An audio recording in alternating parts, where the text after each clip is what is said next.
I guess I gotta do the thank you and welcome again. Thank you for playing again, and welcome to Darkstar Universe One Shot again. Um, so, as the mission brief detailed already, you are being sent to Canagiris. There's a planet in the gun system, appropriately named for how warlike Canagiris is. Canagiris has several factions vying for strategic control of the cities that have hydroponics facilities within them. Um, and it's basically just constant war on the planet. Everyone is hardened. All the residents are hardened against war. And I lack the personal experience to describe it in terms of human Earth, but I imagine it's much like the Middle East conflicts in a jungle setting instead of desert.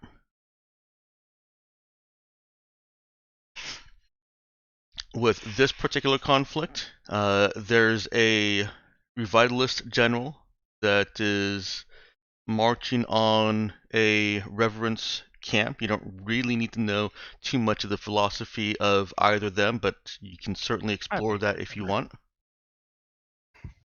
I don't remember which ones are which, to be honest. I'll just start with R. I mean, the important question is which one's side we're on.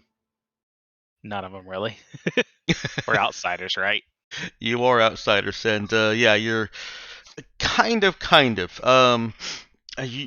Mr. Monday has Mr. Monday has taken a contract from an unknown client for you to guide the actions of this General Galan. Uh, Oh wait, that's why that name sounds familiar. so that he engages his offensives, his loud offensives, with the proper timing so that the client can quietly drop something into the city and go as unnoticed as possible. To that end, Mr. Monday has made a contract with the Revitalists. As long as I'm remembering that right, that is what General Galan is a part of. And that contract, that contract has seen you dropped onto the planet. Ships don't come down. You came down in a drop pod yourself. Ships don't come down because there are significant anti-ship defenses scattered all across Canagiris. So you've been dropped by drop pod in a location where you can take a quick jeep over to meet General Galan. The contract has already been arranged for you as a mercenary squad to assist him in his attempt to take over the city, Gardenia. And unless there are any questions for me or for Mr. Monday, I think that's where we'll start. I have a really quick question, just about like, could you describe like the flora and fauna of the planet, or just kind of what we're looking at, or just sort of like standard Earth jungle? It is very standard Earth jungle with a little bit of divergence. It's A little not bit of edible at all. It's actually a little bit not so much toxic to humans just in going through, but it's toxic to anything that humans can eat. Um, Nothing miscible by humans can be grown on Canagiris as long as Canagiran flora is able to, infect it effectively. It corrupts plants and not animals, but it infects plants that humans would otherwise eat. That potato you're trying to grow on a farm is not going to sustain you. Cool, thanks. I think I heard another question. Before we launched the mission, I was wondering if I could just spend some credits between sessions to buy some psych.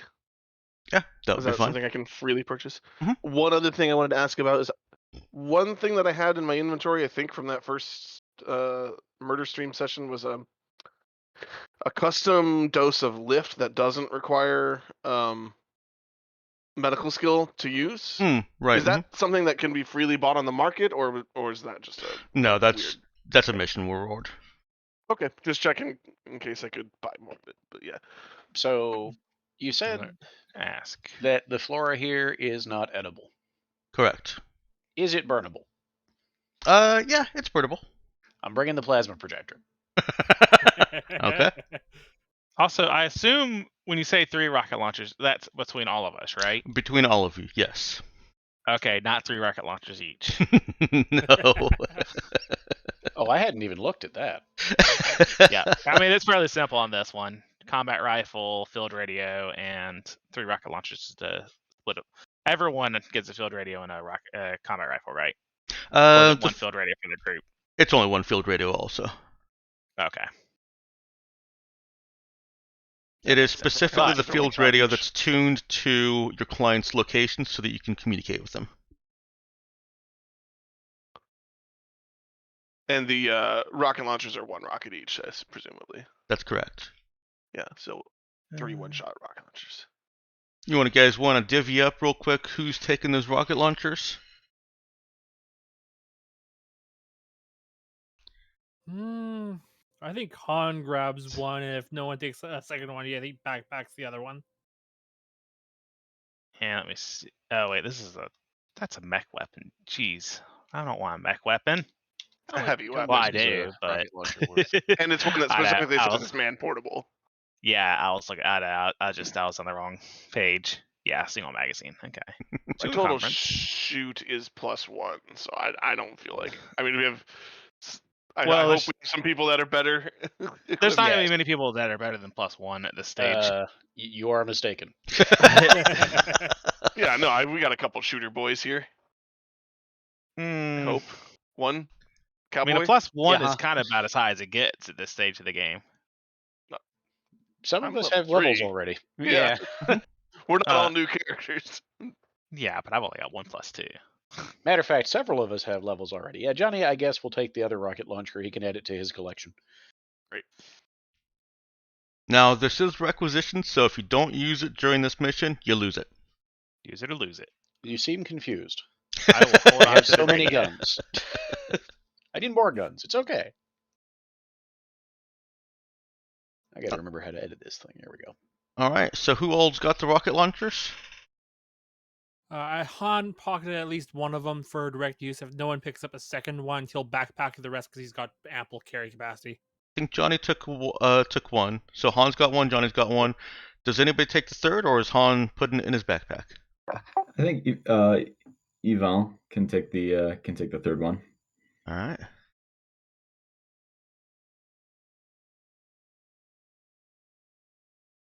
Sounds good. Right, so I think we're coming down with the mag pistol and the plasma projector and this nice rocket launcher that they were so happy to loan me. All right. Begrudgingly loaned you. No, you guys are supposed to present as a dangerous mercenary company, coming with mag weaponry and plasma weaponry and rocket launchers. Project that image. That's the only reason I took the combat rifle. Yeah, someone else can have the combat rifle. Han has no interest in it. No, I think we all can have a combat rifle. That's why it's plural. There if you want it. And they're cheap enough. I mean, you may as well. You'll fit in better with the Canagirans. I mean, I'll take my laser rifle. I've kind of already got that thing substantially outgunned. Yeah. No, but you should still take it just to look menacing. Nah, I've only got so much room to carry stuff around, and this rocket launcher's heavy. So is the plasma projector. Oh, right, you have a plasma projector. They are both heavy. All right. You are in a ground car, trying desperately to navigate this dense jungle terrain towards the coordinates you're given to meet up with Galan's column. Does anybody have pilot? All right. Who's in that pilot seat? Whoever is in that pilot seat, go ahead and give me a drive check. Who wants to be responsible for how long this session goes? Does that try to check dexterity? next Does on the anybody have list? dexterity? Do I have? It I can don't be think dex, any of my yes. skills. I don't think any of my abilities will substitute for that, huh? No, they won't. I can help them by leading. I have a little bit of dex, but no relevant skill. Might be the best we have. All right, let's go ahead and see that then. Just a simple dex pilot check. Also, I can dex, help you with my lead skill. is there any way that I could argue to use survive sort of as like a navigational skill instead of like a like the actual driving mechanic? Yeah, I'll take that. I'm gonna Survival. I Not roll good at in- driving, but knows how to drive carefully. do I roll in roll 20? How do I do that? Yeah. Gotta get past third gear. So go ahead and let me pull up your character sheet with you. You're currently in edit mode, so you can click the little pencil icon near the top right. It's highlighted in yellow. Very good. And from there, scroll down to where you get skills. You can click on pilot, and there it goes. Or survive, sorry. Oh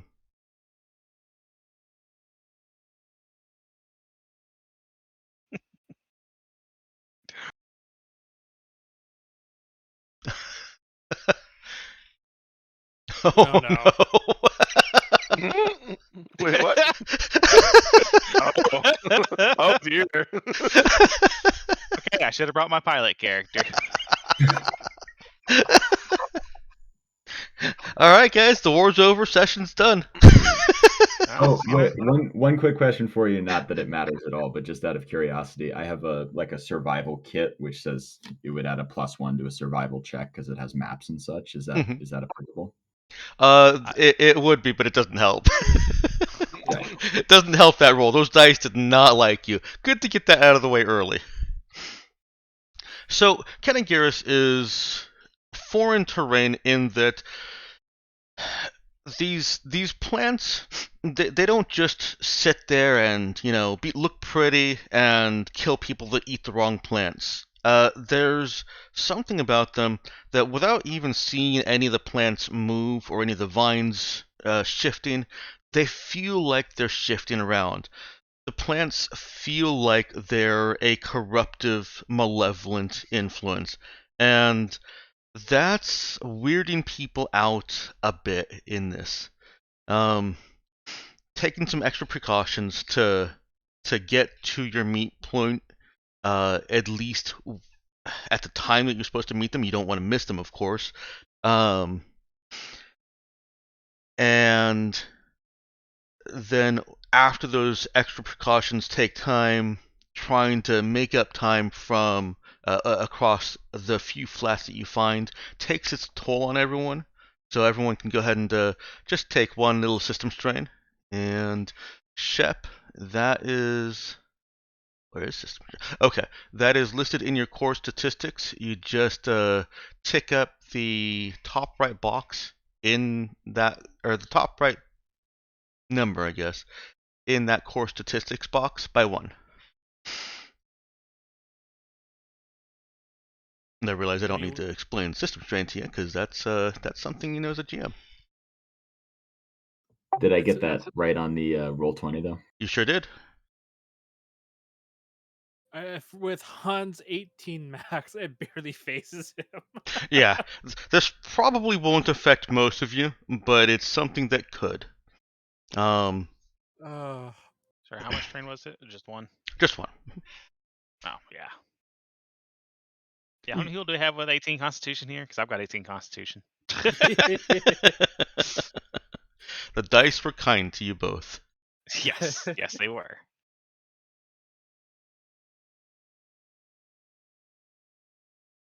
You arrive near the end of Galan's column and are met with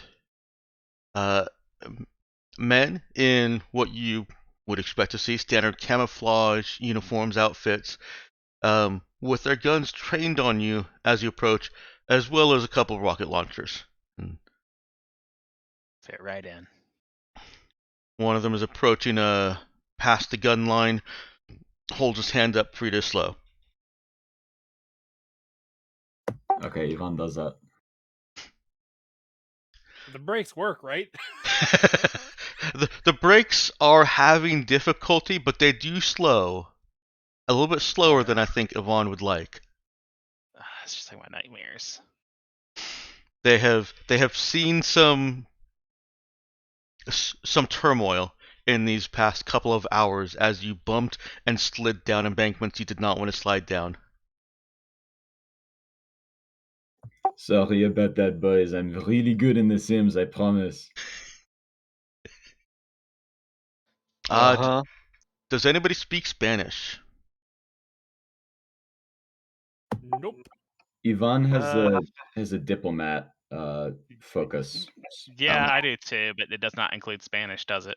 I don't. It says all common languages. No, mine. Yeah, I think I listed out all the ones that I got was British English, Common Gen, Persian, Russian, Shawu, Spatial English, and Germanic. Yep. Yeah, I actually, I probably should have mentioned that to you, but it's something that I forget. I do have a list of sector languages, as well as the languages that are considered common for the purpose of the diplomat focus. Right on. No, Okay, the well, question is, what sort of preparation could we have had?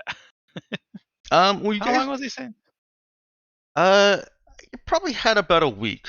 So, I would let those with a diplomat focus, if you wanted to, have studied for coming to this planet and be able to speak Spanish.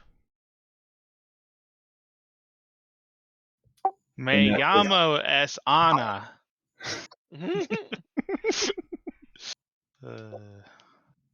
I'd say that Ivan can probably speak really, really rough Spanish with the help of like one of those translator books.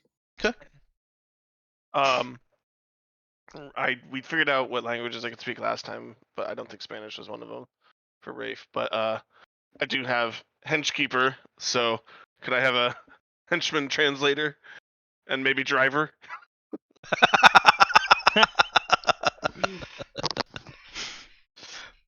Not a driver, because then he or she would probably have been doing the driving here. But someone that's translating and otherwise being a helpful guide in the area is fine. Yeah. What was the other language here? Persian? Mm-hmm. Yeah, I don't speak that either. I guess Spanish would make more sense though, because I think Galan spoke Spanish, right? He does. So the person that's approaching you is speaking in Spanish, and he says, "Stop. Who are you with?" They seem to be wearing an insignia of what their faction is or who they're with. No, they're not that organized. None of the factions are that organized.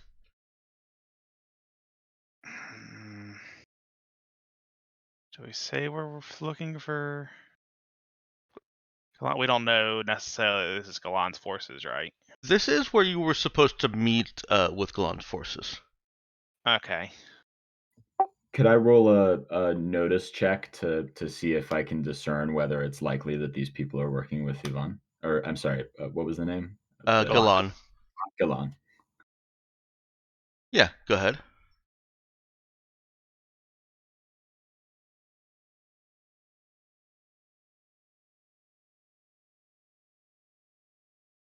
Let's see. What was it going to do? Don't worry. The rolls will get better, right? Yeah. I mean, They're trending upward. Yeah, I don't see any reason not to say we're not here. We're here at where we requested to meet Galan. Yeah, Artemis Group is contracted Already. to basically to provide a small squad of service to Galan. Okay. Yeah. So I'll say we were reinforcements sent for Mr. I'm sorry, General Galan. What mercenary group are you with? It's a good question. We go by many names. Is Artemis secretive? Yeah. Artemis groups, like true Is- origins, true affiliations, are secretive, but But they they're publicly known as go by Artemis publicly Group. as Artemis Group. That's right. That's Okay. right. The So, name yeah. Artemis Group is not kept secret. No. Right. Yeah. The true extent of Artemis Group is. Mm-hmm. That's right. Okay. I Yeah. don't even know Yeah. that stuff. We're with the Artemis Group. You're late. Hurry up, join the convoy. You have to get used to the terrain. The vain terrain. And as you to the sheet or no? The as Yvonne Nani, is who has no idea what anybody's saying, is just going to sit in the back of the truck, trying really hard to look friendly with, multiple extraordinarily dangerous weapons on him. at some point during that conversation, I kind of patted you on the shoulders and talked to the guy. as Yvonne is trying to bring the jeep up to join the convoy. Yep. Yeah, it's dead. It's done. It's not moving anywhere. Are we really gonna have to get out and push? News. Are we gonna have to get out and push our jeep? No, wait, no. We'll just we'll just ask these nice guards to take care of it, and because we're at the camp, right? They're moving. Yeah, Oh. you caught them as they were literally moving out. Lovely. Okay. But surely Galan is, not packed up in a vehicle already, right? We can catch him before he gets in the vehicle. No, you I see look- no sign of the general himself. Oh wow. Do y'all have another vehicle we could borrow? And maybe, a driver? There's a round of laughter. And a couple of slurs thrown at the off-worlders. Get out and Maybe, walk! please. Just Fine, Is it's just it- one little vehicle and one little driver. Is the Or a caravan big manly moving driver. slow enough that we could actually keep up? Yeah, there's a lot of people already on foot. Oh, okay. Fine. Well, Y'all aren't very helpful. More unkind words spoken between them. And laughter. hey, aren't you supposed to be a diplomat? Yeah, actually, no. Speaking of, I'm just gonna go ahead and commit some runtime here. You're not doing a good job of making impression. I just want to find. I want to notice. It's just some way to put them in their place, or Okay. I guess. What would I be noticing in this case? I don't know. I just want to notice someone's insecurities and kind of redirect their mockery to someone else away from us. Okay, go ahead and this seems more like a connect check. Because Okay. it's the same difference. Yeah, it's combined connect and notice. But the actual talking you're going to be doing, the actual effect that you do will be through your words and mannerisms. So connect with a 10. Anna is able to shift some of this mockery to one of them who's got his safety off. It's like, really, y'all. I feel like I'm just gonna make a dirty joke. Is what I'm gonna do, and Okay. about his going off early. Nice. I won't. Just assume it's wittier than I have currently, though.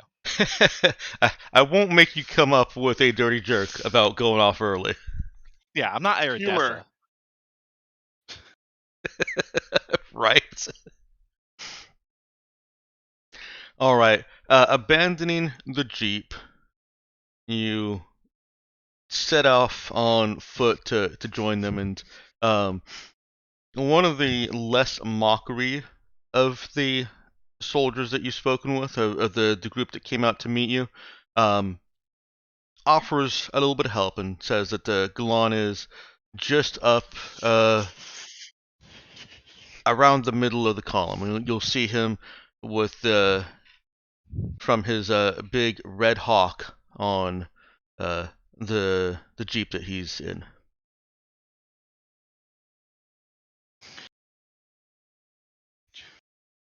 And says that he'll want to be introduced to you. Well, of course. We're so introducible. You are. Rafe is pulling out like all like the general survival gear we have or whatever, and just kind of giving it to his hench person to carry. You know, Okay. not carrying any of it himself. You want to take this? Well, I suppose I'll flag down General Galan, and I guess we'll just have to trot next to his vehicle awkwardly. It's still going walking speed. As you can only see this from the tail end of the column when you were being approached by these men on foot. But now that you have to jog to make it to the center of the column. But now that you're seeing more of it, even if they were all in vehicles, they probably wouldn't be able to be making much better pace than a brisk walk. They're not traveling on open ground. They are actually using the cover of this jungle around them to somewhat mask their approach, or if not their entire approach, at least the numbers and the armor and artillery that they're bringing. So you're not going too much slower than if everyone was in a vehicle. And you can easily walk alongside this Jeep with a garish red hawk painted on the door. Lon is in the passenger seat and looks out of place even for this area. He has a fancy little green cap, kind of a combination between that, not sure what it's called, but it feels like it's stereotypical Tropico. Generalissimo. Yeah, that kind of hat, except this is a little bit brighter green, and he has a lit cigar hanging from his mouth. He's a Generalissimo. Is it a beret? That's the word I'm looking for. A beret. Yes. Okay. Gotcha. Oh, I thought we were going for like early period Fidel Castro here. Okay.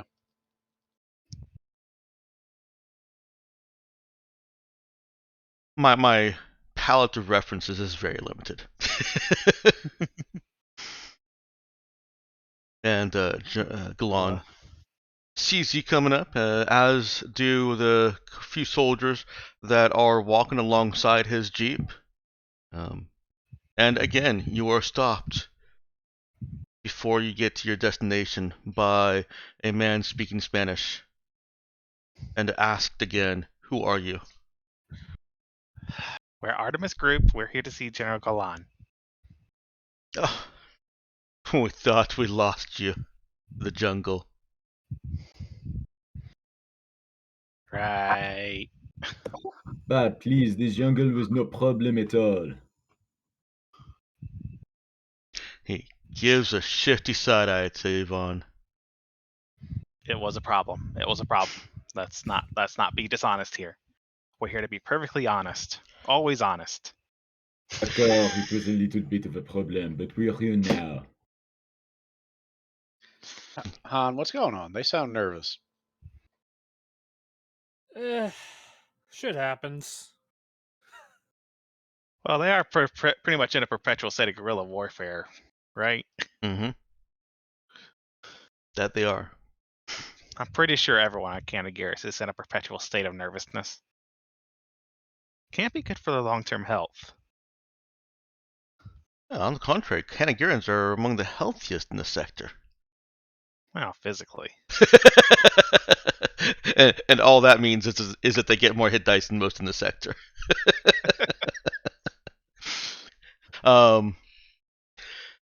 the man you're speaking with says he is Christos Herrera, and you will wait until General Galan calls for you. Just fall back in line. Are you certain? I thought he'd want to speak to us as soon as possible. Why would he want to speak with a off-worlder mercenary group? Because we're really good at what we do? You have no faith, he pounds his chest. You have no drive, no motivation. You are just here for the money. General Galan is above all of you.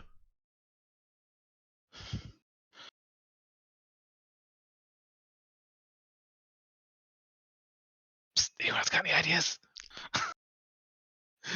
Is someone translating this for those that don't speak Spanish? My henchman, if no one else. Yeah. Okay.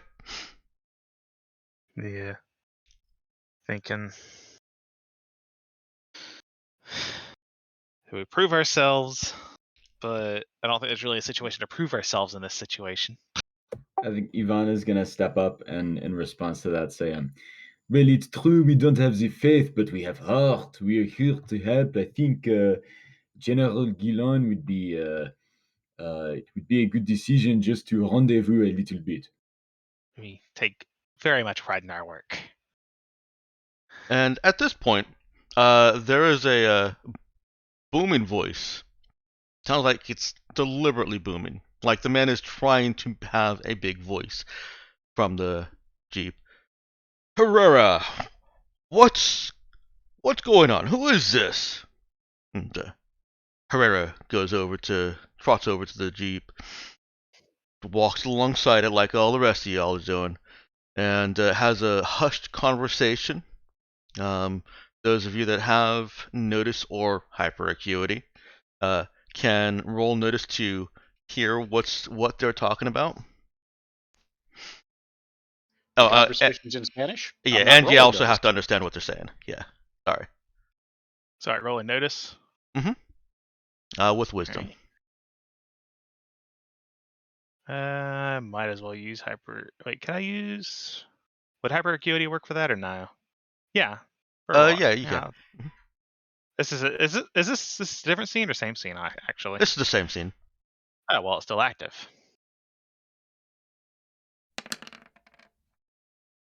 So that's an 8. Oh, I can actually reroll the 1. So +3, so 10. Okay. Herrera is skeptical of you guys and tells Galan that you guys were late in your rendezvous and that he should refuse to pay the contract.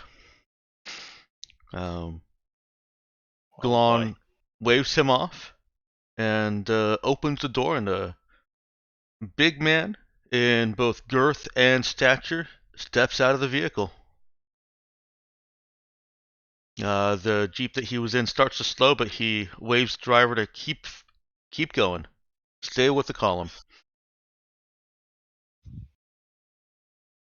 Oh, you are Artemis Group. I'm so pleased to meet you.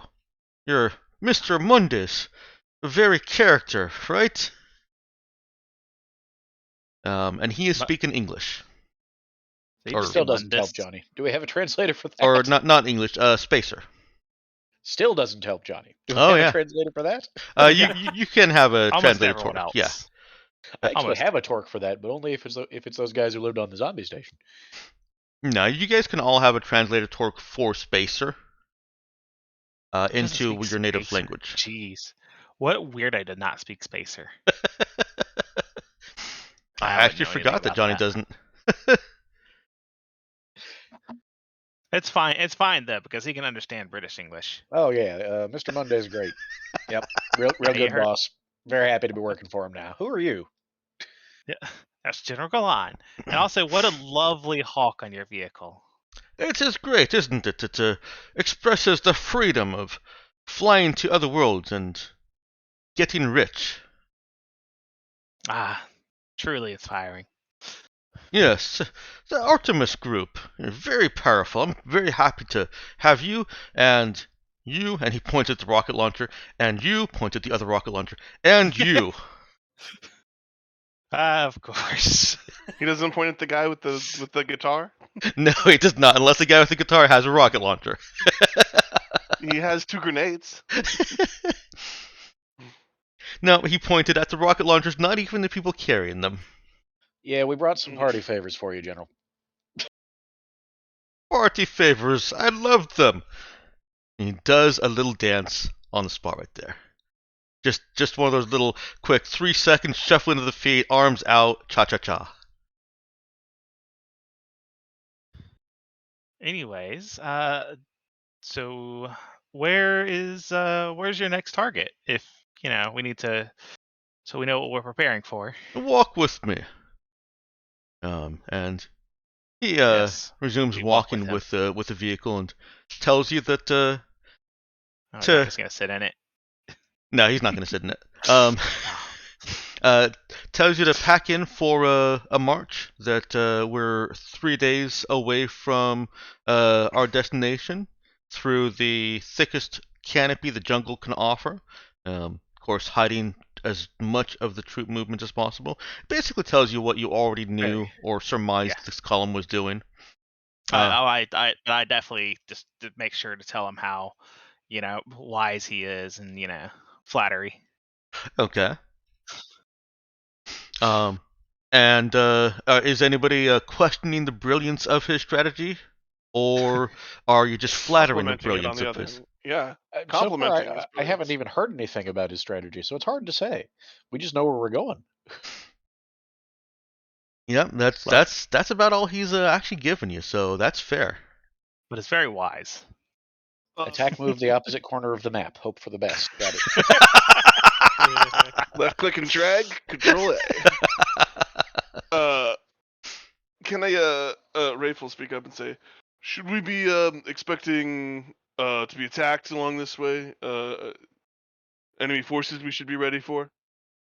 Any nearby enemy camps we need to be on the lookout for? Yes, attack is always possible, but with you and hang on, wrong page. With you and Ring of Smiles and Devil Dogs and my own men, of course, everything Smiles. will be fine. Nice. You should Any acquaint yourself. targets? Go ahead. I'm sorry. Finish. Nope. Let me hear what you were gonna say. Are there any targets of opportunity nearby or anything that we could perhaps hit up for a bonus or anything like that? No. Gardenia's the only target. Gardenia is the prize. General Gillan, your exploits are legendary. I've heard so much about your skill and tactics. What should we expect when we arrive at Gardin? What sort of encampments are we facing, and what do you have lined up personally? We'll get to that. We'll get to that. Let's focus more on getting there first. And don't worry, I've got this all covered. You guys, Doctor, I'm not worried at all. you shouldn't be. Why don't you guys acquaint yourself with the other mercenaries? They're just ahead a little bit. I'm gonna get back in my Jeep and finish my cereal. I wave and wink at him. I have one question before you Crunch. disappear. As Han quickly sells up, in a bit of a whisper, how heavy is the payload, just in case? Real quick clarification. The payload that you guys are supposed to be making way for is a different client, is a different group. Oh, okay. Yeah, Yeah. that's right. Just, we should go over that because I'm trying to wrap my head around it too. So our client is someone else Mhm. in the city that this dude's about to attack.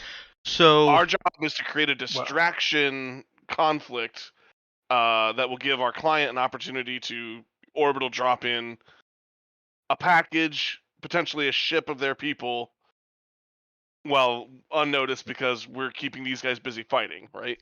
Right. kind of. I mean that's mostly right, except the client isn't in the city. The client is in orbit above the city, and want.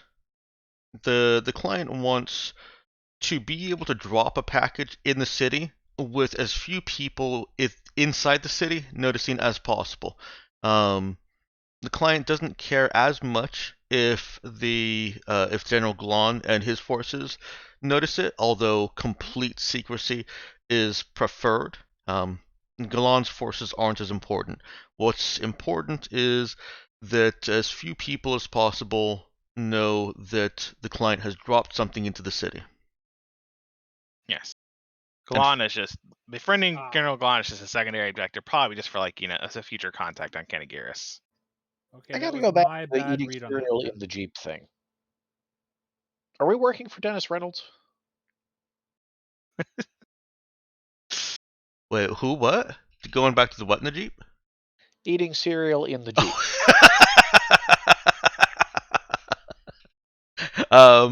I don't know the reference, but I'm going to say yes. Yeah, okay. Johnny has instant doubts about this mission. What could go wrong? It's just a war-torn planet that's constantly in a state of conflict. Yep. Between, what was that, like 6 factions? 5. Yeah. I was so close. Well, there's probably a 6th faction in there somewhere. Oh, it's almost certainly. Whoever this client is probably, you can consider them a 6th faction.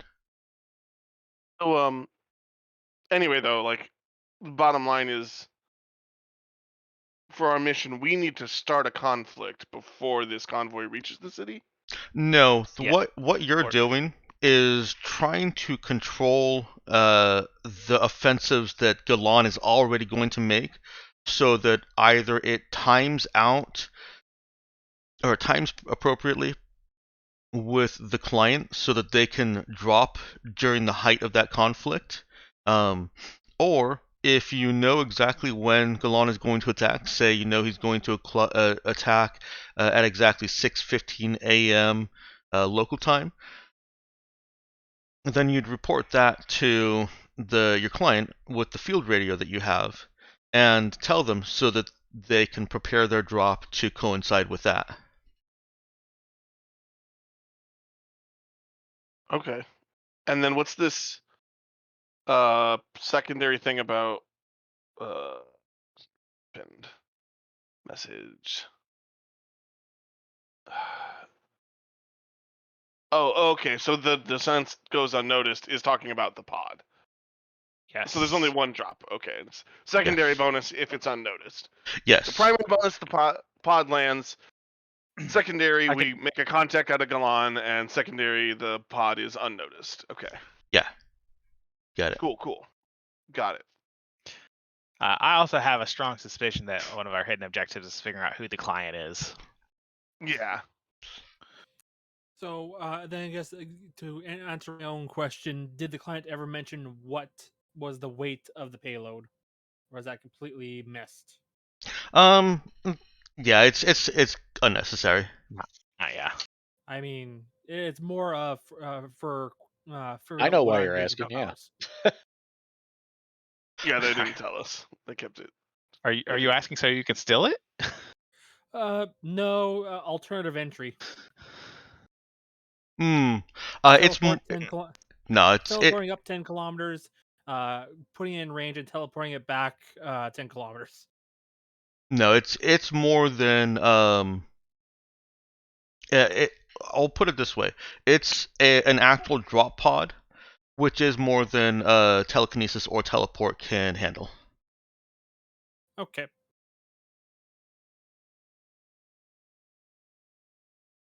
All right. Ultimately, it was just seeing if there was some way I can make it less evident that something hit the ground. Yeah, that's a fair question, but this one is definitely outside that weight range. All right. So you guys fall back, or not fall back, march up a little bit and meet your, mercenary group competition. Sure. Let's do it. Competition, right?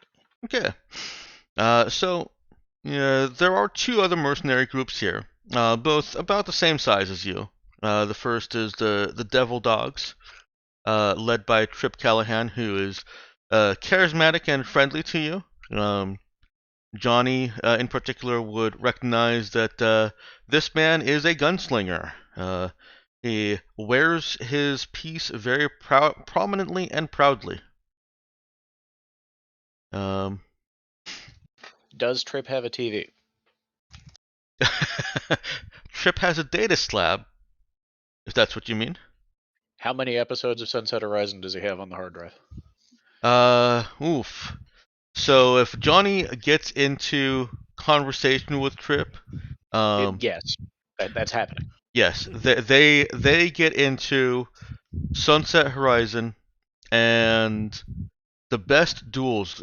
Trip gravitates towards the best duels. I'm sorry, Sunset Mirage, but still. Sunset Mirage, yeah. Yeah, Johnny is now no longer a useful asset socially, but we're gonna be friends with Trip soon. Ring of Smiles is quite the opposite of both Devil Dogs and their own name. They're Not led very by smiley. Nope, they're led by Choyun, an Aegean, an acne-scarred man with a smile tattooed on his face. It is the only way you ever see him smile, and the crew that he has with him are equally rough and tumble. Yeah, but what if we tickle him? Let's not find out.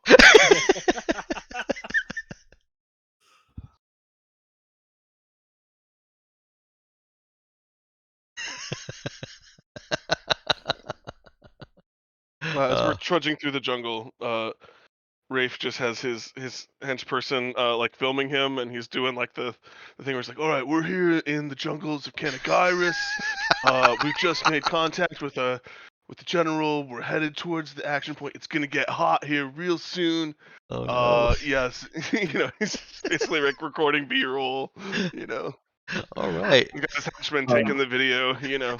So do I need to roll to see if Trip and Johnny are friends now, or can we just assume that Trip and Johnny are friends now? You can assume that Trip and Johnny are friends now. Yeah, the scene. Did we just become best friends? Now, if you do want to roll, then there would be cause for a roll because Trip has some different opinions on which the best gunfights were. I mean, provided he can justify them. But sure, yeah, no, I'll make a connect roll. Let's see what I can learn from Trip about very important, Yes. Holovid entertainment facts, and also what the hell's going on here. Okay, go ahead. Arguing over which was the best season. Man, Xander would be so There's no upset if he argument. was It watching was this. season 3, but I've now let 2 connect rolls get rolled, and Xander always wants to roll connect now and say, nope, that's talk. But these have been connect. yeah. So I think I was right. Trip and Johnny are friends now. Trip and Johnny are friends. Trip is able to more or less justify his choice in gunfights, but the disagreements stem more from, well, perhaps stem more from Trip is looking at it as more of a visual thing. He's not as experienced as Johnny is in the actual gunfighting. And Johnny can tell that from how he describes how accurate some of these gunfights are when they're not. It's like watching Star Wars, the prequels, and saying, man, those fight scenes were so accurate! Okay, I got to give you credit, Trip. That time they bounced the bullet off the town church bell, took out the bandit leader, that was really cool. But you got to bear in mind, right? Don't nobody actually do that without the help of some kind of android. Now, that time he dropped them 3 dudes before they could even get up, that was something. You guys have now lost Johnny. You got to understand, Law's basic virtue as an actor is that he looks tougher than everybody else, but also he real quick, and this doesn't really end. Yeah. Some of the things that Why does Artemis keep recruiting the weirdest people? some of what Johnny does get that's actually relatable to this mission at hand is the sense that you guys have all already had. Galan is not the most tactical genius mind on Kanagiris. And some chatter from a Ring of Smiles when Trip and his crew were mingling with them initially had kind of firmed up their belief, the Trip's belief, that Kanagiris does have good generals. It does have good military leaders. There's no way that that this planet would not breed tactical minds of some sort. And General Gulan is not one of them. This weaves in and out of the HoloVid conversations about there's an ambush here and that relates to something that Trip had heard about an action on Kanagiris from Choyun with the Ring of Smiles, and generally just confirming Galan might not be the most tactically sound person here. It seems like he was promoted for his mannerism more than his skill. But on that front, he is very friendly and very fun to be around. On that front, while conversation is going on with the other mercenaries, Yvonne is going to drop back and try and sort of get into the vicinity of Galan's jeep, and start trying to like kind of work his way in and make conversation with him, and trying to get into his graces, but at the same time trying to like raise voice and get like a loud repartee going so that other people in the area can see that they're talking and the other troops, anyone in the vicinity might make note. Okay, so the first obstacle that Ivan is going to find to all this is that Christos Herrera is very protective of Galan's interactions and time.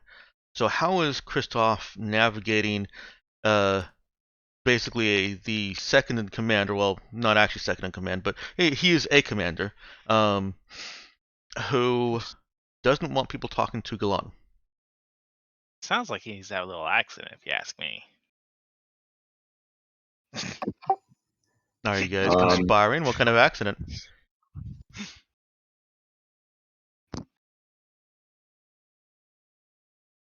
Really, the only accidents I can think of is he accidentally slits his own throat. Actually, I'm sure there's plenty of things traveling through the jungle, but So I got a quick one. If he's comparing with Han at the very least, it should be fairly easy for me to use telekinetic manipulation to make an unexpected pothole. I don't think stepping in a pothole though is going to kill a person. But it might open up just enough of a window for Yvonne to slip by him while he's in the mud and get right up next to the jeep. Yeah, maybe we don't have to kill this guy necessarily. For any particular. He's just going to be a problem in the future. You're very bloodthirsty, Meowkin. Look, I don't have 3 concealed weapons on me for no reason. Maybe I could just go talk to him and distract him while you slip in and talk to the general. Okay, so it sounds like there's kind of a general plan to get Yvonne over to speak with the general, and some efforts are being made to try and distract Herrera or trip him up, so to speak, so that Yvonne can make that approach and develop, or at least show the development of that repartee. I'm still not ruling out assassinating Cressida's sleep. Later on. Since it is Yvonne's idea here, let's let Shep here decide which plan of distraction to go with. Well, let me ask a question of you, Dex, real quick. Does Yvonne get the sense that the reason that Herrera is kind of putting up this wall is because Herrera has a lot of like respect for Galan as a general and like believes in sort of the grace of the general himself, or is it because he's just very self-important and sort of power drunk? I don't think I can answer that given your previous roles. Got it. Okay. In that case, I can hear myself I laughing. think that we should go for the actual literal trip up.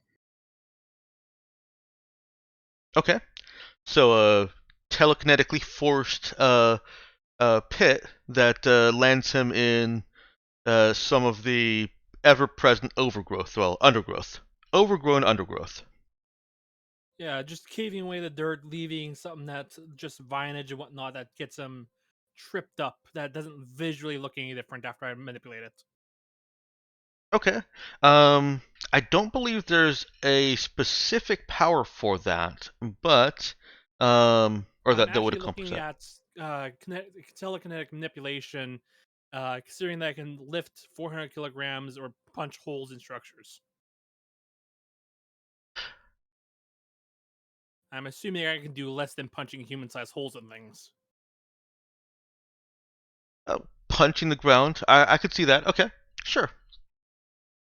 That works. Why don't you go ahead and give me a I'm gonna base this on wisdom. Telekinesis wisdom check. Alrighty. So we went with the No pothole plan? modifier. Yeah, he's going with the pothole plan. Wisdom. Okay. Oh, The Best roll dice. to go so far. That might be more of a sinkhole at that point. We see who the dice love. Does he break his neck? the, Sorry, my, the plan was not to break his neck. sorry, I was gonna say my thought was I had to take a call, but anyways, my thought was that he's more like controlling Golan. That's part of my justification for getting him out of the picture. Nice.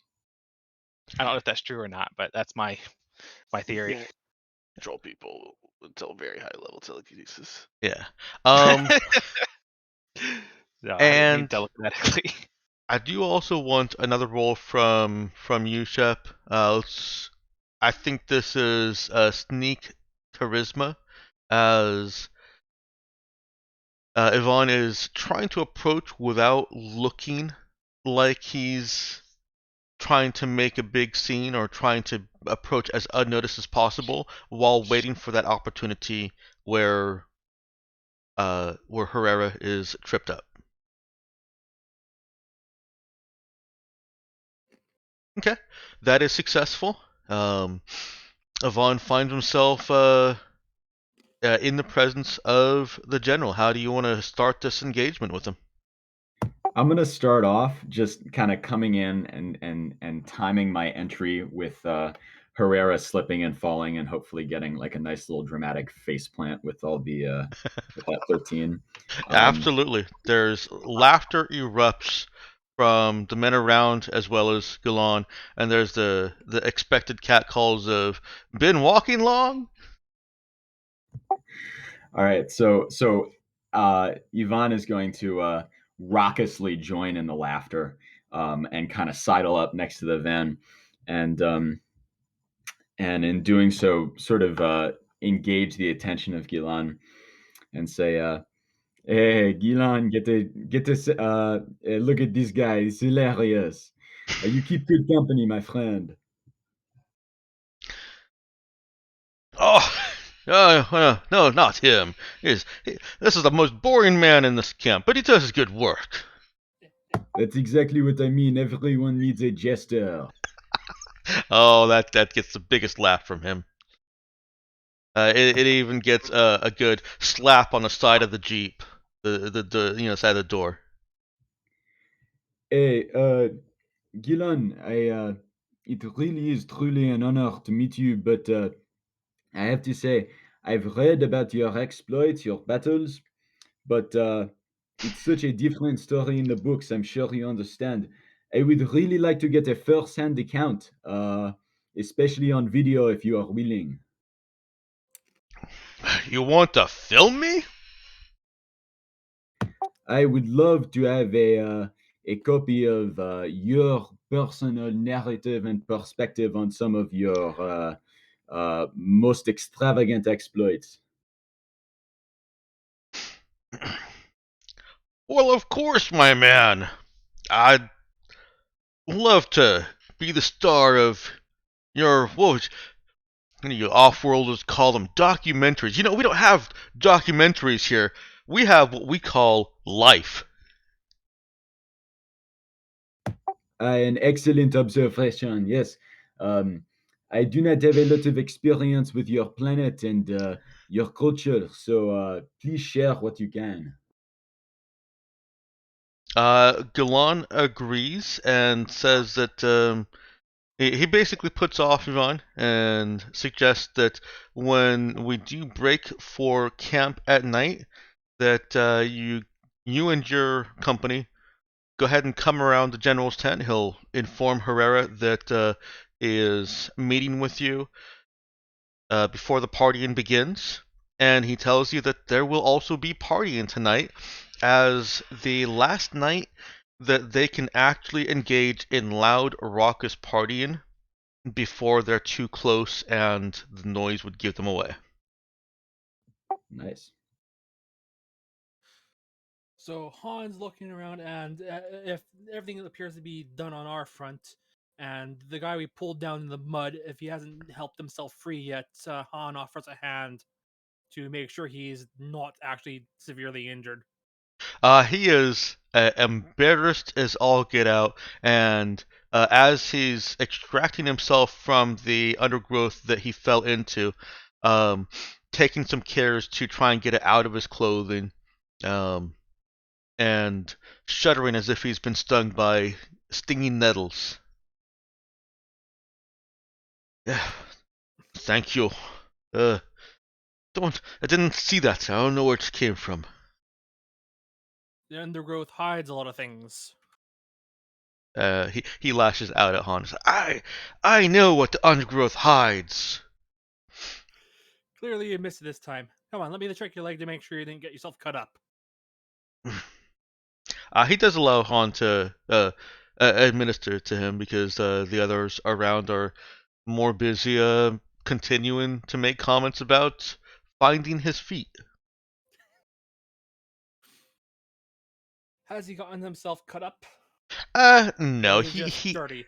Yeah, he has a growing rash from not just jostling some of the native plant life, but actually careening into it. But nothing that looks serious or life-threatening, or even injurious. Well, it looks like he didn't do anything too bad to it. Just be careful. Let's hear from Rafe and Meowkin. What are Anna and Rafe getting up to while these shenanigans are unfolding?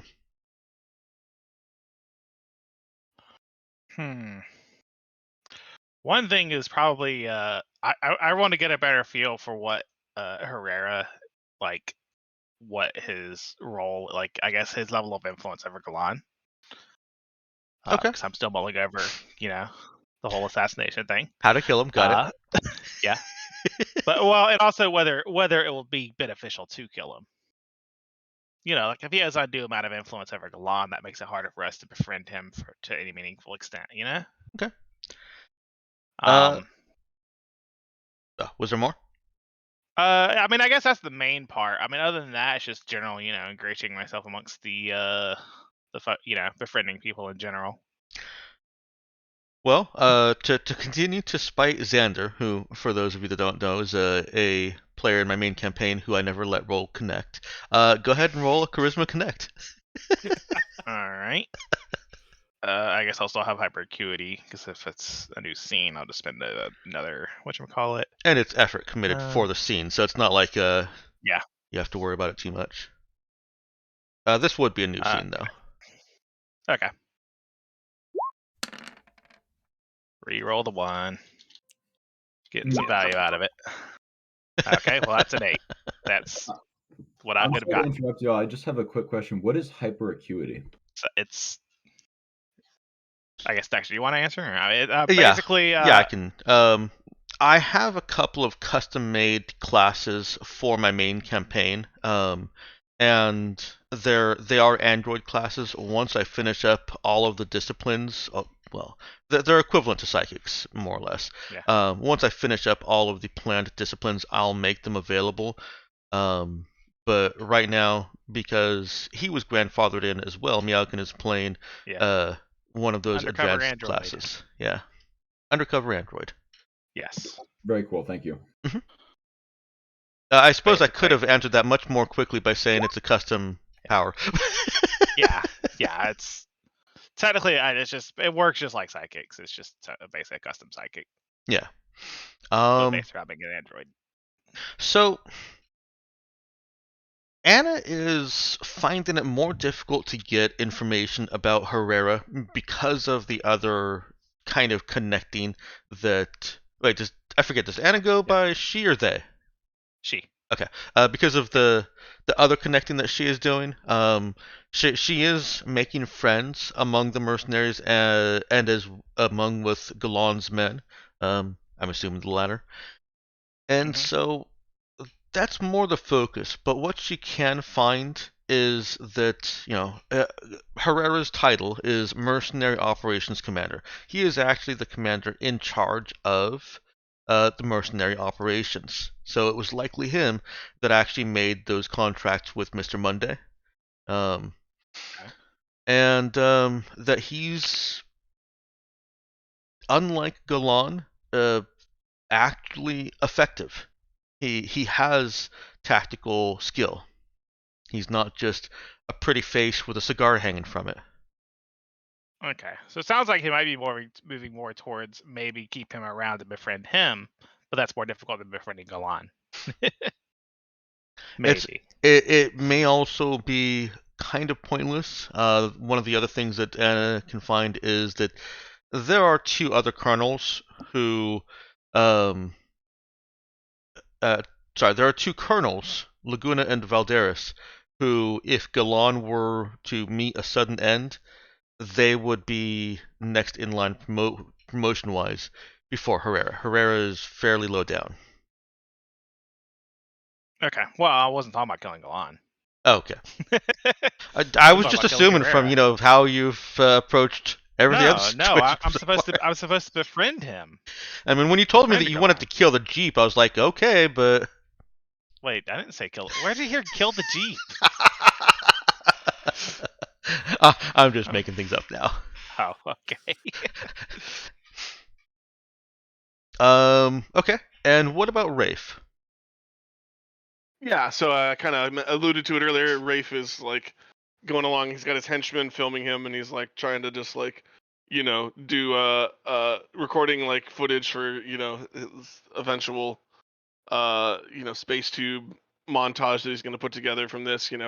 To narrating to the camera like, oh, now we're on the jungles of Kanagairis, and we're embedded with local mercenaries, and these guys are some bad honchos. Like just kind of hamming it up, but he will, I think, also try and go around and just kind of like, I guess just kind of buddy up with some of the other mercenaries and stuff. Okay. Like start talking to them about like the action they've seen. Maybe interview some of them a little bit for his channel, but then also like maybe show them some cool vids of like cool action that he's done. Like to kind of like compare and be like, oh yeah, here's this cool story, and oh yeah, I got video of this moment, like just exchanging stories and stuff to try to buddy up with the other mercenaries. Rafe hits an early obstacle. As his henchman is panning the camera around, it lands on Cho Yun, and that's the guy with the smile tattooed on his face. Mm-hmm. And Cho Yun stares at the camera. And the cameraman pauses, or is paralyzed for a moment, and then Cho Yun smiles, slowly, widely, it turns the tattooed smile into even more menacing of a smile. Here, you said we'd never see him smile. Yeah, I'll just like tap the camera down, and be like, remember, no faces. Yeah, because like he's not supposed to be getting anybody's face except mine. Okay. He apologizes, but this still has caught Cho Yun's attention, and he stands up, comes over, and calls out to Rafe by name. You're Actually, I've forgotten what accent these guys. I'm not gonna do an accent because I'm terrible at them. Yeah. uh, That feeling. but he asks, "You're Rafe Quasar, right?" Oh yeah. I'll walk over and like reach out a hand, like offering to shake his hand. Yeah, Like, yep, that's me. Are you he takes the hand. assuming that he has heard of me on the internet, on the space net? Well, he says that he used to follow your streams. Oh, that's so cool. It's always an honor to meet a fan, What's one of the streams that he might have seen of Rafe on AGO? I mean, I don't know, like AGO is like a like a murder planet, right? Like a Smash TV type thing, right? Yeah, I keep Uh, kind of seeing it as I forgot the movie, but I keep thinking not. I've had Borderlands on my mind lately, and I also am thinking of it like Borderlands. Some kind of wasteland.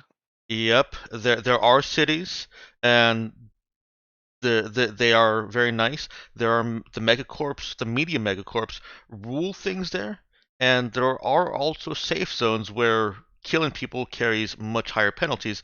But as you may remember, outside of those few safe zones, the penalty for killing somebody is just you have to pay a fine based on how much that person's value to the media world is.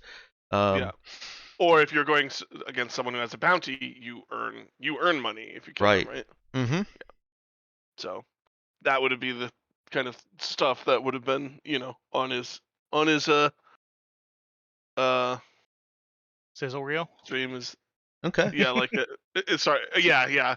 Um, For his possibility, doesn't it? Well, he's also kind of like what's his name from Cyberpunk, Johnny Silverhand type character too. Like he's also a rock star too. So like it could be his. Yeah, I guess maybe that's what I ask is like, oh, are you a fan more of my music or like the live streams? Yeah, he or he the says content. very dead serious, the live streams. Cool. Yeah. He makes it's it kind clear of a he's into the killing. It's kind of a different game now. I can't broadcast live anymore in this industry. You got to be selective about what you saw, about what you put out there. So I'm more in the highlights business now. Highlight reel videos. Yes, make sure you record everything here. I would like a copy. It would be my pleasure. All right. Like an adult.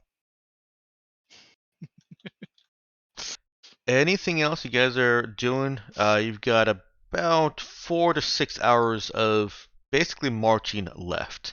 It is going to get tiring at some point, except for those of you with Exert or an 18 con.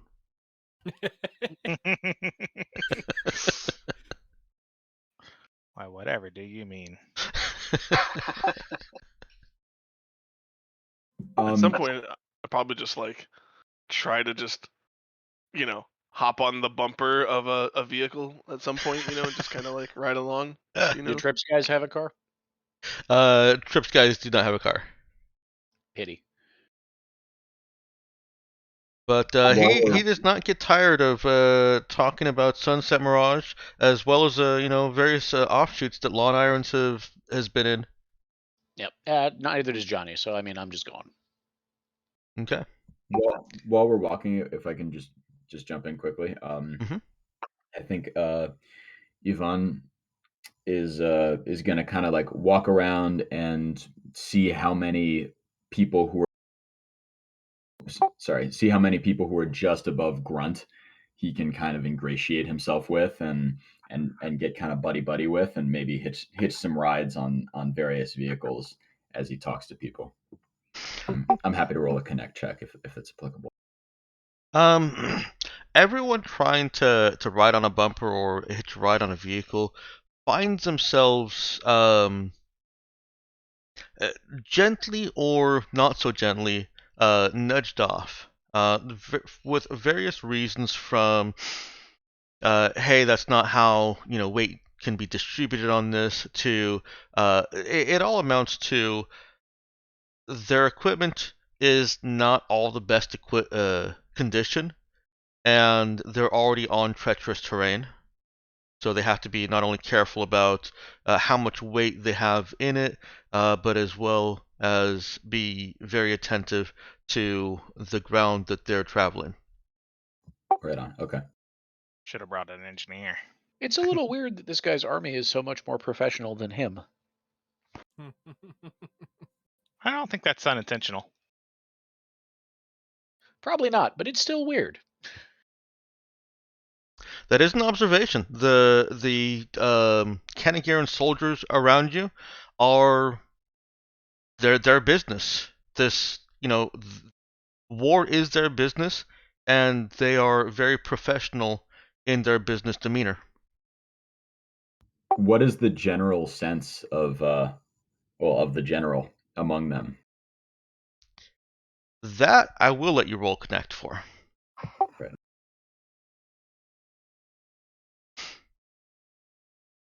Every time I say connect, I think, oh man, poor Xander. A lot of connecting on this one. It has been. You sure you don't mean contact? That's 10.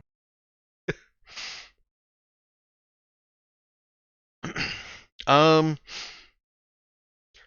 general demeanor of the general is reserved. He is a high-ranking general for the revitalist cause, and he is, or at least professes, great faith and beliefs in that cause. And so there's a bit of reservation in saying anything negative about him, because he was put there by the mayor general, whose name I have in a different document I can look up if you really want it, but just know that he's the mayor general and he's above Galan, and he is back with the rest of their troops in the city that they just recently got forced out of because it was taken over by another faction. So generally, are people sort of uneasy working around Gilan, or not? No, they're not uneasy working around him. There's that very, very faint thread of they know who he is. They know, that he's not a good general, but they're not saying it. Cool. He's also pretty laid back, right? It's not like he's very laid back. Yeah. Yeah. The man's planning a party for the night before he thinks we're in range of the enemy scouts. Uh-huh. Laid back might not cover it. Can we also get a sense from that connect of what generally the politics of the what was it, the revitalization? Revitalists. The revitalists believe, or why they might be mounting this specific attack? Yeah, let me... Step one, it's Kanagiris. So... I think they're very... Revitalists. Yeah, I'll let you do it. Okay. Very, very brief and basic. All 5 factions have certain beliefs about the other planet in orbit around the sun, and some of them, only 2 of them, think all the other stuff is hogwash, but 3 of those factions believe that there's something about that planet, something divine about that planet. The Revitalists believe that the former inhabitants of Ecos, that's the other planets, were gods, but that those gods have long since faded away or abandoned the galaxy, and believe that there are human inhabitants on Ecos abusing their tools. They try to build ships to sneak or fight their way onto Ecos and take back the planet, but because the other factions are trying to build ships for different purposes, such as to preserve the artifacts of the gods, or to make a shrine and temple of the entire planet in reverence. Those are the reverence, by the way. They all shoot each other's ships out of the sky, generally before they can escape atmosphere. And Crabs in a bucket. crabs in a bucket. They're all trying to escape except for one faction who just wants everybody to stop fighting. And most of them have fairly strong religious beliefs, faith beliefs, about why they should be the ones that are controlling Kanagiris. And Ecos or just Kanagiris? Yes, most of the factions also want to control Ecos for different reasons. I think it was actually two of the factions just want Ecos would be happy if Ecos disappeared and just wanted to control Kanagiris to prevent the others from fighting everyone. Got it. Basically, I'm going to kill you so you stop killing other people. Thank you. What Yvonne gets from this that's perhaps more background relevant is apparently this attack on Gardenia has more to do with the city that they were living at having been overtaken by another force. So this group has been driven out of another city and is trying to take Gardenia for themselves? They are looking for a new home. Gardenia is close. Gardenia is a very nice city.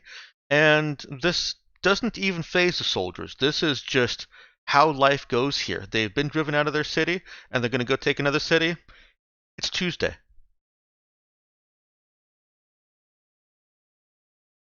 But is it Taco Tuesday? Yes, actually, it will be at the party.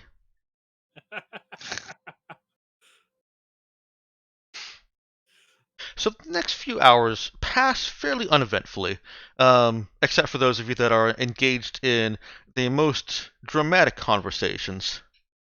There's even apparently a makeshift hollow vid theater of both Tripp's and Johnny's favorite Sunset Mirage episode. With Tripp has set up a small betting pool for how many people like which episode better.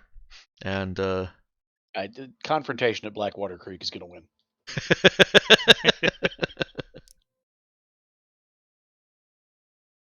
and the dusk falls, the convoy grinds to a halt, and you find that with surprisingly good planning, probably wasn't at the behest of Galan. Galan's part of the convoy is in a clearing with good canopy cover, but just enough opening that he can have his party.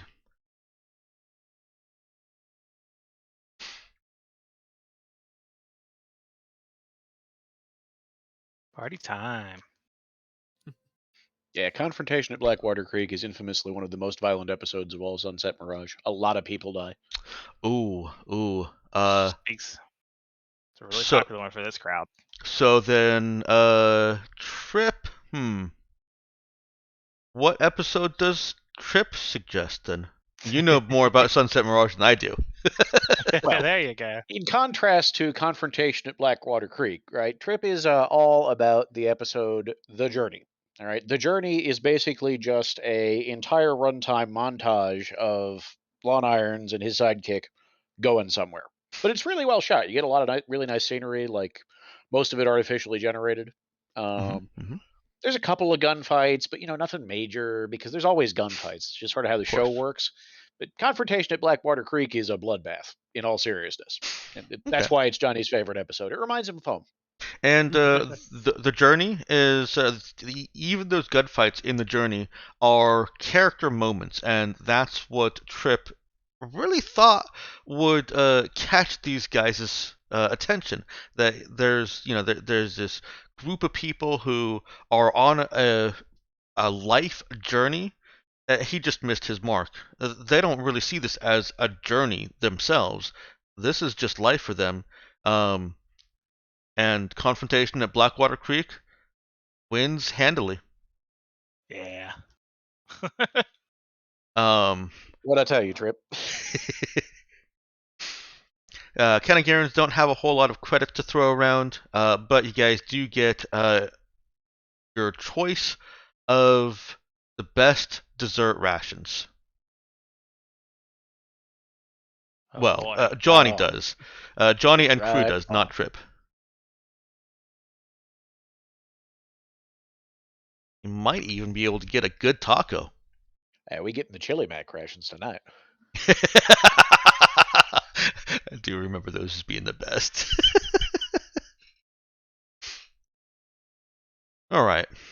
As things are settling down, the soldiers here are making camp and setting up watches. There is a general atmosphere of alertness that has heightened as you've gotten closer to Gardenia, and hits a spike when you actually stop moving and set up for the night. You have all been invited to party with General Galan. So I'm gonna ask who's going and who's not. Well, Anna's going. Let me. Party? I'm sorry. Is this just to the party in general, or? No, this is a party with the general. You can either attend the party in general, and there is going to be general partying, or you can. Actually, let me draw 2 lines in that case. Or you can go and join the general, who's technically at the party in general, but is in his. What are you doing, Ken? What are you doing? Drawing a party hat. Okay. We gotta know which one's. I'm not doing a very good job, but we gotta know which one's which. You're not. Go ahead and draw me a red hawk. That'll tell you which one's there you which. Go. Good party hat. All right. All right. So top is partying with General Galan. Bottom. Nope, it's the middle now because the party hat's there.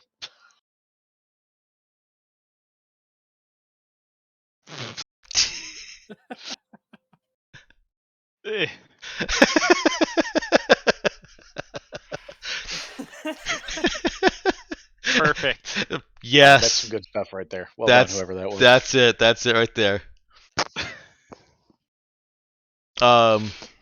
Bottom is partying in just the general milieu of the troops here. Take a phone call. And being in the middle is basically removing yourself from the general partying.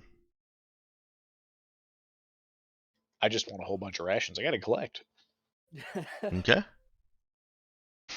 Probably worth mentioning that I have spatial awareness up. Okay. Very good. Ivan is gonna make his way as far into like the inner circle around the general in this party as possible. All right. I'll move you up here. All right. I think I heard Meow can just say that he got a call, so. All right. Oh, there he is. I'm still going to go ahead and see what's going on with the general partying with Johnny and Rafe first. Well, so the most important question here is, did Rafe cover the Sunset Mirage episode off? He is trying not to let you know that he's not familiar with the show. He's really trying not to. That's all right. Johnny like, probably pull already to that. figured that out. But the Yeah. important thing is there were two guys betting on which episode of TV people would like better, and that seems like the Mhm. kind of idiocy Rafe might be into. I mean, I just got some. I'm sure that I've got my henchmen getting some B-roll of the debate. All the media he cares about is his own media. Yeah. I mean, if I Rafe's got around, my own show. Johnny will go ahead and hook you up with some Chili Mac packets. Cool. But beyond that, Johnny is not worried about trying to befriend General Gellin for the main reason that he can't talk to him. So he's going to try to get the sense of, what the other mercenaries are doing, what the army is doing, or is this party as terrible an idea as he thinks it is, that kind of thing. Okay. Well, it does strike Cho Yun and Trip Callahan as kind of irresponsible to be bringing out alcohol as hard as you're seeing some of these soldiers hitting it. Some of them are just drinking beer and tequila, but you definitely see hard alcohol floating around in gulps and quantities that are definitely going to inhibit their ability to aim and fire a weapon if somebody walked up to them and started shooting. And that's very strange. Ring of Smiles, in particular, has been forbidden by Cho Yun from having any drink. Trip is drinking though. There's not much. Johnny's going to try to persuade the other mercenaries, drinking or no drinking, that maybe it's not the worst idea if we be the least drunk people here and keep an eye out for something that the locals didn't expect. That's something that both Trip and Cho Yun can agree on. Yeah, so he's going to organize, I don't know exactly what you'd call it. We'll call it a patrol. Okay. During the party with some of the other mercenaries, just to see if there's any trouble to be, watched out for. Party patrol. Okay. Is Rafe including himself in this? What I'm saying is Rafe shouldn't try to make this the biggest, craziest party he can possibly make it. I mean, you can do that if you want, but you're going the opposite direction for me at that point. No. It's like, you can definitely see, like, he's like, trying to be like, cool, like, we're gonna blast some music, like, what's, he's like pulling out the psych, like, anybody want to hit some of this, and then, like, you're like, hey, maybe this isn't a good idea, and he's like, oh, all right, It ain't the time, man. It ain't the time. This jungle eats people. I'm not hearing stuff all day. We might not be here tomorrow. What better time is there than now? Sometime we ain't about to be eaten by some kind of squash. Man, I think you're crazy. It's whatever. Yeah, I don't know. He's kind of just bummed because he was definitely looking to, like, try to live up the party, but there is obviously some wisdom to not going hard tonight. So But only some. Yeah. Yeah, come walk around in the dark with Johnny and his rocket launcher. Nothing bad can come of this. All right. Sounds like we've got Rafe and Johnny settled, unless either of them wants to get into anything else. Let's take I just want to generally have commiserated to the point where, like, I kind of have justification to maybe use my connected favor at some point with, the people around here. Okay, sure. Ingratiating myself to kind of soldiers and mercenaries and people in general. Yeah, how much does Rafe chameleon to achieve that? And you mean like to try to blend in with them? Yeah, I mean, like, kind of socially chameleon himself to where he's parroting and projecting the same kinds of moods and mindset that they give. That's not so much his way. He's more Okay. of, like, bringing his own thing to it. Okay. So Yeah, that's my thing. Yeah. It is, literally. I wouldn't say he's doing a lot of social parroting. Okay, so he's actually taken almost an antagonistic approach, but not antagonistic in the negative sense of the word. Yeah, but I more would say he's honest. Friendliness okay. is more what I would think. Why don't you go ahead and roll that for me? We're gonna do yet another connect roll. Yeah, we are. Why don't we get this one with wisdom though? Nobody tells Xander. Why wisdom? Because I'm trying to be friendly, and just like I mean, it's not a huge deal statistically or anything, but like I Mhm. just don't really You- see what it has to do with wisdom as Well- opposed to like social behavior. I guess I don't know. Wisdom That's be more if wisdom. you're social chameleoning. the wisdom is But more I'm not for social chameleon though. I'm just trying to be charming. So the wisdom is more for what you get out of it. There's no question that Rafe is going to be able to ingratiate or impress, not impress. Ingratiate is still the best word. Ingratiate Okay. himself with these people. That's not even really worth a roll. The wisdom is more for how it actually benefits him in terms of information or what kinds of knowledge he gets back from these people. All right, what he's paying enough attention to pick up, Yes. I guess. that makes sense. It makes sense that he's not as good at that. So Ooh. 5. Okay.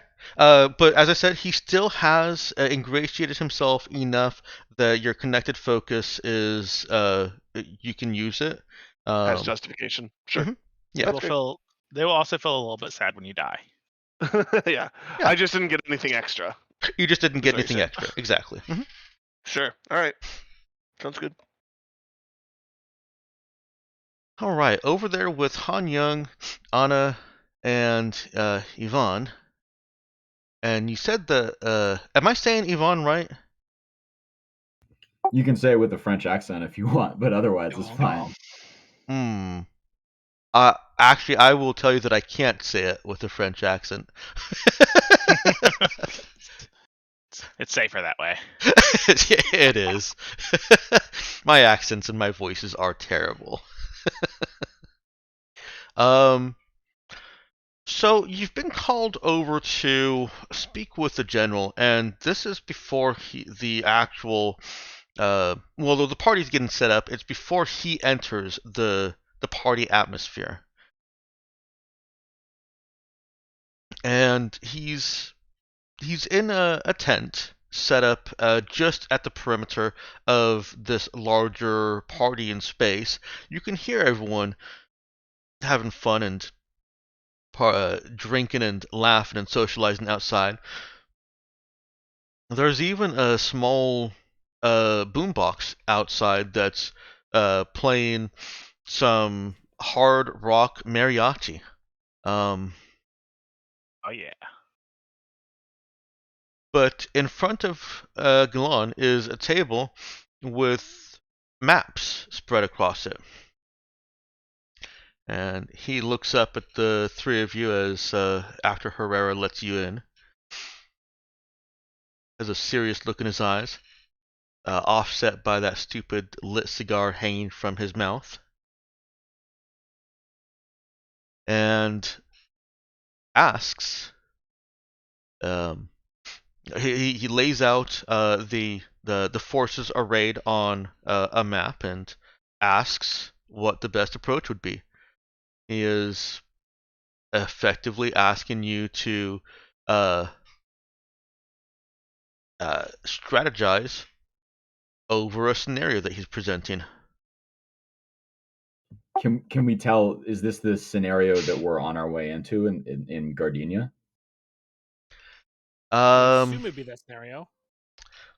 What skill or background knowledge do you think would be applicable to that question? Does it include a map of Gardenia? There are suspiciously few actual words on this map in front of him. It is not labeling location. I mean, I feel like reading his expression in some form or fashion, personally. But unless you had something else in mind. Nope. I would let you roll a notice wisdom. It doesn't sound like Han is suspicious that it isn't the scenario that you're currently in. I mean, based on the context, it seems likely. But it's Could also could Yvonne assist on that with a notice intelligence to see if he recognizes any of the topography? Yes, but let me just drill in just a little bit. Where would he recognize the topography from? Like, how does he have the background knowledge, or is he just kind of basing it on what you guys have traveled thus far? I would say that he has well, first of all, he has maps and a guidebook as part of his True.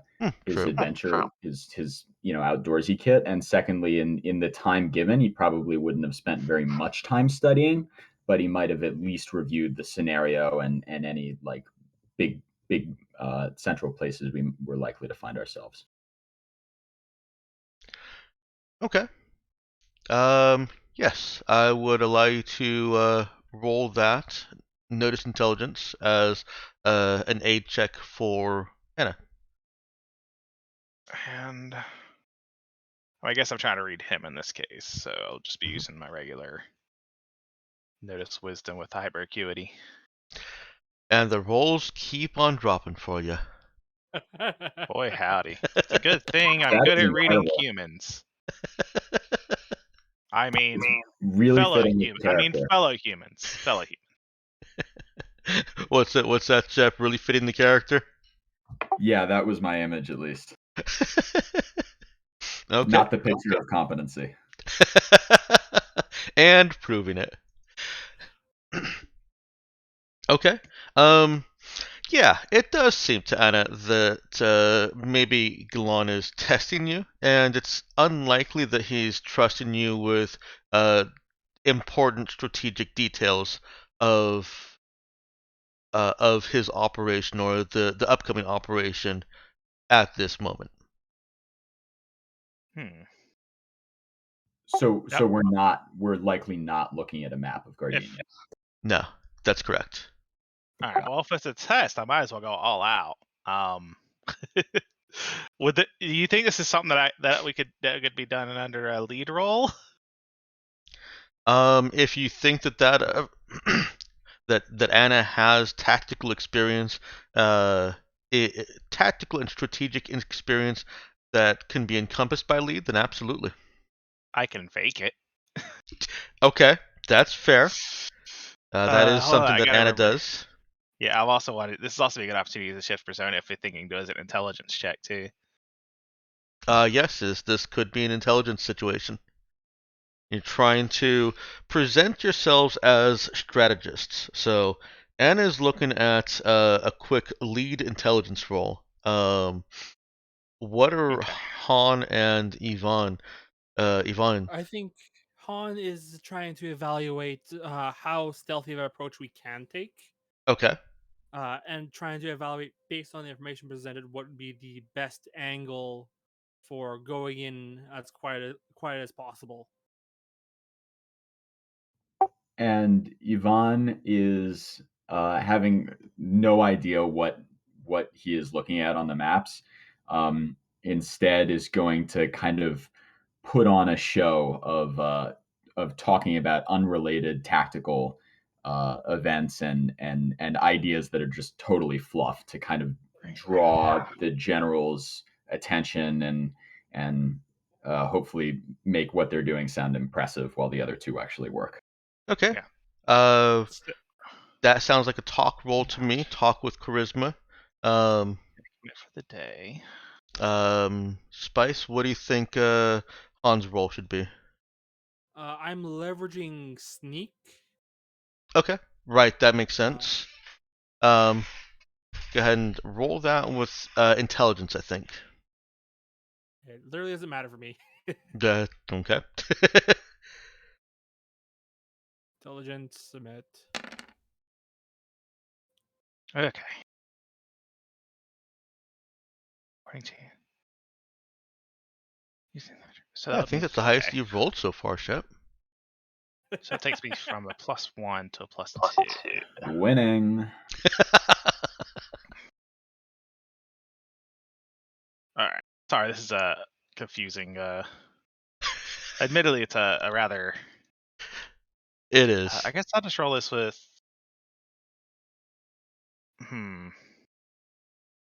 Roll it with intelligence and add +1. That's what I'm going to do. Okay.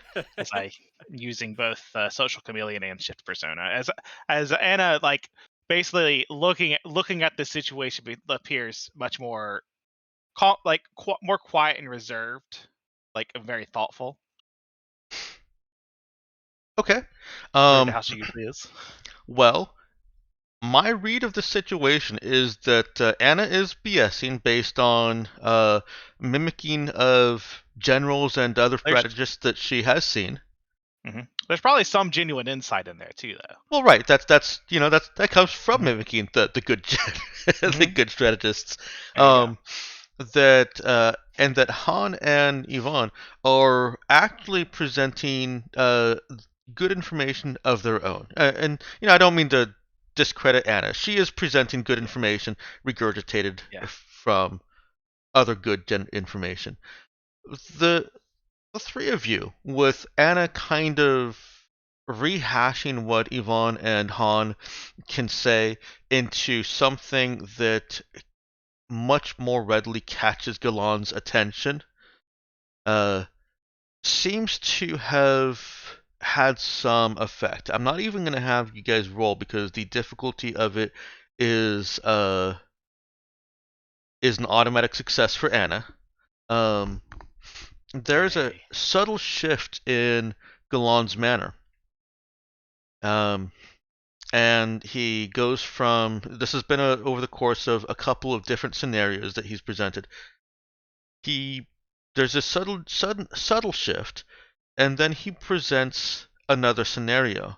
There's still no names on any of it, no references for you, but it looks much more relevant to the situation at hand.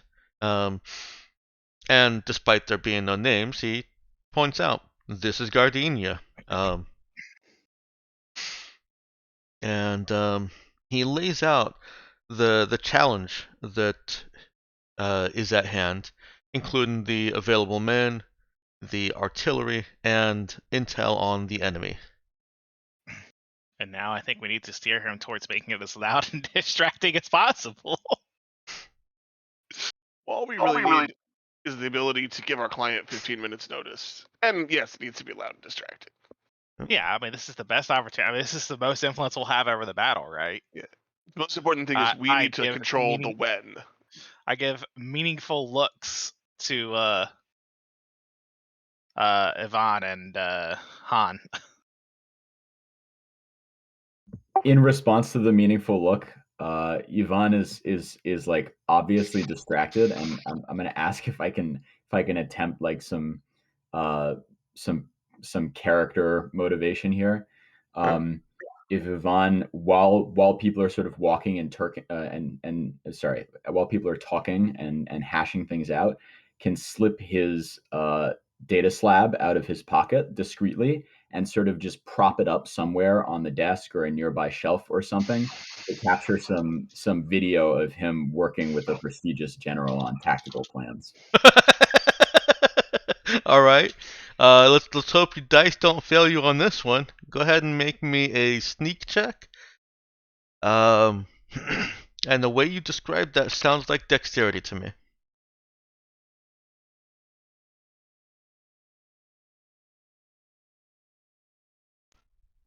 Wow. There you go. That's a relief. The data slab goes unnoticed, even when the bright little screen, declares to the entire tent what's going on. For the very quick fraction of a second it takes for Yvonne to minimize that and just bring it back to a dark screen. It's still recording in the background. It's just not showing that it's recording. And it All looks right. like he's brought up some kind of email application. Nice. The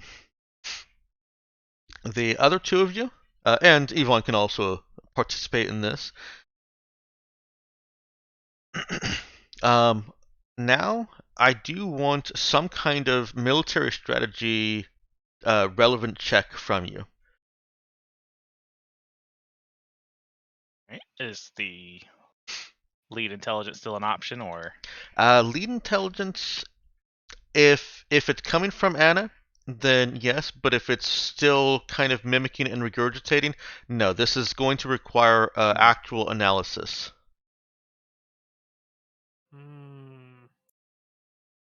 It's administer time, y'all. Actually, administer would be good. I'm not really good at administering, but I might as well.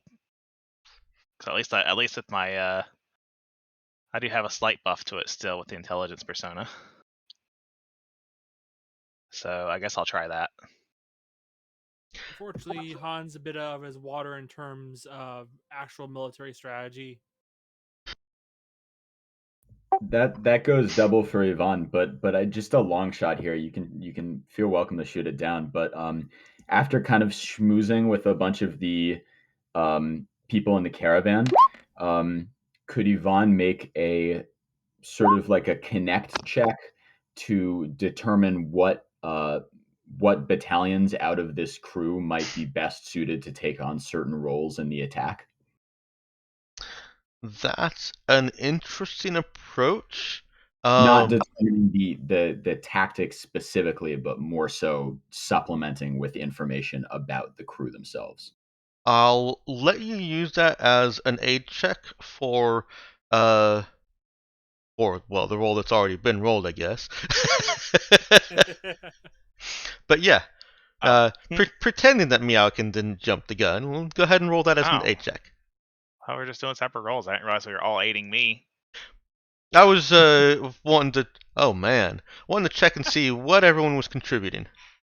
That's excellent contribution as well. Anything coming from Han? Han probably would give more advice about sneaking up ultimately. Okay, more info on sneaking up. Go ahead and make another int sneak check. Alrighty, submit. Wait, we don't want to sneak. We want to be loud. Between Loud can come after the sneak. Yes. Between the three of you, it's clear that the best option will be to wait until dusk and send a sapper team to bring down the wall. The walls of Gardenia are ridiculously thick. They're thick enough that you could have a motorcycle chase scene within the walls. And so bringing those down with a dedicated sapper team is practically crucial to any plan. But a better strategy. Hang on. Let me back myself up. So the best option is to wait until dusk and send a sapper team to bring down the wall. But you get there, you'll be getting there around midday, and so if you wanted to, you could try to convince him to go with a suboptimal strategy, present it as if it is the best, and change the timing of his attack.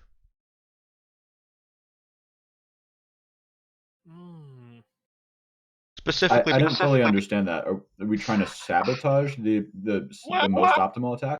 well, Not necessarily sabotage, but remember, our actual objective here is to allow the client to deliver something to the surface without anyone noticing.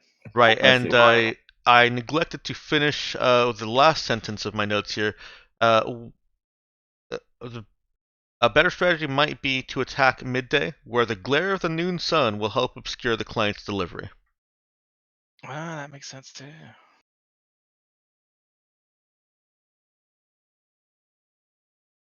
So it's not necessarily to sabotage. Like that's just secondary. Like that's just a means to the end. Yeah. And I apologize for putting all of that in in the airspace instead of letting it come from you. I kind of rambled myself right into giving away the options. I think that makes sense. Because we don't really have the info to actually say that there's a plan. Fair. Like what would be a good plan. Yeah. I think it's important enough that we declare the intent, what we intend the plan to achieve. Yes, you have an opportunity to shift the timing to a more advantageous time for the client if you want to try and convince him to go with an approach that's less advantageous for him. And we had to make sure, but I mean, I guess we still want to befriend him, so we have to be subtle. I think we got subtle out of this.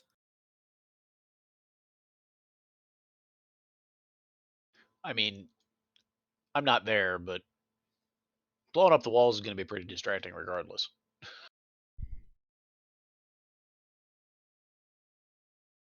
I mean, kinda.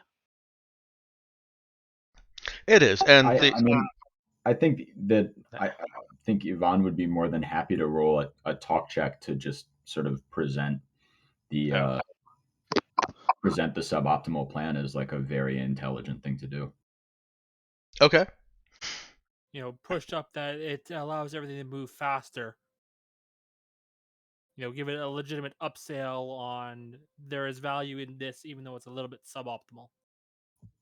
Nice. Yeah, go ahead and roll.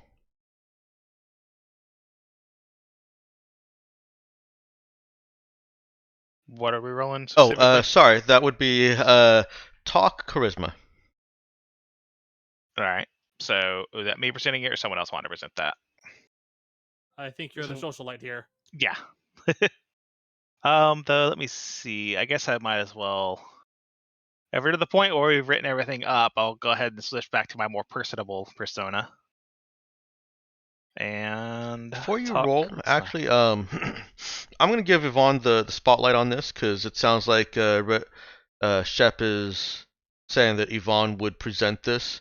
If there's any fumbling about, then Anna can certainly come in after shifting persona. But Okay. let's see how Yvonne presents this option to Galan. Oh man, I've left you guys with no music this entire time. I Yes, deeply yes, you did. apologize. So should I roll a talk? Yes, go ahead. Talk charisma. Nice. It's your best roll so far today. Okay, That shall I roll for that? Yeah, well, let's hear how Yvonne presents this to Galan. Okay. General Gilon, with the deepest respect, I see that your well-equipped battalion is full of truly faithful and competent soldiers, but I also see that they are tired. I know that this sort of travel is something you are well accustomed to, but I think that your men, your support would be truly they are up to the task, and they would be truly grateful to be in the city as soon as possible. I don't suspect that this would be a truly challenging thing for them to take on.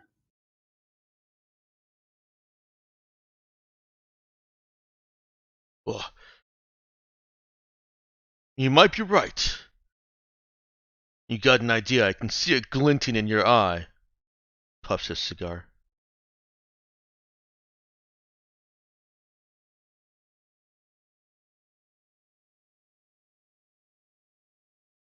And from there, Yvonne presents the suggestion to attack midday instead of dusk. Oh yeah, right. Sorry, I didn't get that cue. Yeah. So no worries. With that, Yvonne would start to present and sort of like step to the side to allow his compatriots to share their more tactically inclined ideas. Okay.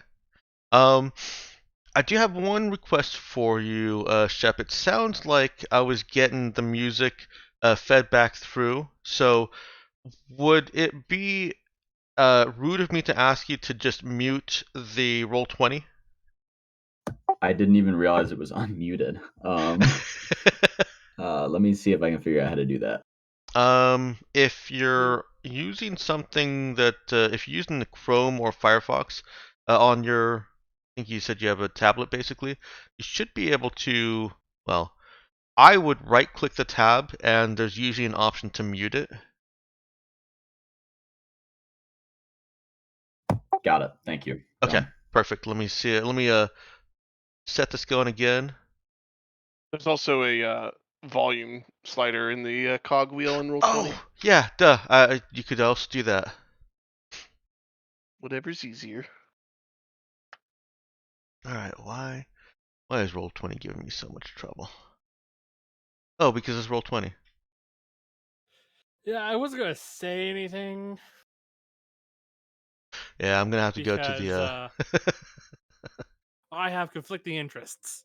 I know. I'm gonna take you back to the music stop page again. All right. That stops the music, and then I think we're just going music listeners. Oh, thank goodness. Okay. All right. Now, Yvonne, give me a couple of words here. Let me see if it's coming through. You just want me to talk? Yep. Okay, I'm talking. Hello. Okay. It sounds like we're good. I can't hear any music on my end, by the way. I don't know why, but Because you just muted the site. oh no, even unmuted. I didn't hear anything before. Oh, really? Okay. Maybe it wasn't. Well, Maybe I've unfairly blamed you. Well, there's a little bit of ambience on my side, and the stream. I'll have to listen to it again later and see what I've set up for Kanagiris. I'm not actually sure what I'm hearing. But we are past 1 o'clock. I would normally have taken a break at 1 o'clock exactly. I wanted to handle this little meeting with Galan before we paused. Do you guys want a 15-minute break, or do you want to power on through? I vote break. Okay. My threshold is at least one person wants a break, so let's go ahead and take a break. Ken, do you have a minimum time frame that you want? I'm about to go make a sandwich, so be about 5 minutes at least. Okay, let's go with 10 minutes. Go ahead and come on back at 1:25, or whatever that works out to your in time zone. Alrighty. That works for me. Shortly. All right.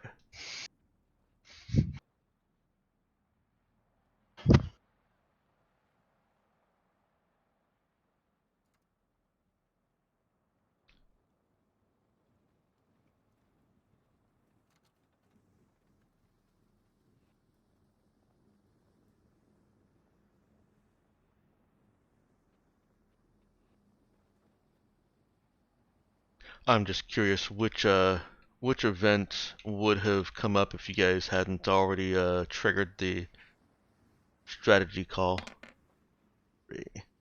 Yeah. Okay. It would have been a dance off.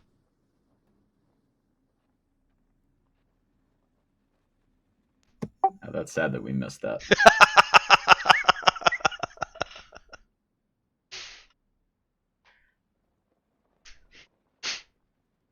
And one of the ways that I try and expand the one shots is occasionally at a point like this, I'll have created a table of different options, so that it's not just me saying, okay, here's where they go and strategize with the general, and depending on how things have gone up to that point, I'll either pick from the table based on those preceding actions, or just roll. And the number 3 was titled "Dance for Me."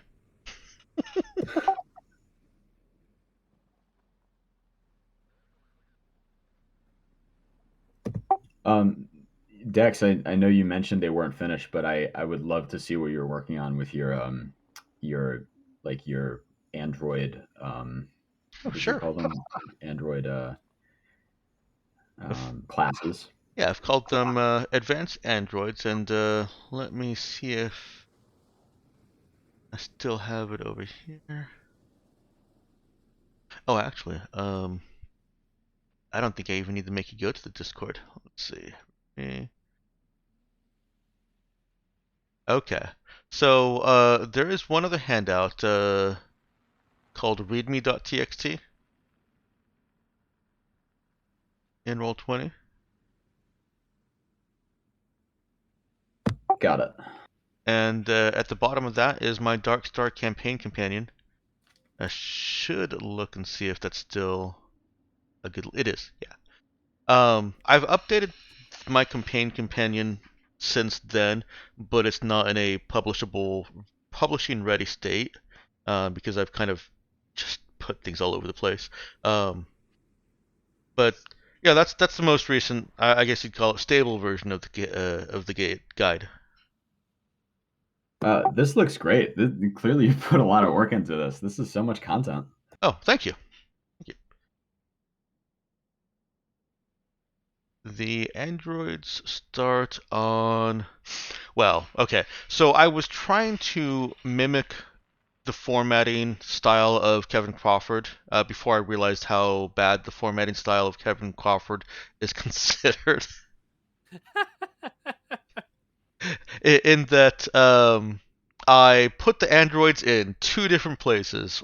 One place simply describes them as a class, and the other place describes how their class works. Like psychics, you go to the classes section, and there it describes the psychics, and then it proceeds from there to like your skills and your foci, and then it tells you what the psychic powers do. Right. So I repeated that, and that's one of the things that I'm in the process of fixing with my revision. You'll, if you're interested in those androids, the actual powers of them are on page 42, looks like, and the class is on page 34. Nice. Scrolling through, I see that you have a bunch of what looks like ship maneuvers laid out. So do you use an entirely different system for ship combat, or you've just supplemented the existing one? That's also content that I'm cutting right there. I had taken exception early on to Kevin Crawford's idea of pursuits in space being boiled down to um, contested skill checks that just give you a couple of hours lead time and could theoretically turn into hours of in-game rolling dice. If you took it to the extreme. And so I've over the couple of years I've been doing this, I've tried making different ways of doing space chases, and that's the most recent version that I've cut because it's just too complex. Gotcha. It's unnecessarily complex for something that I've more recently learned I can just turn into a narrative event. Dex, Yeah. you're not telling me you play with people who take things to an extreme, are you? What's up, Danielle? No, me? Yes. Never. I never Never. overcomplicate things. No, and we never play with any people who do it either. Never. I think the difference here between me and the inside reference that Danielle is clearly making, is that I catch myself and look back and think, ooh, did I do that? I need to fix that. Self-awareness is helpful. I'm still learning that one. Aren't we all, sir? Aren't we all? So did y'all finish up your game, or? No, we're taking a quick break here. Oh, man, nice. Do you mind if I listen in? Yeah, no, absolutely. Okay, cool. We just had our neighbors move in with us, and I'm normally an extrovert, but we've had over 20 different people helping them move in this past week, and I'm out peopled right now. So Ben is watching the kids, and I am escaping to a coffee shop to do art and not interact with anyone. But if I'm just listening to your game, then I'm not having to interact with anyone. So. That's fair. When we get back in, I will ask you to mute yourself, of course. But For sure, yeah. This Were is you giving out jamming advice? Was that what I heard? Were you giving out jamming advice? Was that what I heard there? jamming advice. Jamming advice. Oh, yes, I was. I was trying to backtrack it, but no, it was jamming advice. More lessons learned about overcomplicating things. Ignore him entirely. The players are at your mercy. Is it me? No, it's the players who are wrong. Correct. Always the players who are wrong. Got you. Well, this explains a lot about some of my TTRPG experiences, but I had no context. I just heard players are wrong, and I'm just going to go and agree. I just unmuted. oh man. By the way, this is Danielle. I'm a player in a game run by a player with her in a game run by her husband that I'm also begun broadcasting on Monday evenings. Yeah. I'll be able to watch this week. Oh, sorry. Go ahead. Was that Meowkin? Yeah. Okay, what were you saying? Huh? Oh, I said I'll be able to watch it this week. I was able to catch it the past week or two. I'll bring my A game and not be super uncaffeinated. Like last time. I was so out. Oh, thank goodness. Last time I watched was terrible. Just Get that good, was like 3 scrub. weeks Come ago, on. I think. And Shep, what were you saying? Man. I think I forgot. Did anybody's parents or grandparents ever say when they forgot something, it must have been a lie? Oh, No. nope. My grandma would say that all the time when she'd go, oh, I forgot something. Oh, well, it must have been a lie. And I was just like, Grandma, how often do you lie? Like, is this... Wait, are you saying your I'm grandma was very concerned. forgetful? Yeah. Like, when she would forget something, she'd just attribute it to, well, must not have been true if I forgot it. And I'm just like, what? That's a little worrying. Yeah, right? I'm like, all right, next time I go into therapy, mark pathological liar on pre-existing conditions. It's like, are there any hereditary illnesses you'd like to make us aware of? Do you have a separate sheet of paper? Can I just fill that out ahead of time? Hey, thanks. Oh, I remember what my question was. It wasn't a lie. Y'all were talking about streaming. How many people generally listen to on the Twitch stream? Well, my Sunday morning streams tend to have 2. Our current stream has 1, but my Monday night stream gets up to 5 or 6. It's just all the players in the Monday night game. Hey, we had more than that, more than our number of players the other night. I have noticed though on Twitch that role-playing games generally have a much smaller viewership than a lot of the other categories. Yeah, they do. That makes a lot of sense. It does. Yeah. It's really hard to get random people engaged in watching your 4 hours of you and your friends sitting around talking. Yeah, I right. don't know why You pretty that much is. you pretty much have to have celebrities, I think. Yeah, and I think it also helps when you do have face cams, just because a big part of streaming on Twitch is the sort of personalized, the very personal setting. Mm-hmm. You know, like you're getting to interact with people. But when you're streaming your Twitch, when you're streaming your tabletop RPG, it's really just for people to watch versus interact.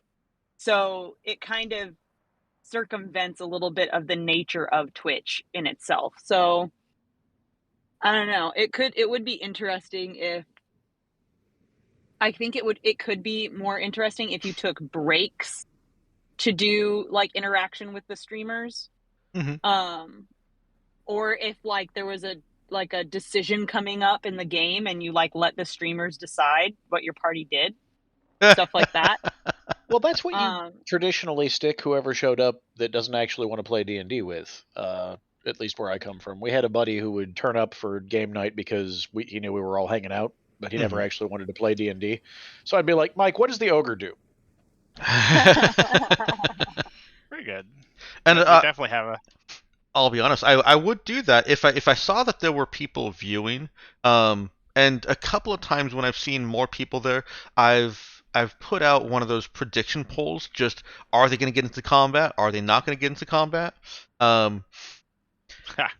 I did that when you guys were in my campaign approaching Changi Station. I actually did do a prediction poll there to, ask. Nice. I guess that's one of the few times we got into combat. I mean, if you'd listened to more of my advice, you'd be in combat way more. I think everyone can agree with that. I don't think we have a single Sure, is Charlie? Is he partial? He's not partial warrior, right? No, Nope. he's partial He's expert. partial expert. Yeah, so we don't even have a partial warrior on our team. Oh my. All right, I'm gonna go ahead and bring us back into frame. Danielle, are you able to mute yourself, or shall I do it for you? Mute. Okay. I'll do it. Shall I do it? Wow, jeez. Well, I don't know what those laptop capabilities are. She might not be able to reach the mute button. I'm sorry, Christy, I was like, I need to shut up, or do I have to make you? Oh. You're on my phone, and I will respectfully mute my own self. Thank you. Best of luck, everyone. All right, we're back in.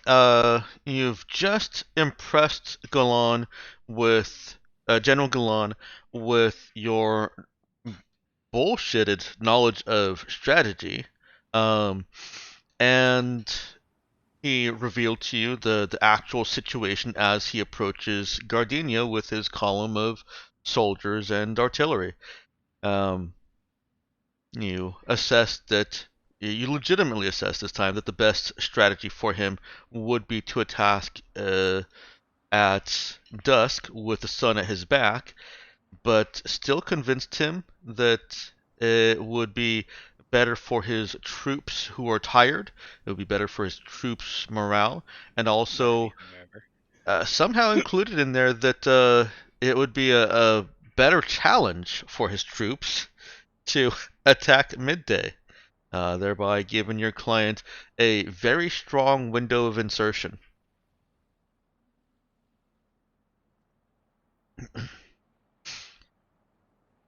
Insertion. I was gonna say it.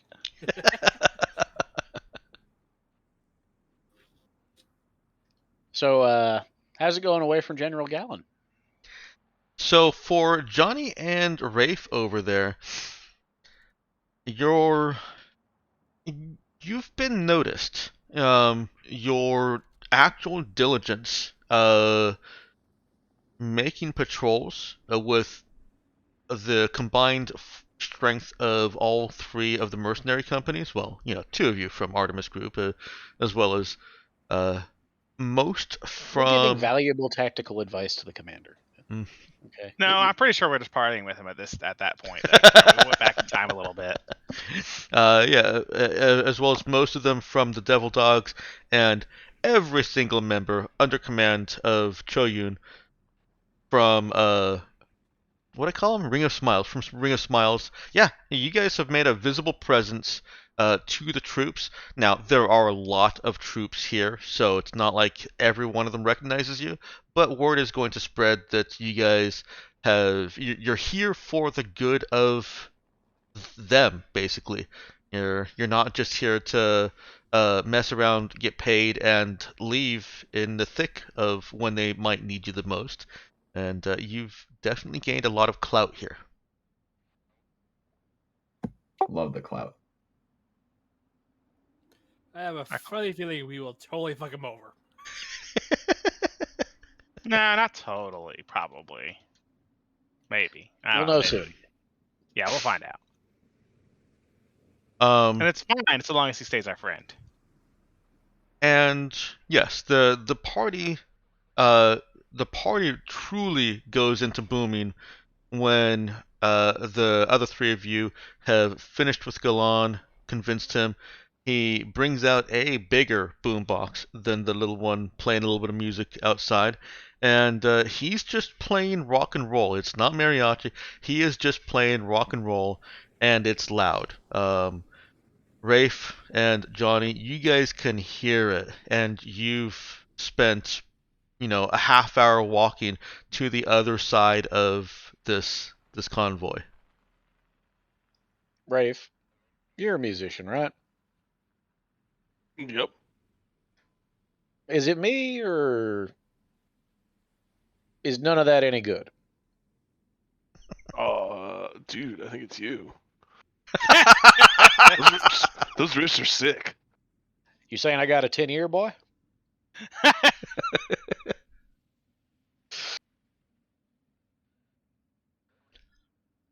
Fight. Like, pull out his bass and like play along to like one of the songs or something.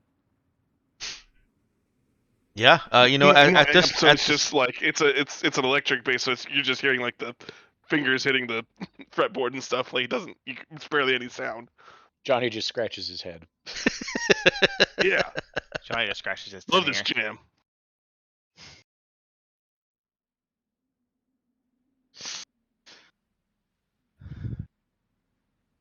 the rest of the night passes uneventfully, except for those of you that did drink a little bit hard, and then there may have been an event in the middle of the night where you woke up and rushed to the porta potty, also known as the undergrowth. The latrine. Yes, also known as the undergrowth. Well, hard to beat that, I suppose. In the morning, the assembled soldiery just diligently pack up. They slap themselves into shape. Some are more sober than others, but most have some level of overhangedness. Hangover. Hangover. Yeah, wow. With the relative advantage in sobriety that we mercenaries are enjoying, and the fact that I'm sure at least one person from Ringer Smiles can drive, can we just decide that there is a truck that is ours now? Yes, now you can. Yeah, we do that. Yeah. In fact, you're able to score vehicles for all three of the mercenary companies. Admittedly, this comes of getting to the motor pool before the people who are going to come looking for them later, but that's going to be their problem. They shouldn't have been hungover. No, any kind of challenge to you guys being in those vehicles is generally brushed away by the impressions that you guys have made already. Word of your clever strategizing with Galan has spread, as has word of how serious you've taken this contracted responsibility. It's more than just a contract. They're starting to look at you guys as, hey, they're actually here to help us. They actually, well, they might not believe the same as we do, but they're going to let us. So yeah, any challenge that comes to you sitting in those vehicles is brushed away by others. You've earned it. Yeah. So those of you that did not party at night can recover your system strain. Hooray! One of them at least. I'll go ahead and keep mine. What did I suffer from? Yeah. Okay, You just get one. You just get one back a day, right? that's correct. Okay. Not that it's likely to be an issue, but my one ability does cause strain. With 18 max, I don't think one matters that much. Yeah. No. It's It really doesn't. Honestly, with 12, I wasn't that scared of one. yeah. But still. You have to be like you have like a really bad constitution to really worry about in most cases. Yeah, it was Or- mostly a point for flavor. Or a really busy bioscion on the team. Mm-hmm. Yeah, I think it's meant to represent like many days of wearing you down rather than being worn out over a single adventuring day. Yeah. Yeah. Um, Kind of like exhaustion in 5e. this second day is much more quiet and somber. Of course, that's to be expected because most of the soldiers are sobering up. But as they sober up, they're becoming more somber than they were the first day. They're actually sobering into a grim countenance, and with the connections that you guys have made on this convoy, you've actually got some very friendly faces who are explaining to you that this night will also be a night of celebrations, but it's very, very different. They make a huge point to emphasize how different this is from General Galan's celebrations. Tonight is a celebration of impending death. They know that they're facing dire odds the next day, and they have traditions that demand such sobering mortality be celebrated with somber drink. And they ask if you will all join them in basically celebrating what might be their last day. Of course. Definitely. My question is, what's Galan doing?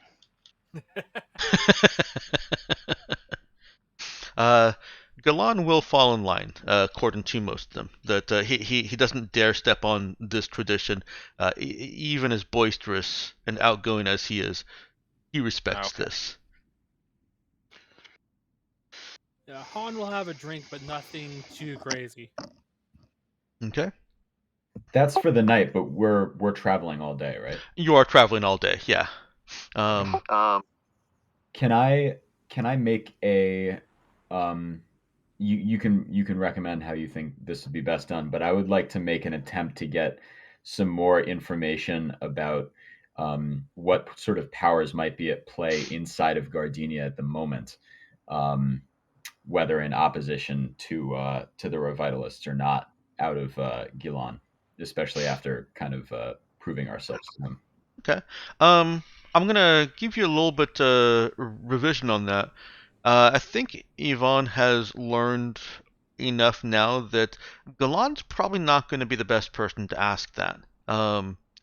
Oddly enough, Herrera is going to be a better source of information if you want the most reliable intel. Interesting. Maybe Meowican wants to take the lead on that since I openly mocked Herrera. And I secretly plotted murdering Herrera. Go team. Go Team Venture. At least I tried to help him up afterwards. Oh yeah, maybe you would be best suited.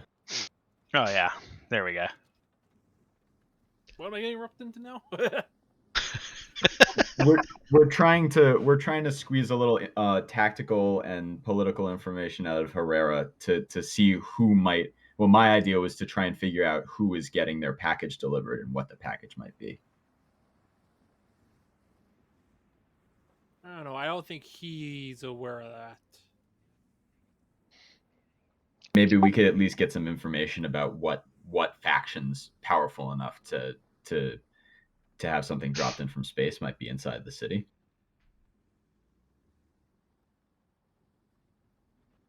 No, I Do don't. the other mercenaries and/or regular troops know anything about who's likely to be in Gardenia? Because Johnny must have heard something by now. Okay, so let's go ahead and break this out a little bit. It sounds like there's one piece of information, two pieces of information that you're really trying to find out is who is the client. Does anybody have any clues that could give you insight into who the client is, and what kind of opposition are you expecting to face with Gardenia? Have I summarized that? Yeah, I think that's accurate. And if possible, what is the client having delivered? But that's secondary. Okay.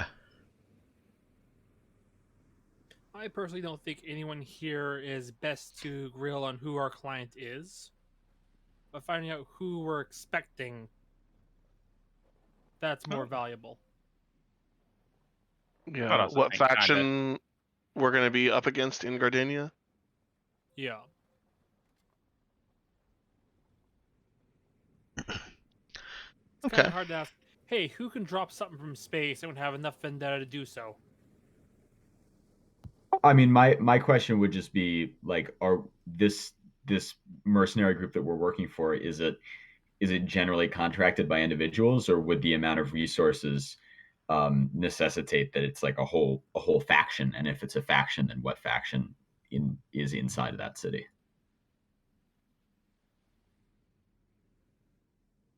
Oh no, the star is getting disjointed. I fixed it. There we go.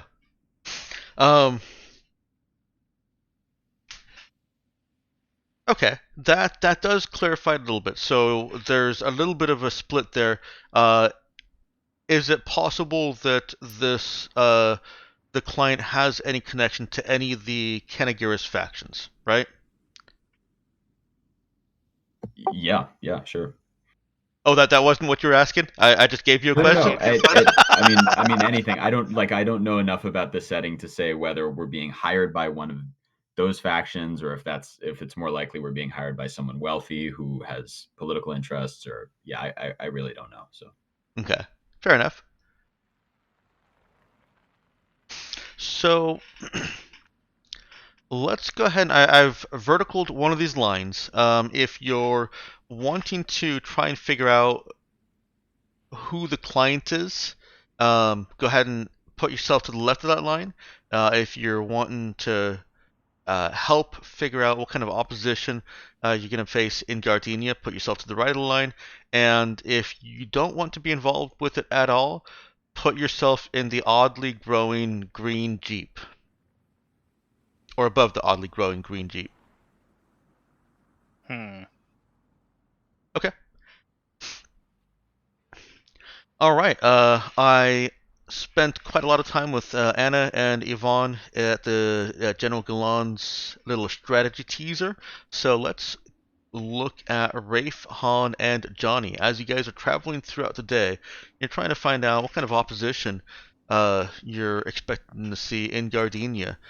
How do you want to interact with these troops around here, and or Herrera, to get some insight there?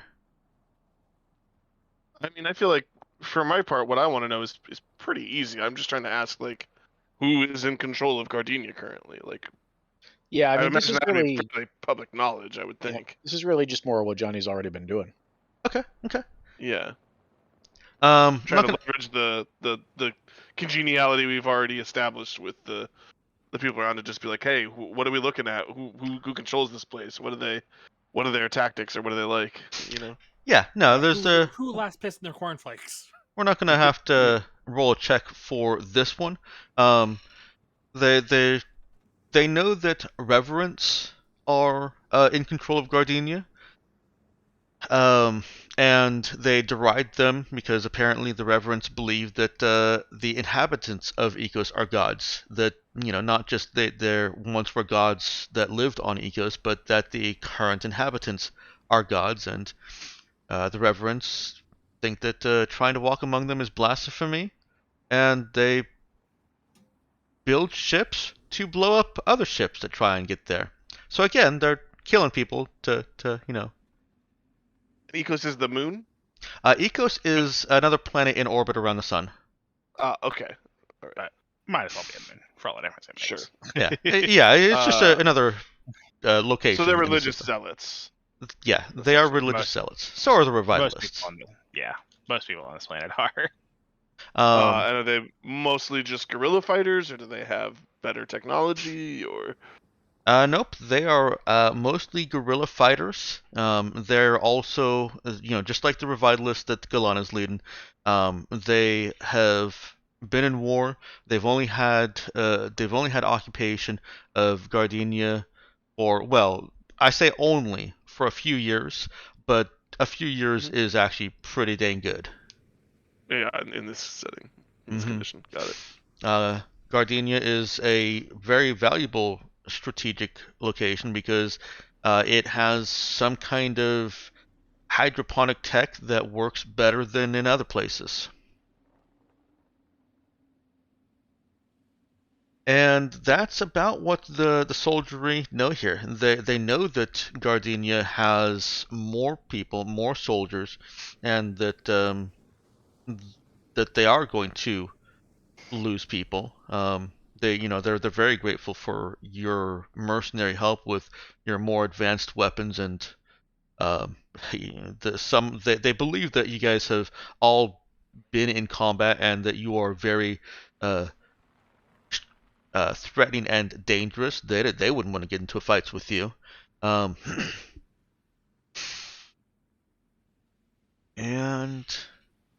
that's Yeah, I've been showing them my clip reels. right. Yeah, they're also impressed with how dangerous that looks, especially the wide open spaces that you frequently find in the outlands of VGO. Are there any more specific questions about the Gardenia forces or operation or opposition?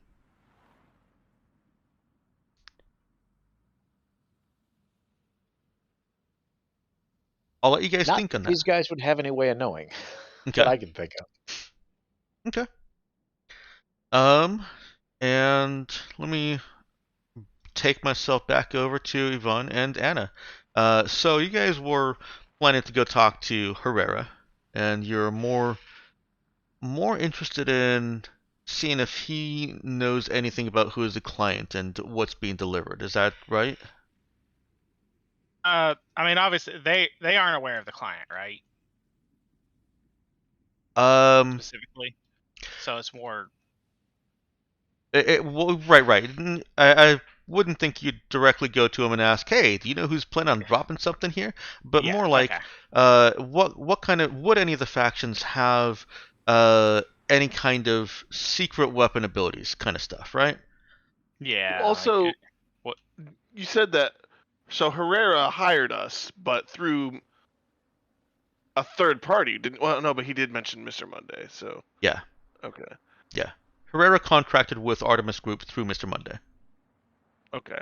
But secretly, he's not the real contract. Like, that was a shell, right? Because really, someone else paid us to make friendly and create this distraction. Exactly. The true client has has contracted with Mr. Monday, and then Mr. Monday then set up the contract with Herrera to make it look like you guys are here for them. Yeah. Okay. So never mind my thing. Okay. I would just like to know if there's if there are any dissidents within the city, people trying to topple the existing structure or maybe get a leg up if there's someone attacking from the outside, that sort of thing. Okay.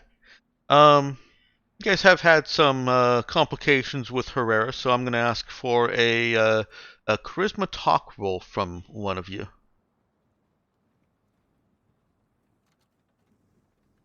And I do assume Charisma talk. Me. Yeah, gonna be Anna. Yeah. This is a new day, right? It is a new day. Not to say that Yvonne couldn't roll it, but I know Meowkin knows what Anna's built for. Definitely. Yeah. So we'll go with social chameleon there. Oh gosh, I can never remember which one's it. It's it gives me a bonus to my talk essentially because of the way I did it. So I'm just gonna roll chameleon because I technically only actually have a +1 talk. I just have an ability that lets me use my special powers instead. Mm-hmm. Okay. And that's for the scene. So, the answer that you get from Herrera once you've kind of smoothed over the ruffled feathers is very definitive. There's none of the factions on Canagiris that would have any space capability, or if they did, then they're getting the heck out of Dodge. They are taking their spaceship over to Ecos to do the thing that they shouldn't if they're one of the other factions, or that they should if they're his faction.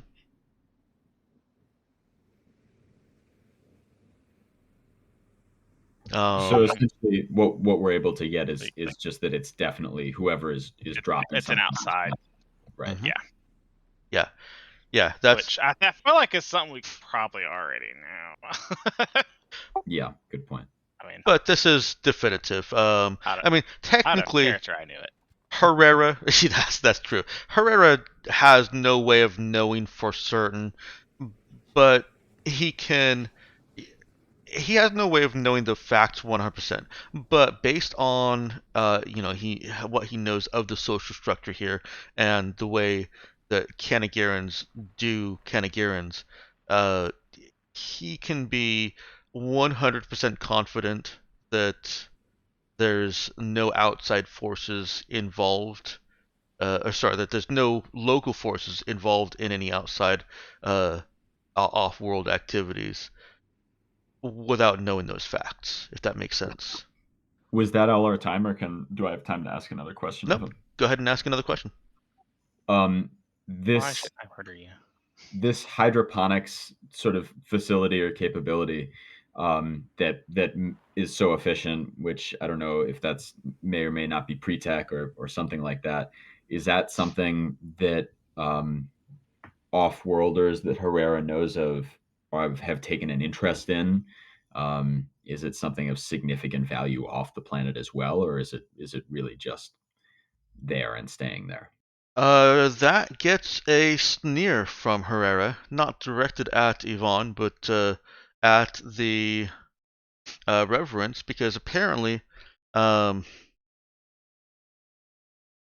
on. Get my timeline straight. Yes, apparently they have been using the promise of pre-tech to recruit mercenaries. That's what has brought so many mercenaries so much interest in Canagiris. Normally, the outside mercenary forces just leave Canagiris alone. Sure, it's good for the occasional uh, war and a little bit of profit here and there, but Canagiris is a poor place. Mercenaries want money. But some broadcasts promising pre-tech for help in this confrontation have brought mercenaries to support initially just the Reverence holding Gardenia, and then started bringing them to the Revitalists because they think that the Revitalists are going to win. Okay, interesting. Which also kind of opens up some information that you may have known as characters, but that or as players, but the characters weren't as certain of, and hasn't really been expressed by anybody else. It seems pretty clear that Gardenia knows it's being attacked. Yeah, I worked my way around to assuming that. I now have a question, which is, does Johnny have any idea what the other two mercenary crews are here for? Obviously to fight, but beyond that. They have ulterior. So are you trying to see if there's ulterior motives with them? Yeah. Okay. I mean, I've been hanging out with Trip pretty, steadily, but now we have friends with the Smiley guys, so, Yeah, I am going to ask you for a charisma talk check on that. You got it. Got to make you roll something. That's okay. Keep making me roll stuff I'm good at but can't ever use because I can't talk to people. It's fine.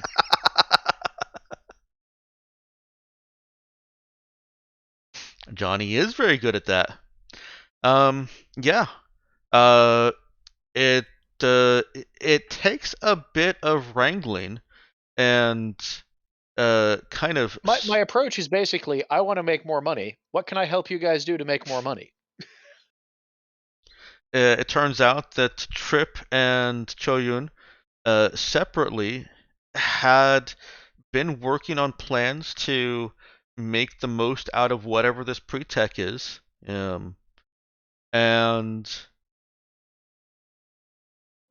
as it comes out in the open, at least between the three of you, seems like you've forged kind of a bond here, a secondary alliance within this contracted alliance, and they do want to bring Johnny and his crew, that they now refer to the rest of Artemis Group as his crew, in on what they That's just inaccurate. what they foresee to be a very profitable dig into Gardenia for whatever this pre-tech is that they're promising to mercenaries.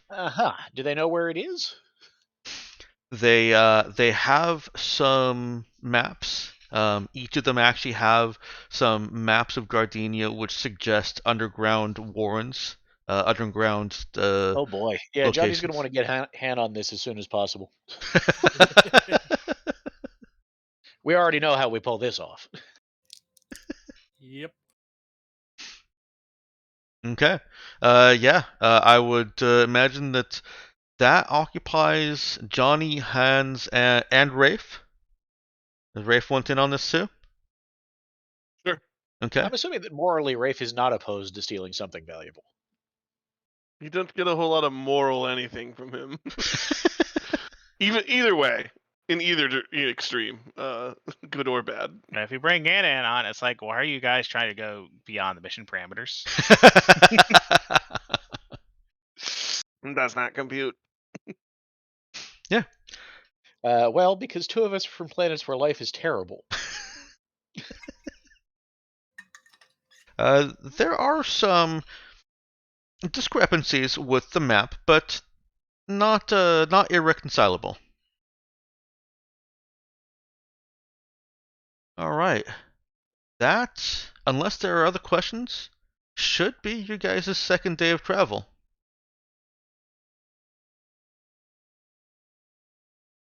Alrighty. Write another one down. I'm going to repurpose this handy line once more. Oh, poor line, give it a rest. Hasn't it done enough for us? It's going to. And this line is, are you staying above sober or below sober? Are you going to engage in the we're going to die tomorrow death celebrations to the point of mild impairment through the night? Or are you being more sober and more cautious? I mean, I'm pretty sure I'm obligated to be sober and cautious because I'm pretty sure I can't get drunk. That is true. So, below the line? But is that reason for you to go in on the celebration and drink lots with the people to make them think you're celebrating, even though it has no effect on you? Well, I'm assuming I can't really. I mean, I guess I could. I'd have to fake. I don't think I could actually ingest that much. You can't ingest very much, no. And it's above the I line can if you want to be sober. Oh, I see somebody has chosen can't to be straddle the right line? in the middle of the line. that's not legal. Dang it, Sure Ken. That's an option. Yeah. I think Rafe and I are on the same game plan, in fact. We want to drink exactly enough that everybody knows we participated, and then leave. Okay. Riding the line. I don't know. It seems to me like that line's gonna end up falling below the line. So those of you that are above the line, while the rest are partying, what are you doing? I think Han's going to take a couple of drinks, but he's still going to be out and still going to be watching. He's not trying to be disrespectful, but he will take a drink and cheer the men on. Okay.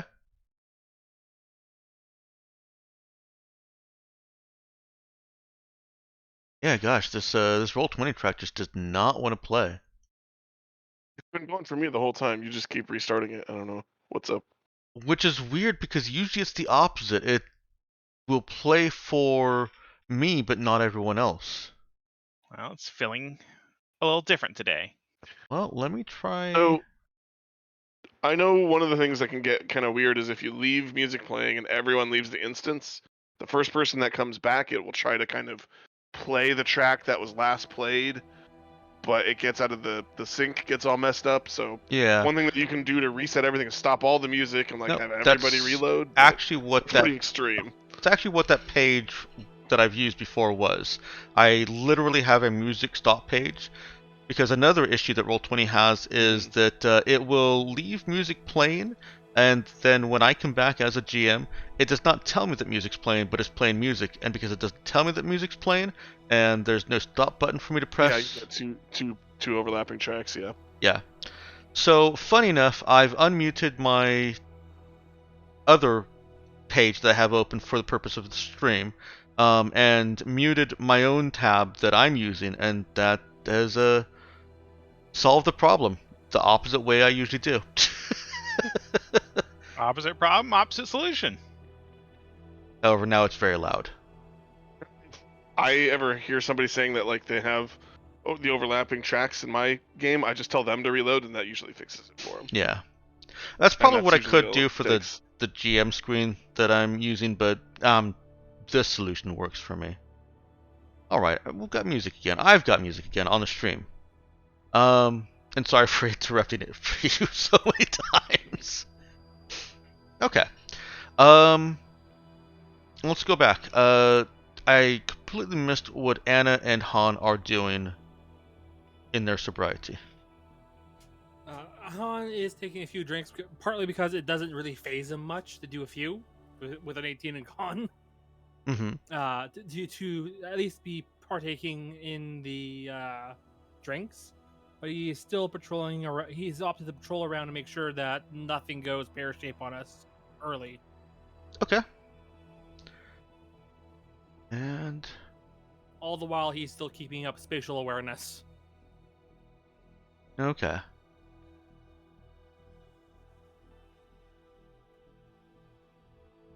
I'm going to take myself just one quick moment to refresh on spatial awareness. 100 meters every direction. That's what I thought it was. That's teleport, right?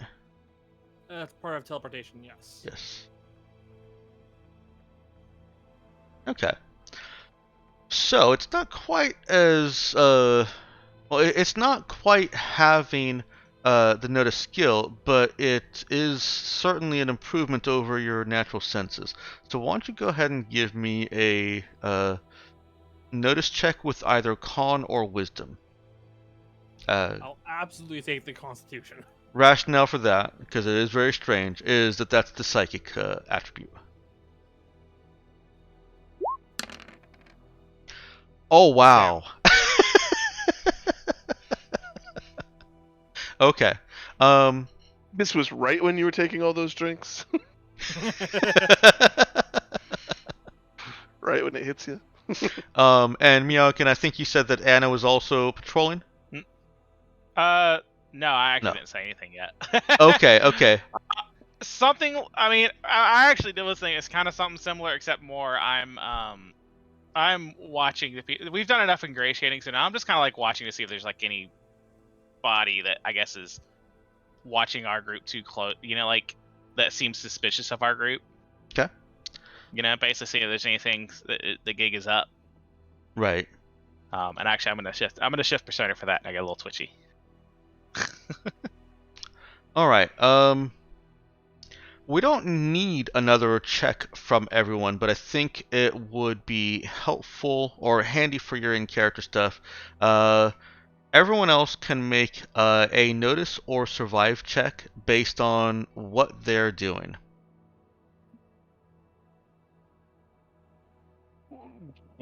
What are we noticing? Or I'll get to that in just a moment. Notice wisdom. Yeah, we'll go with wisdom for this. Alright, doing +1 for the persona. Also, I guess I gotta do another. No, that's just some strange. Survive would be fine as well, with wisdom. I think shift first. I'm assuming that we shouldn't roll one of those if we're like fully involved in the party. You should not, that's correct. Okay.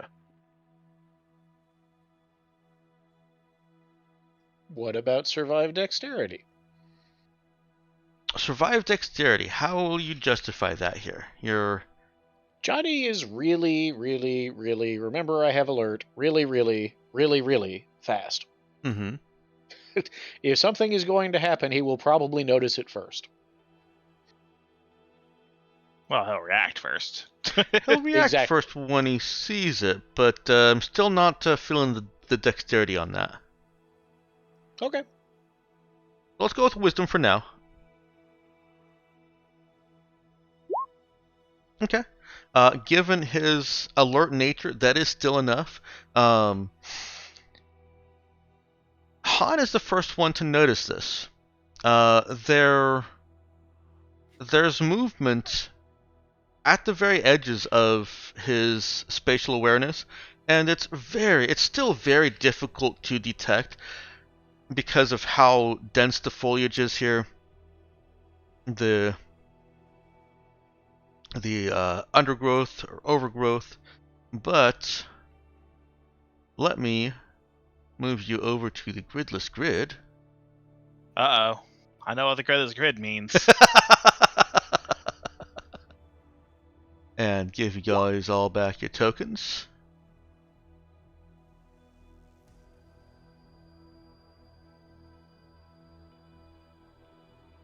Okay, no, you're correct there. Molecular ice. And Han does notice people trying to sneak up on the camp. They're trying to avoid the active party that's going on. They seem more like they're interested in other targets within.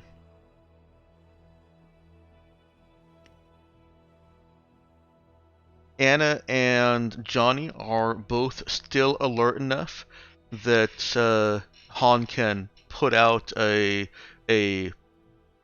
bleh. Words are not working for me today. Communication. A The comms alert. emergency alert button. Uh-huh. Yeah, he definitely taps that and moves up and gears up. Okay. That is saying I'm activating my telekinetic armory. Okay. I've had mine up this whole time. And so this telekinetic. approaching force doesn't seem to have noticed that they've been noticed just yet. Was that what Han put out? Does that notify like the rest of the team, everyone in general? It does. It does. It's just that Anna and Johnny are more immediately alert and can One more Johnny react on to the this. spot. Yeah, yes, and can react quicker here. So, let's get a real quick. What does Han put out? What's he send to the team?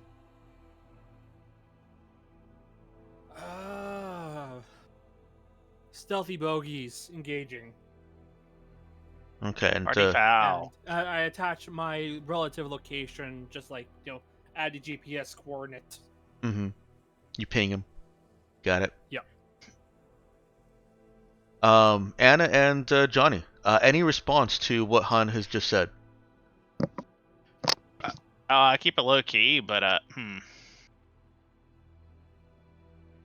Well, certainly I slip out the Wraith laser pistol. Okay.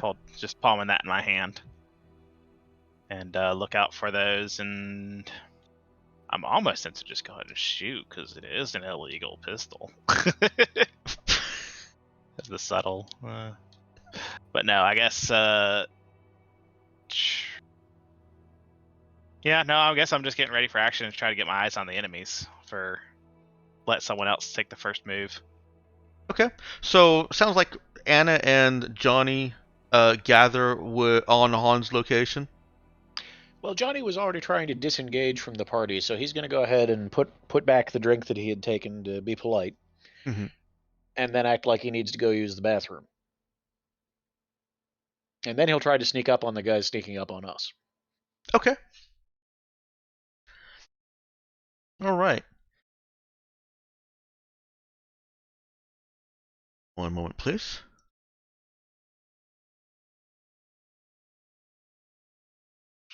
What? Actually,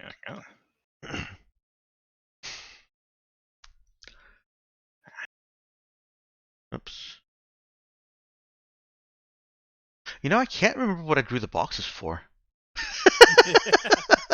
Probably nothing. I think I still thought I only had 4 players, and I was going to give each player a box that they could find their enemies in, but I don't really like that anymore. So I'm continuing to use your notice checks there. Oh, I saw you just moved yourself. Sorry about that. And Han's not immediately engaging in a firefight. He's wanting to figure out what the fuck they're doing, and he is stealthing in. Uh, he'll even use kinetic transversal to give himself up and out of the normal eye line, and just kick and bounce off trees. okay, is he trying? You said he's trying to do it stealthily. Yep, but he's using his telekinesis powers to pick physical spaces people can't occupy normally. Okay. Why don't you go ahead and give me a sneak roll for that? We're gonna go sneak dex for that. Darn, here I thought you were going to give me con. Nope, not this time. Ah.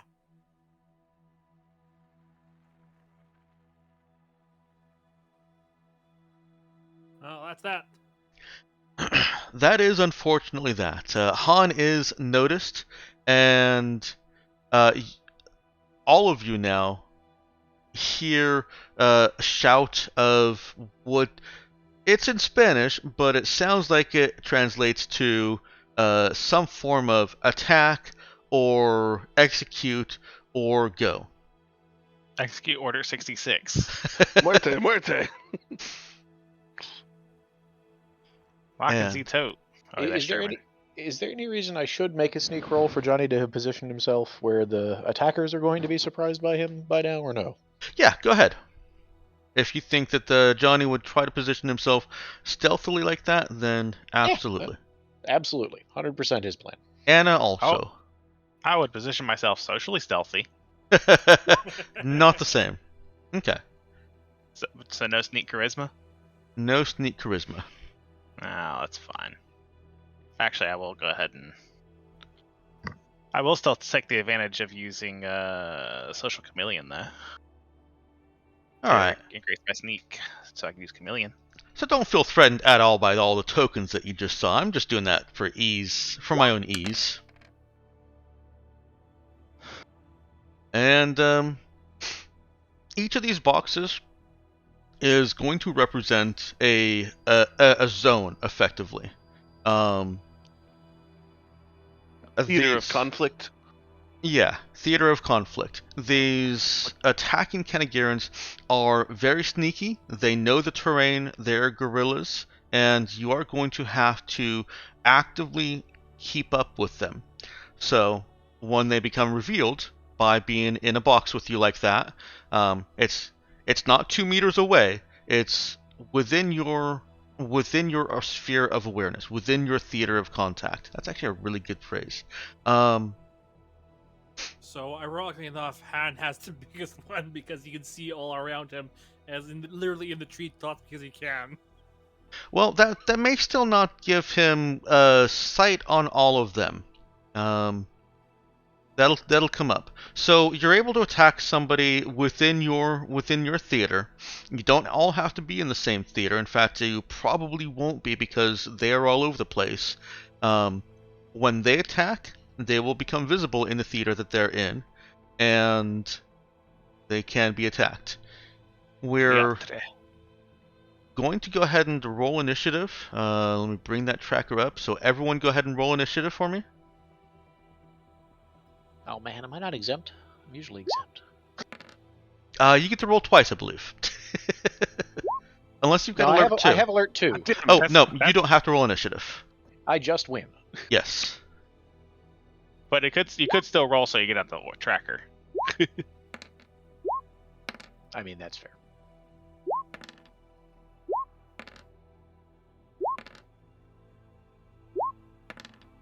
I can't believe I got a 1. Rafe was busy partying. Oh right, I have to what? Select the token and then hit the initiative bonus. Mm-hmm. Yeah, it's a little bit funny. All right. So let's go ahead and get that initiative from Yvonne and who am I missing?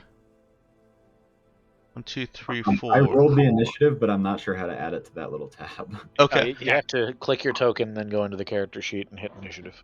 Mm-hmm. But remember to select your token first, or you'll screw it up like I did the first time.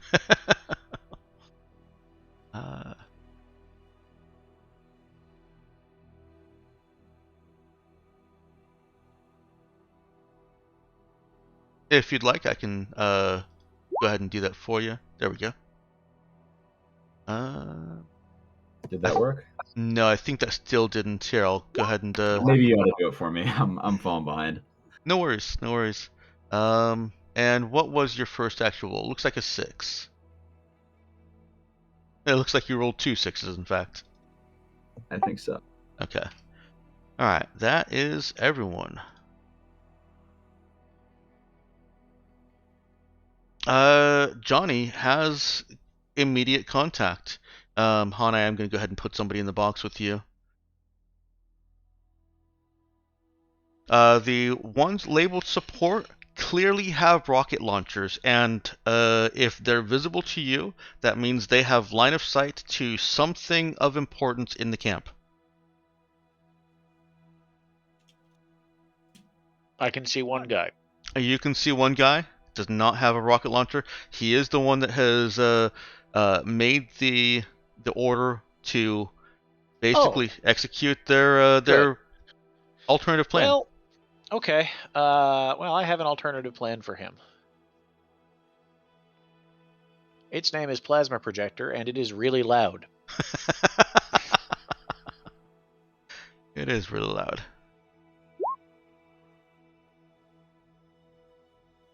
Why you gotta be like that? Oh god. Aggressive combat music. I don't know if a 14 hits him while he's, not yet, got his legs under him, but let's hope. Let me know. A 14 does hit him. I forgot to ever check my armor.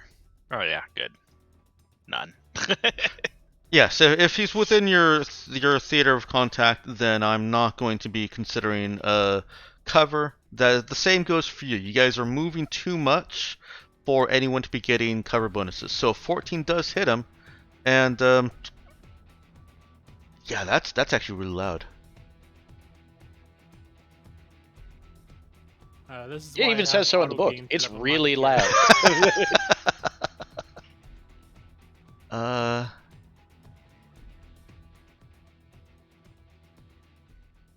Johnny is engaging in a little psychological warfare by immediately torching a guy with a really loud gun. What do you want me to tell you? Okay. Oh yeah. That is enough to cross him off. He is destroyed. Do you want to give us a visual of what happens to this poor guy? Well, Johnny, snuck off into the woods, allegedly to use the bathroom, but really what he did was double back around behind the attackers. This guy started giving commands which made him visible to Johnny. Suddenly, the plasma projector appeared in Johnny's hands. Suddenly, that guy was on fire. Okay. Johnny then disappears into whatever cover he thinks he can find, regardless of the current rules, because he does still have a move. Mm-hmm. Okay.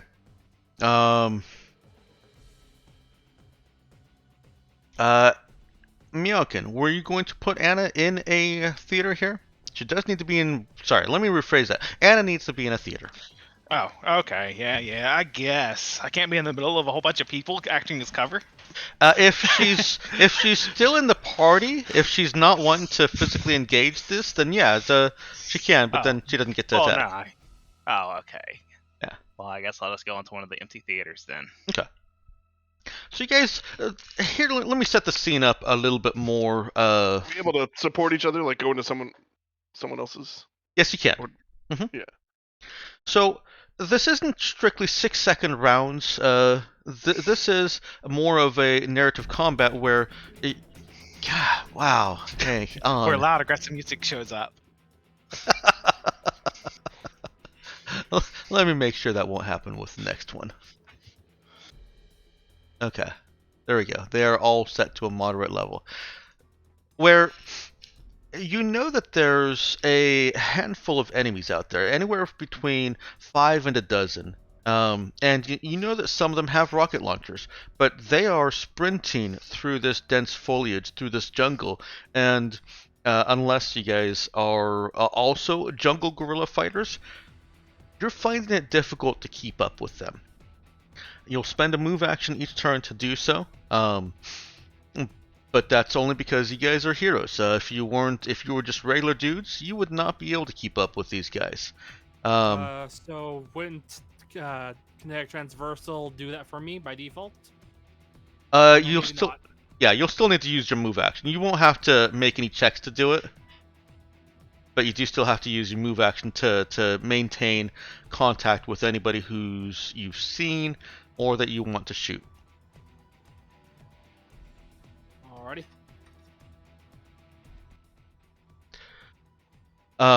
Sorry, I was trying to do the narrative thing, and I got myself wrapped into the mechanics again. And so they were trying to sneak up, you caught them, and now they've apparently enacted Plan B of cause as much destruction as possible. The party is disrupted as the absolutely screaming loud plasma projector from Johnny fires off and fries off a guy, and that was Johnny's turn, and someone appears in Anna's theater of conflict there. Theater of contact. Hooray! As she is moving through and looking for any of these gorillas, she sees this guy that has found himself a sightline to one of the vehicles in the convoy and is kneeling with his rocket launcher. He is going to get that shot off unless you want a snap attack. Oh, probably should at least make the effort, even if it's not likely to. These kind of Garens are healthy though, aren't they? And plus, if you snap attack, that you don't get your attack on your turn. Yeah, I think I'm gonna let that go. I'm not a warrior, so I can't rely on hitting reliably with snap attack. Okay. So it's gonna have to happen. I'm not the open combat person. I killed a guy. I did my job. All right. Doing my part. Rocket launcher fires off, and a jeep in the convoy explodes. Rafe or Yvonne, whichever of you is next. Yvonne is next. Go ahead and make me an evasion save.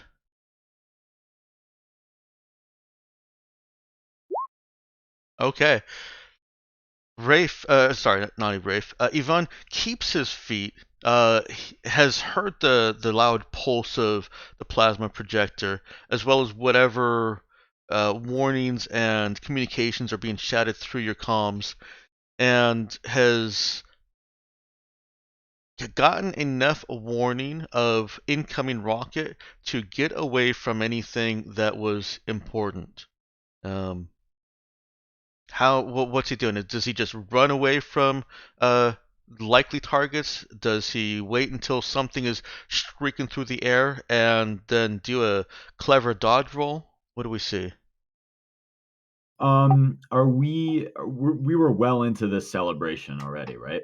Yes, you were. Okay, so I'm gonna say that Yvonne was pretty trashed.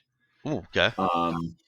And so as soon as things started lighting up, being not super experienced in combat situations, Yvonne's first kind of gut reaction was to stand up, look around, and shout "Merde!" and then throw himself onto the ground, diving just very luckily out of the way of the explosion. Very good. Very good.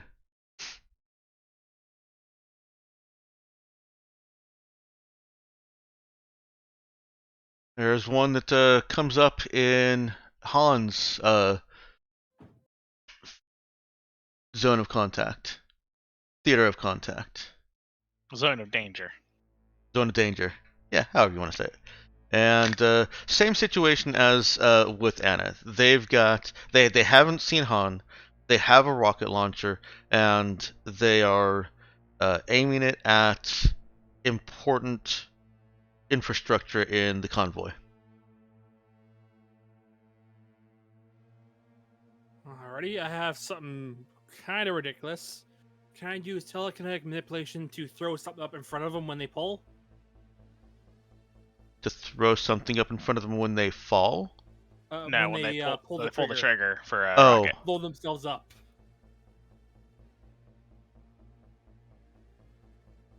I think I'm still missing a word. You said when they pull themselves up. No, Or when they pull the when trigger. they pull the trigger and blow themselves up. Basically, he wants to throw something in front of the. Oh. No. Let him explain. Let him explain. That's not what he's saying. Yeah. No, I'm literally saying that. I want to see if I can use telekinetic power or telekinetic manipulation to pull up debris when they go to fire off the rockets. Okay. With the implication that this blows them up because it's detonating right in front of their faces. Gotcha. I will say that won't work. The default answer to that is no, because the telekinetic manipulation moves things too slowly. He would be able to notice and either adjust or abort. I'll also say I don't think that would even work against like current rocket launchers. They Rockets won't are detonate. fast, y'all. Also that, yeah. Yeah, they don't. They won't detonate unless it has to travel a certain distance usually. Ah, that's Fair enough. helpful too. Yeah, and for that exact scenario, in case someone shoots something directly in front of them, yeah, so they can't blow themselves up with it. Okay. Well, you still can, but it takes a more comprehensive fuck up. Yeah. I guess I'll just have to spray telekinetic bullets at them. Okay. Go ahead. Oh wait, I have to do a snap attack using -4 on that. It does. However, that still hits, and that does drop him. Fantastic. As telekinetic bullets are spraying into him, he judders and jerks, and falling back, pulls the trigger. Rocket goes flying up into the sky, and do rockets ever explode if they don't hit something? Are they on a timer at all? They would have a fixed timer so they don't become an accidental landmine. Oh, Yeah. okay. Well, also they're gonna hit something unless they leave orbit. I mean, Eventually, even yes. if it goes straight up, we're in the jungle. You know, there's trees. Yeah, I was imagining that it managed to make it all the way through, but you know what? For the sake of drama, it hits a branch up there, diverts, and goes flying past and over the convoy to the other side, and hits a tree there. Fine by me.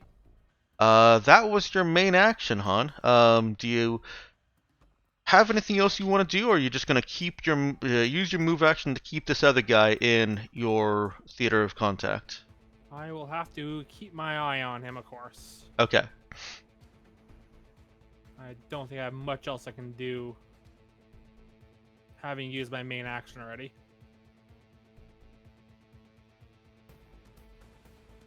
So this one basically gets off scot-free, since all of you have used your main action anyways, except for Rafe and Yvonne, who rolled low.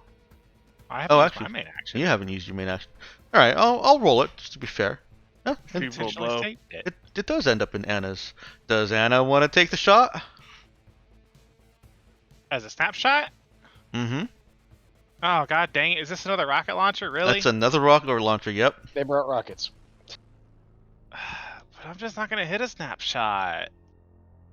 So say no. Yeah, I'm gonna say no. Okay. Rocket is fired. Probably count these. And it hits some artillery that was being towed along. Yvonne.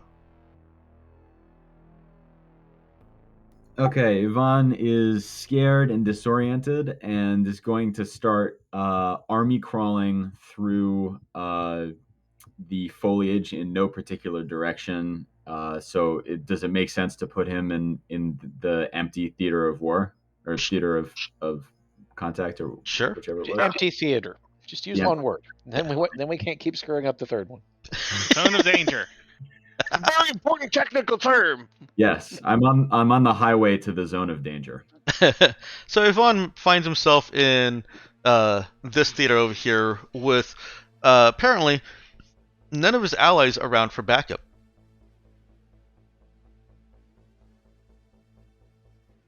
And because there's no one else there, he has no one to shoot at. No, but because he has a higher initiative than anybody else that might end up there, it means that he actually gets to hold his action and shoot without penalties. Okay, so he's gonna crawl until he bumps into a tree and then back up against it and just like sight down in all directions. Okay. All right. Dang, you rolled terrible there, Rafe. I'm aware. Just waiting. A guy with... Hang on, I gotta find out what this one is equipped with.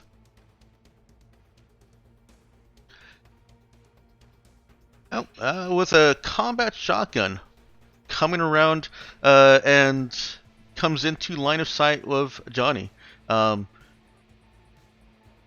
He also has a semi-auto pistol and sees Johnny as he's trying to avoid being seen, but you know it's kind of hard while you're scrambling through, and you don't know where your enemy contacts are going to be, and he squares off against Johnny. He has that look of, what's this guy gonna do? And his hand hovering just inches away from his pistol. Well, I've already acted this round, or I'd shoot him. Right. I guess that's next round's problem. That is next round's problem.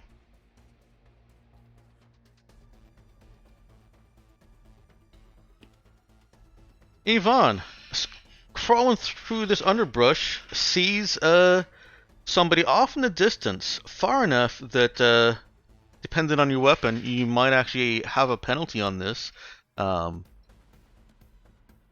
But they've got a clear line of sight that's going to send a rocket streaking straight past Yvonne if he doesn't do something about it. Or maybe straight into Yvonne.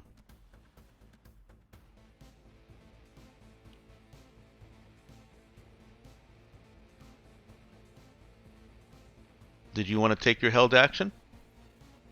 Oh, yeah, you still. I muted myself. I'm sorry. I kept forgetting, but I did push talk. I have a range of 300 meters without penalty. Is this person within range? Oh yeah, absolutely. Okay. All right. Well, then with that, Yvonne is going to shakily take aim with the laser rifle. And what penalty should I apply for the character being sloshed? I'm going to say, just to keep things moving along, that the sudden adrenaline surge has counteracted those penalties.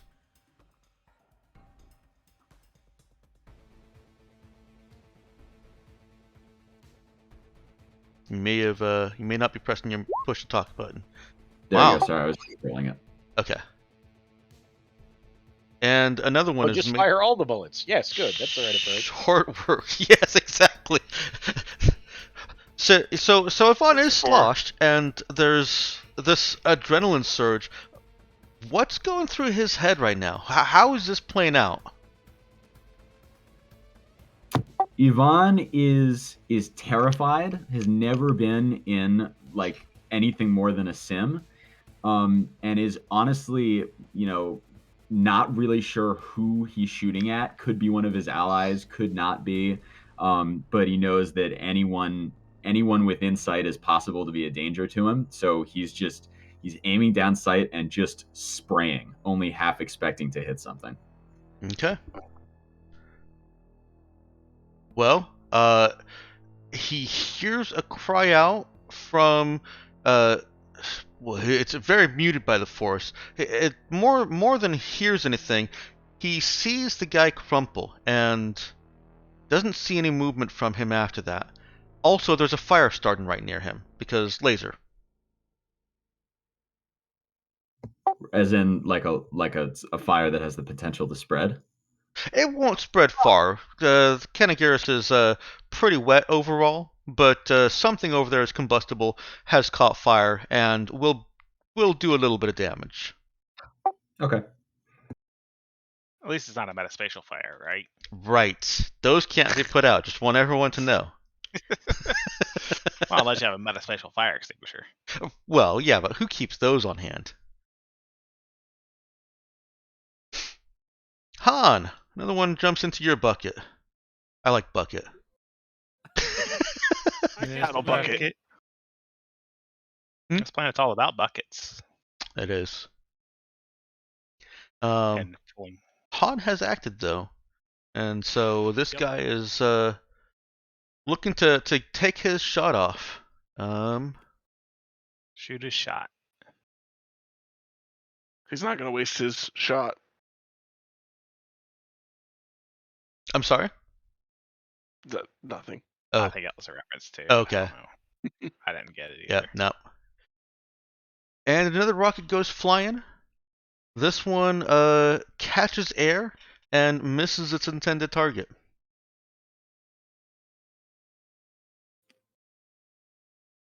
Good. And lastly, 3. Anna. I finally get to shoot. Nope, it's not your turn yet, but there's a Kenagaran soldier who has actively spotted you and is actually firing on you. Excuse me, I'm not a threat, sir. He begs to differ. Dang it. Well, I beg differently.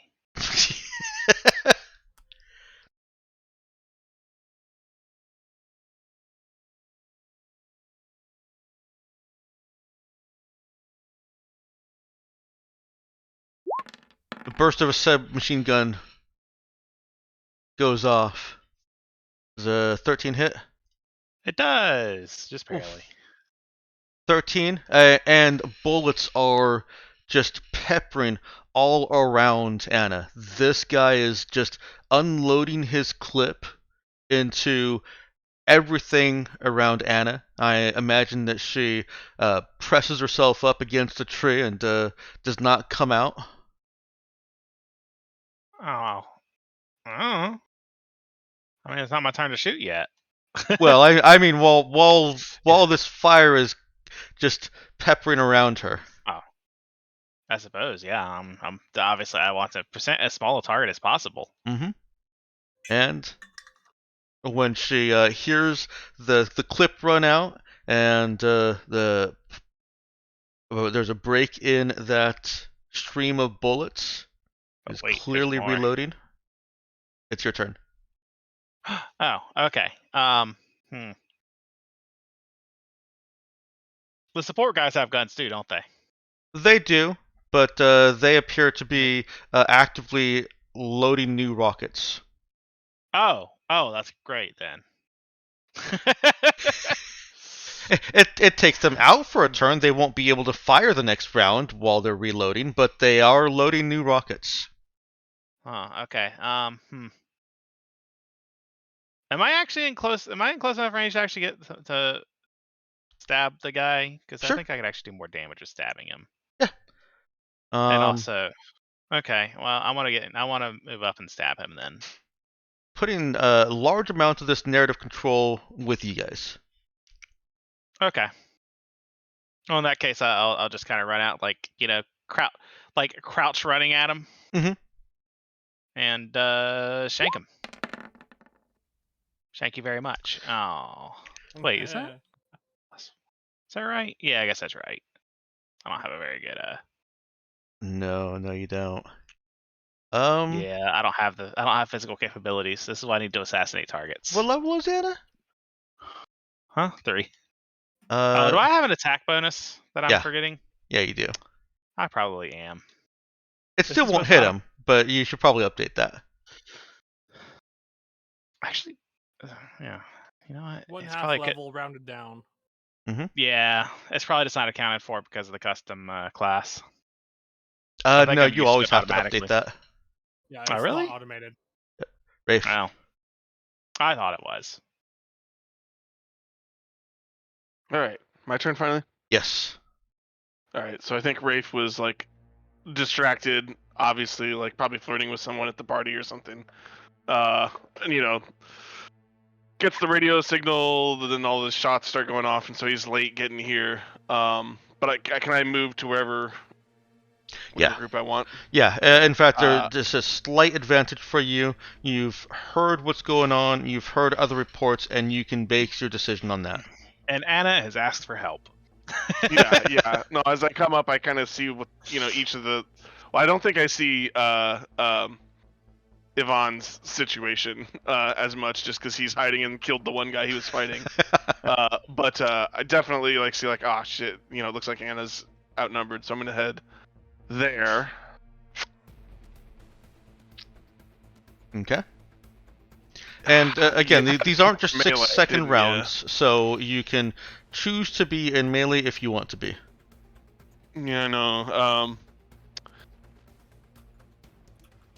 I just wish you hadn't chosen to go into melee, because you've definitely Well, narratively, it's a kink in my plan. How so? Oh, grenade. I might have been considering an area of effect explosives, but I didn't think about explosives. this isn't D&D, so I'm sure you're not gonna let me just say that I throw it perfectly to get the 3 of them, but not her. You wouldn't be able to get more than one in an explosive area, anyways. They're Okay. not that close to each other. Okay. Then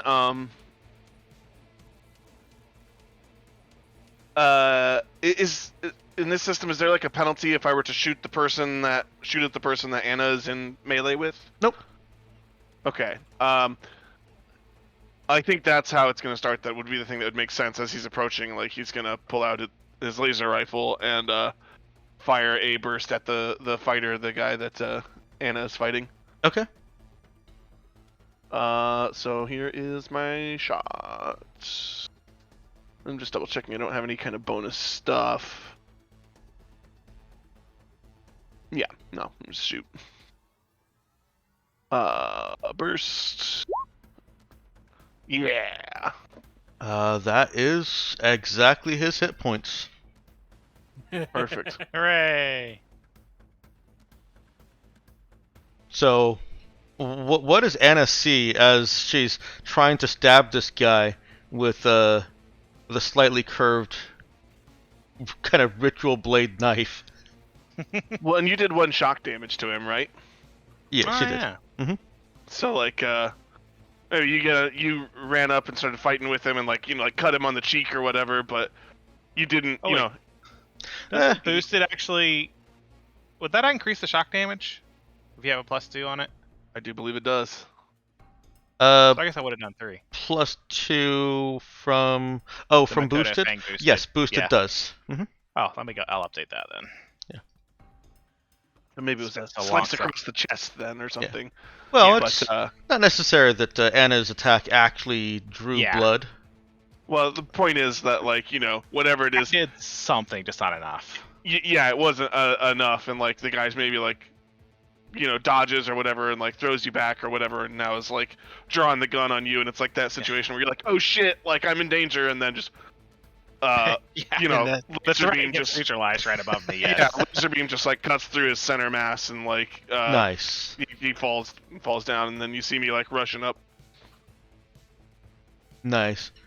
I'd be sweating if I could. Rushing over and helps Anna back up to her feet. Okay. Before Yeah, maybe drag you to cover again. Before we Quote, get unquote, to cover. Johnny, the other soldiers here aren't just not doing anything.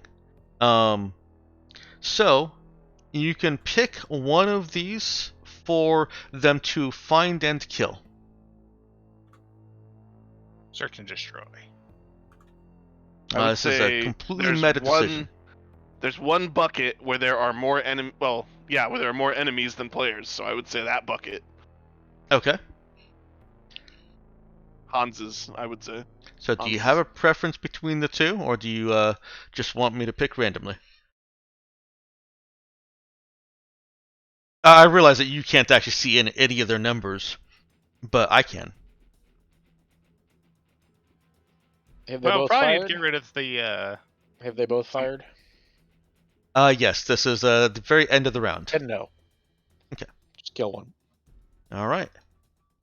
We'll go with that one. Johnny. The Kennegaran at you is actively dueling you. He has... No, he's getting shot with a plasma projector. I mean, Well, he's trying to. He's too slow, Chief.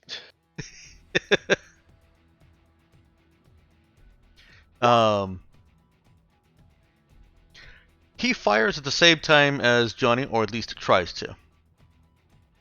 And so, go ahead and attack him. Already did. Oh, I see that. All right. He's already dead. You are already dead. Yep. He completely missed.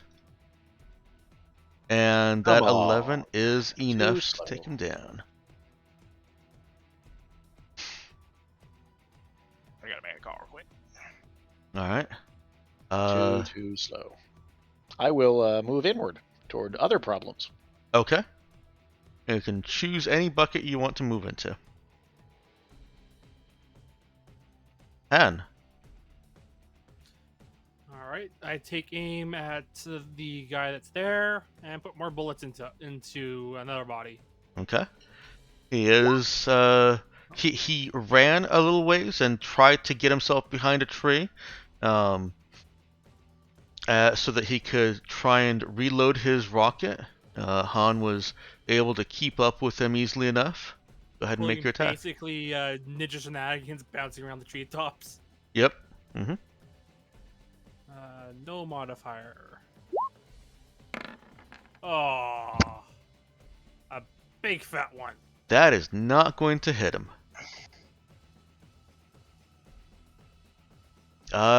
Yvonne. The little fire that those laser bursts started has already started dying down, and there's still no movement from wherever that guy was at. And and you said that we can change theaters, is that right? Yes, you can. Okay, well then, Yvonne, suddenly feeling very, very alone in the quiet, and also hoping to get as much useful footage out of this encounter as possible, turns on his body cam and starts sprinting to the nearest firefight where he can hear the rest of his team. Okay. I mean, if you're going by, can you hear us? Welcome to the zone with Han and Johnny. I can move to another theater. Yes, you can move to either theater you want. They're both nebulously far apart. Okay. So, not really being cognizant of the danger that he's in, Yvonne starts sprinting and pulls out his knife as he goes, and is going to dive at one of the supports in the adjacent bucket and make a attack. Okay. Go ahead and roll it.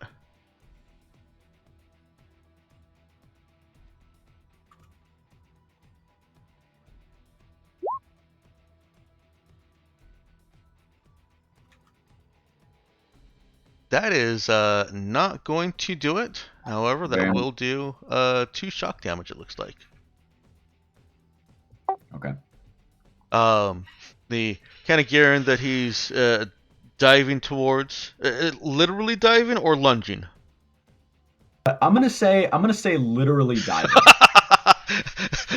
the kind of Garen hears Yvonne crashing through this jungle overgrowth. I don't even know what it is. And it's got under and overgrowth. It's got under and over. Yes, under overgrowth. is he looks up and he jiggers his rocket. He looks over and finally gets the rocket slid in. And as he's lurching away from where Yvonne bursts out of the brush, you hear the telltale ka-thunk of a rocket being loaded in its launcher. All right. And another much louder ka-thunk of Yvonne landing on the ground. Yes, and that.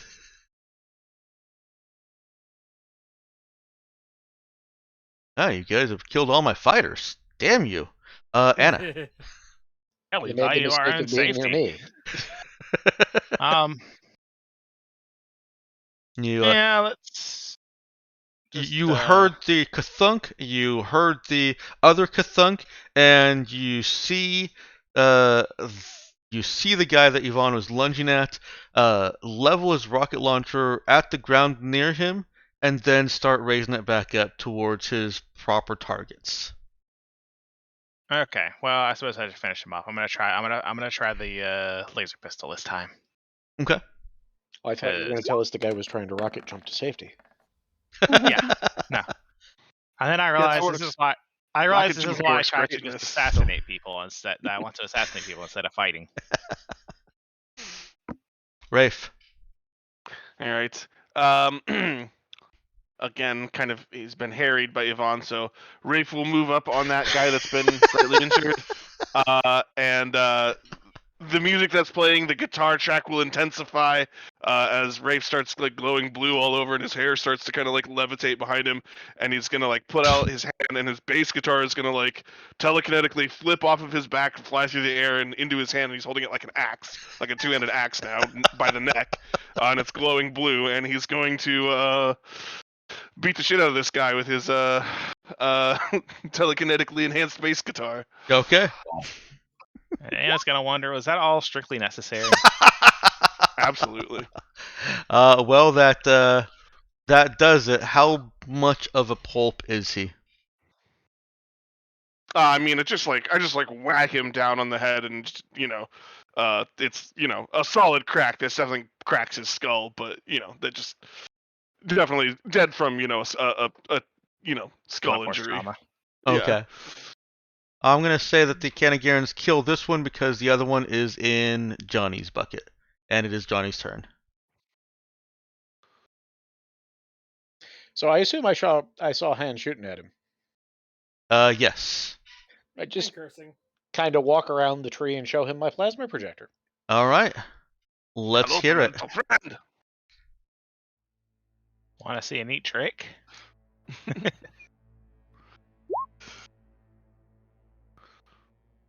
And he is down.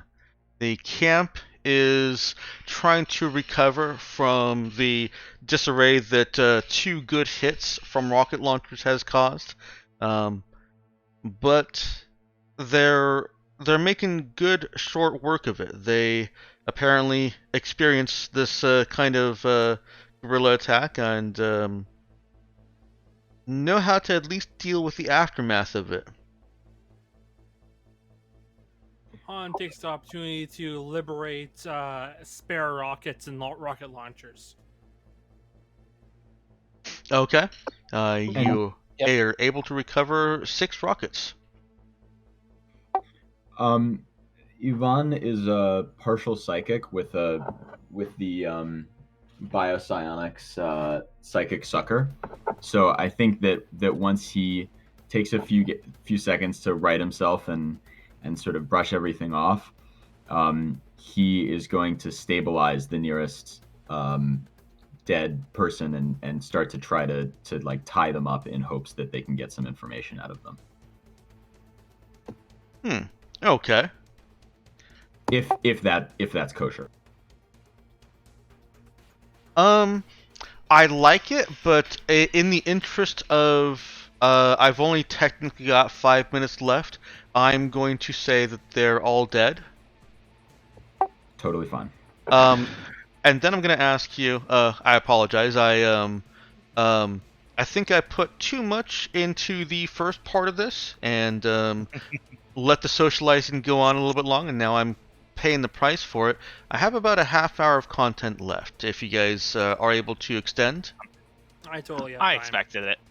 I'm good. I Damn it, wasn't even Meowkid. surprised and was pretty sure you were doing it in the moment. I'm good to go. Okay, fantastic. I'll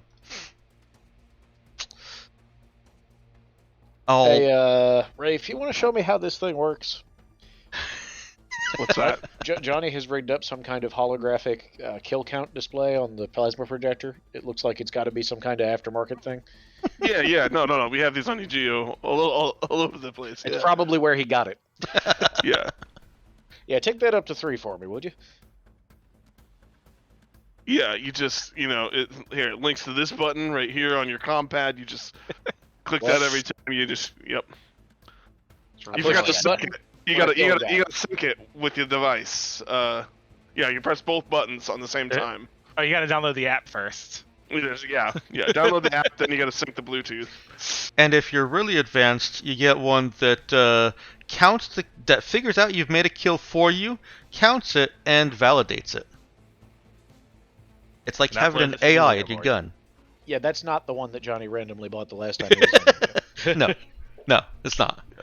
This one only barely works. The app can do that, can run that calculation, yeah. The analysis. Anyway, again, let's not get distracted. Nope. We have a mission to complete here. I hadn't killed anybody with the plasma projector yet, alright? I'm celebrating. Jeez.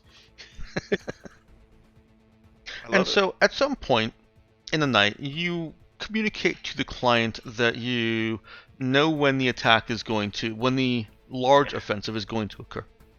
Yeah, I had that thought. Okay. I just didn't say it because, that's probably other. Anyways. Yeah, I think we were holding off to make sure that we didn't encounter any delays. That's fair. Yeah. Well, I think we could safely communicate with them a couple times before the 15-minute warning. Right. I think that was kind of the intent. It is. Analyze their speech. Wait, actually, they even reply to us, or is it just? You get an acknowledgement, basically message received. Okay. Analyze the speech patterns. No. It's not even speech. It's just Yeah. Well, I guess with a field radio, it does have to be. So yes, message received. This is all you get. But, yeah, I mean, it could just be generated. Wouldn't be a way to get anything off of that.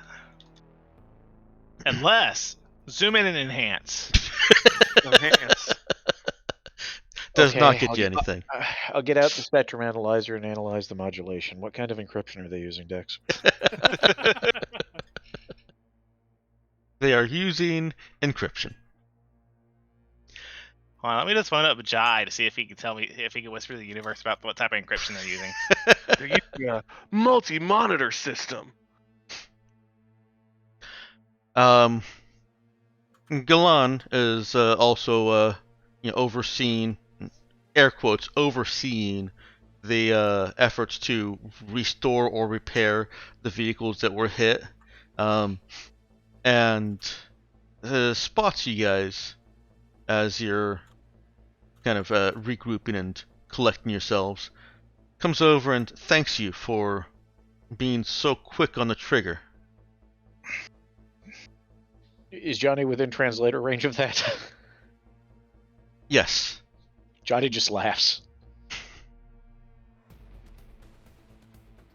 I want you to join Herrera. As he takes a sapper team to the wall. You will be the best fit to make sure he completes his job.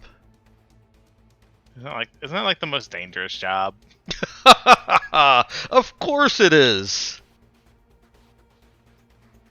And he claps whoever's nearest to him on the shoulder and walks away as if that's the end of the conversation.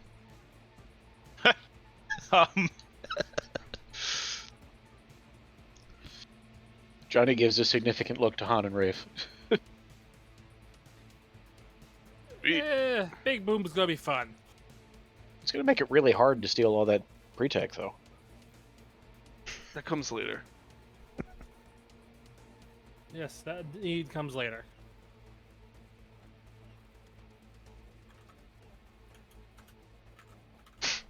Yeah, we're not running your side mission anymore, Dex. This is now Three Kings Canon Jurisdiction. Hey, that's perfectly fine. In fact, I think Mr. Monday even suggested that you're Look out for something technically extra. you're done afterwards, but stick around. So, the rest of the night passes tensely but uneventfully. It turns out that one of those vehicles hit could be salvaged. I think there were actually 3, but I only ticked 2, so I'm just gonna call it 2. One shot went wide, I believe.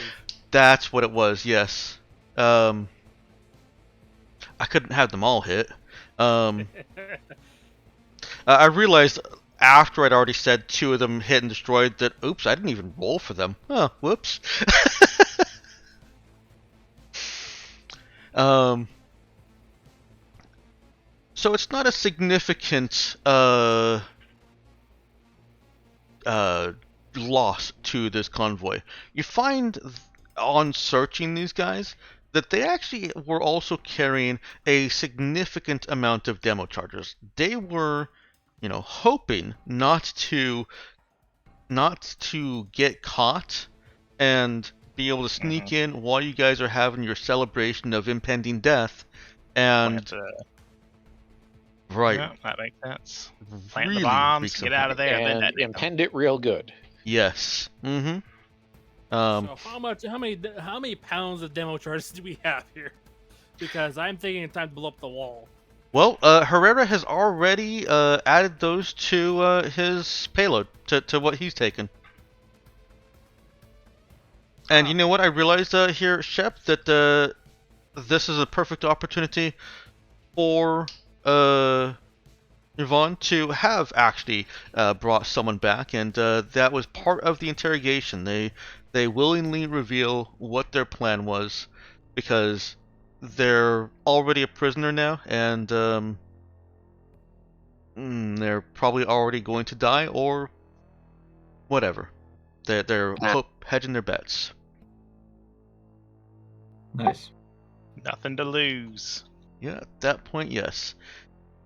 Now Galan hasn't insisted that you join the Sapper team.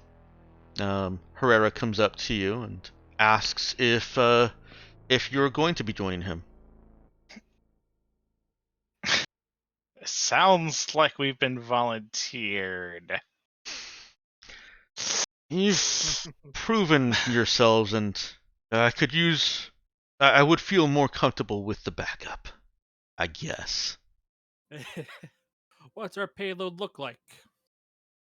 He describes the explosives that he has taken to the wall, and based on what you saw from what Galan showed you, the specs that Galan had, and whatever you know about explosives, his initial supply would have done the job. This is going to do the job better and louder. Do we That's good know, for us. So I'm trying to weigh it out. Are we talking a couple 100 kilograms of plastic explosives? Hang on real quick. I think Shep was trying to get a question in there. well, I think it's along the same lines, which, I'm just curious, do we have enough for like more than one breach, or is it just enough to make the initial breach louder or bigger? No, I think Spice King is trying to telekinesis it. That and teleport. And teleport, yeah. So it's not enough for multiple walls, although some of it will certainly be used for an exit. Does Han suggest that it can be teleported in? I definitely make it clear that we have options to make this less risky for more people. He is even more thankful that you guys are on the team. He actually looks grateful this time instead of just I guess. If the plan is now that we're going to be the ones delivering the explosives, Johnny is going to have to locate himself a sniper rifle somewhere here in Gallon's army. You certainly can, but Herrera points out to you that reaching the city is only part of it. So the way this is laid out, Galan and Herrera gather you guys to tell you what this will look like is you're going to infiltrate the city wall at the point where that is most advantageous for them to bust in, to break down the wall so that they can just pour their troops through. You place these explosives once you get to that position, and then you start scrambling through that wall. You can't just go back out unless Han can teleport everyone, which includes 24 of his own men. Which my limit would be burden apportation, 3 human-sized companions per skill level in teleportation. So I take myself and 9 others. Okay. Okay, so the biggest difficulty will be actually how many times can you do that? And burdened is a point per commitment per day, right? Yes, per Okay. day. I can make, assuming one way, I can make 2 round trips to end up back there, which is kind of useless. Okay. So I can move 18 people. Right. Which is your team plus him and his team. And if I can take a bit of a rest, I can recover my basic personal apportation costs. Okay, we'll get to that in a minute here. So Well, okay, hold on now. Describe how we're approaching the wall. Are we just like that's gonna that's run for it? that's actually what I'm doing here. So the teleporting is going to negate that part of the difficulty. The initial plan was to sneak up, not just run for it, but to approach the wall in a stealthy fashion. So first is a stealthy approach. There's a second part of this, which is eliminating guards en route to the target structure once you've gotten into the wall. Which is what I wanted the sniper rifle for, but go on. And the reason that there's kind of opposition to that is because at that point you will be inside the wall, which is going to limit your range dramatically. It's not just a pair of walls go extending down for 100 meters. It's basically the wall itself is a building through which you are traveling. It's got equipment inside of it. Think of it like a corridor in Resident Evil. You're dodging equipment. There's doors on the side that may open up and creepy things jump out at you. Okay, I get the picture. Okay.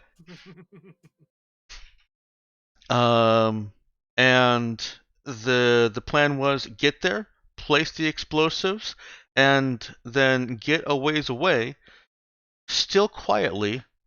As soon as you hit the explosives, as soon as you trigger those explosives, Herrera says that you'll have the full force of Gardenia's nearby forces hunting for you, and you're effectively going to be fleeing down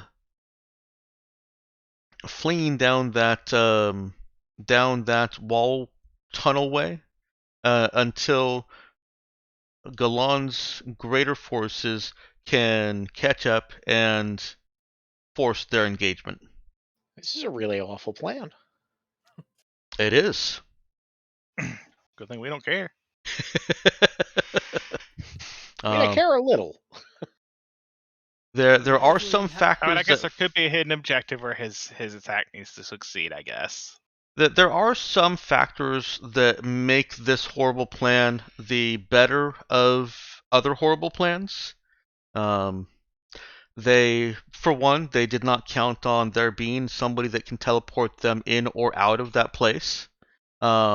Two, they don't have a whole lot of range on wirelessly exploding those explosives. Or setting up timers, and they're trying to coordinate it without any communications at all. Yeah, but we've got artillery and such with us. Like, you could go ahead and, start an attack on the city from. And I guess this is why it's important that Johnny wasn't at the strategy meeting, huh? I mean, they've Okay. probably got counter. I mean, they probably got artillery too, though. Yeah, but the point is, if everybody's committed to looking at the giant attack on one side of the thing, and then the wall goes down on the other side of the city, it just works better. This is anyway. Oh, Well, yeah. they, No, they, that's a good point.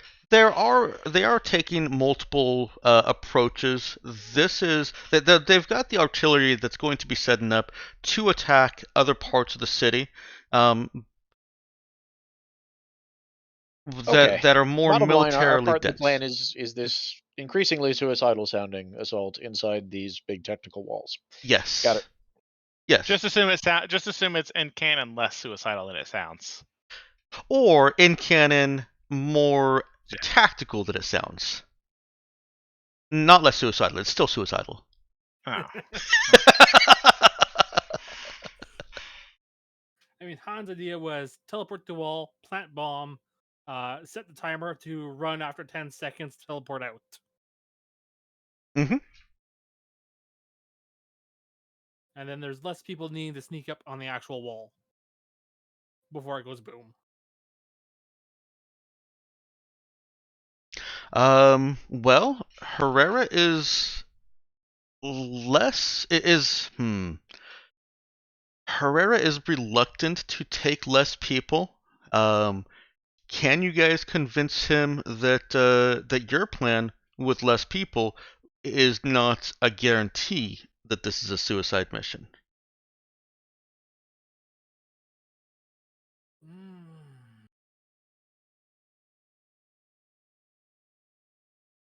Well, here, my concern is eventually we have to call in this drop, right?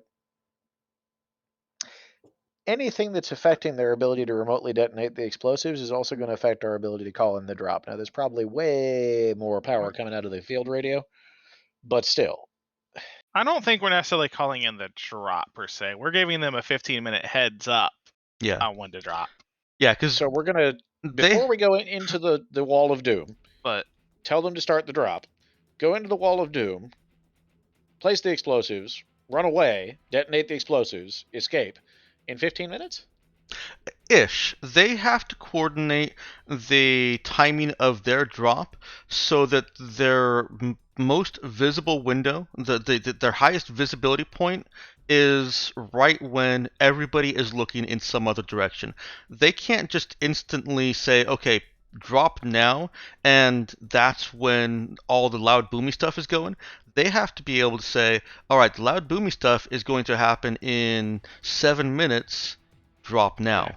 Because it takes time for it to actually. Because keep in mind, the package isn't going to be down in like 10 seconds. It's going to take minutes to arrive. Mm-hmm. On the scale of minutes to arrive, I guess I should say. I don't think that really changes my objection, but yes, those are facts. Yeah, like Hans looking at this.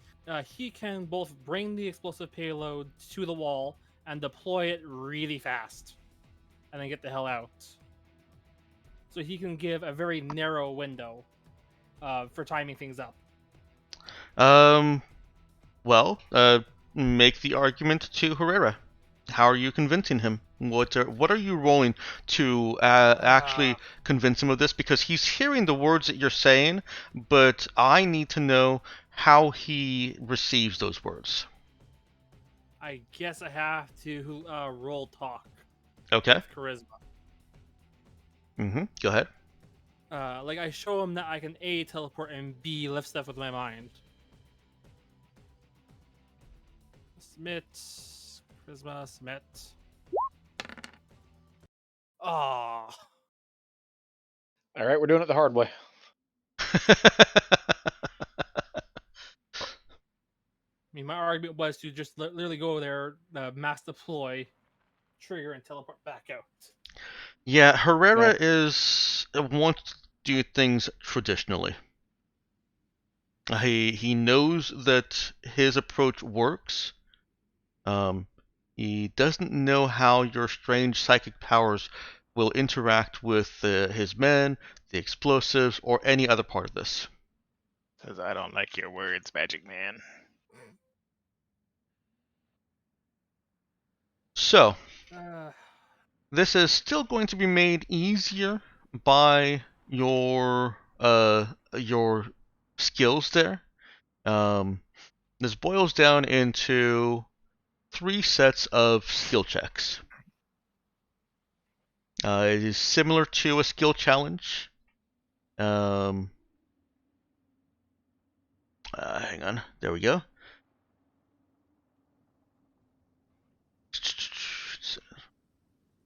Alright. The first set of skill checks or other options is the stealthy approach. And for that, you may be able to just teleport people and auto-succeed one of those skill checks. You need to succeed 4 skill checks for each of these sets. Sorry, you don't need to succeed 4 skill checks. You need to make 4 skill checks, and failures will count against you in the next phase of this. So with this first set of actions you're taking, the stealthy approach, who wants to roll skill checks and or use psychic techniques first?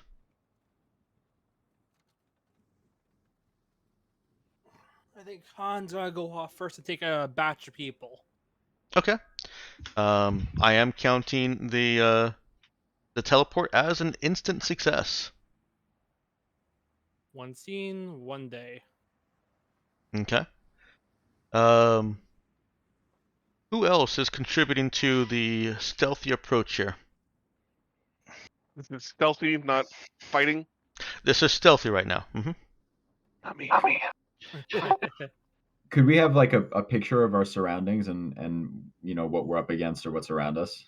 Yeah, the space around Gardenia has been cleared, so it is technically an open field that you're traversing. Like a no man's zone? Like a no man's zone. I But like to imagine there's a lot of craters.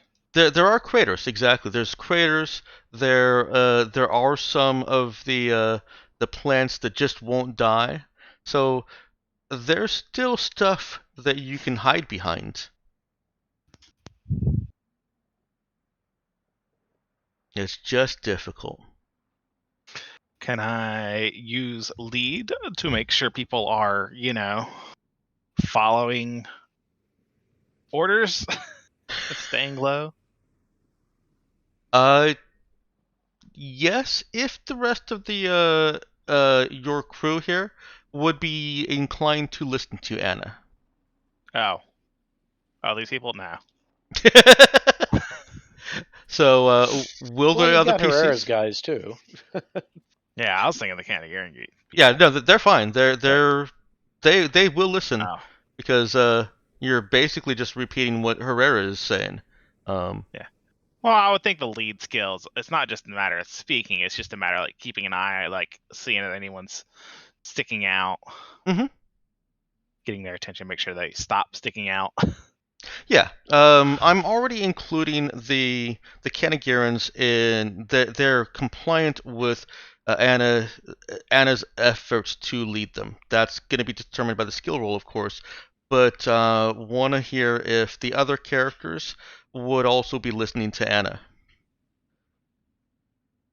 No, but for a reason, which is that Johnny is probably in front.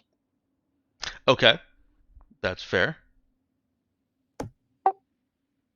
Having heard Anna's tactical expertise during our convention, I think that Yvonne definitely would be. Okay, sounded like what she was saying was good. Yeah. All right. I think that's a sufficient sample for me. Go ahead and roll your lead. All right. That's using Chameleon. What's charisma or? Yes, that's fine. Okay. Okay. And since Johnny is up front, let's go ahead and get something from him also. Sure. You got it. 1 sneak dexterity coming up. All right. I need one more check from someone who hasn't gone. On me and who else? I haven't done anything. I'm happy to make a sneak dex, but I don't have anything creative in mind that I think my character is capable of. Yeah, I'm not very subtle about things. It's kind of not a Rafe's deal.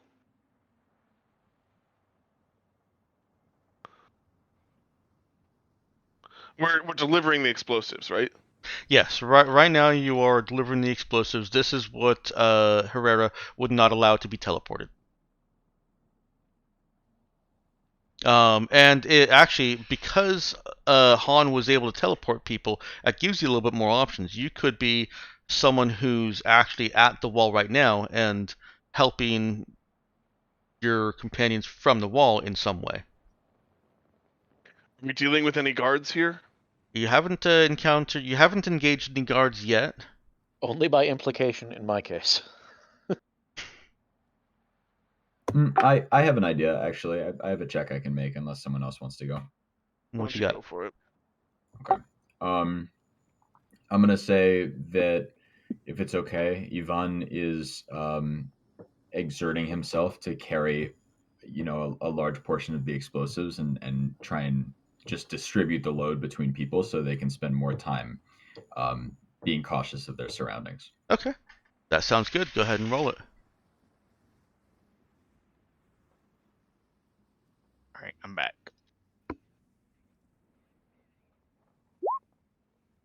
Okay.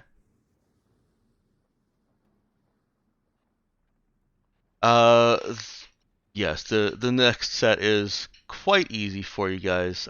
This actually is eliminating guards that are positioned or posted en route to your target section of the wall.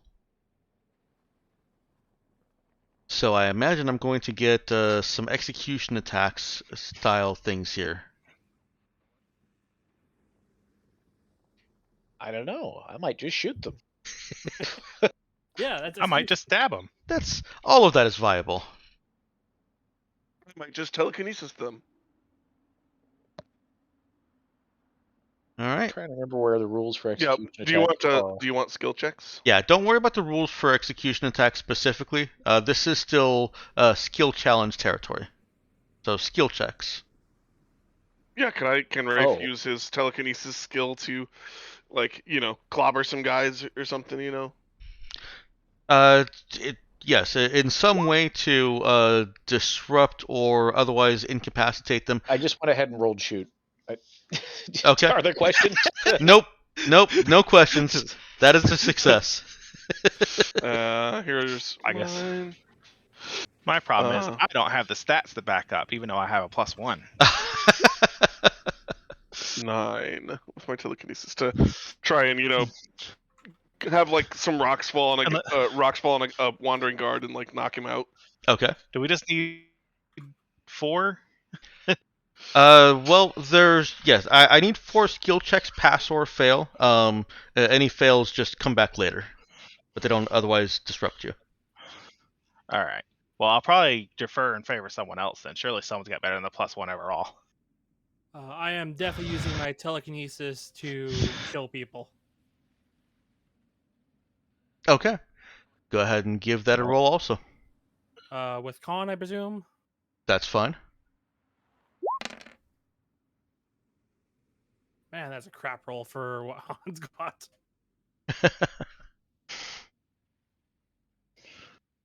And I need one more from either Anna or Yvonne. Yeah, better than a +1, Yvonne. I have a +1. I can make a +1. I can use a +1, but that's the best I have.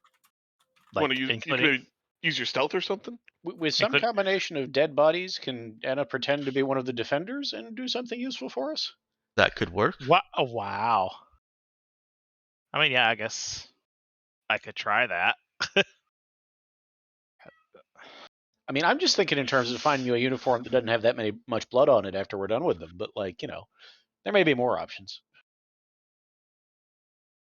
Yeah. What are you? In that train of thought there, what are you thinking, Meowkin? I mean, all I could think of was like a charisma sneak kind of deal, but I'll allow it if you can describe how to get there.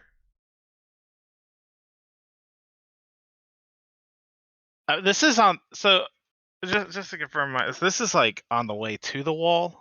No, Like- I apologize. I am lapsing in my descriptive right now. Well, I also probably missed something. Okay, that's no problem. You guys are in the wall and you're en route to the target explosive area. Okay. So yeah, I guess if they I'm assuming they don't really follow strict uniforms either, do they? Like Mm-mm. someone, yeah. So I mean, I probably wouldn't even really need one of their uniforms per se. You can just say that you're one of the mercenaries who's coming to defend the city. Yeah. Well, I wouldn't even need to pose as a mercenary. I could just pose as any other random Canadian, probably. I speak Spanish. Presumably. So the point is, you're going to pretend to be somebody who should be here. Yeah, I'll just pretend to be someone that's here, walk up, and stab them. Here's something you can do. It's still gonna be a stab, but unless Here's a thinking it's suggestion for something that could be something besides stab.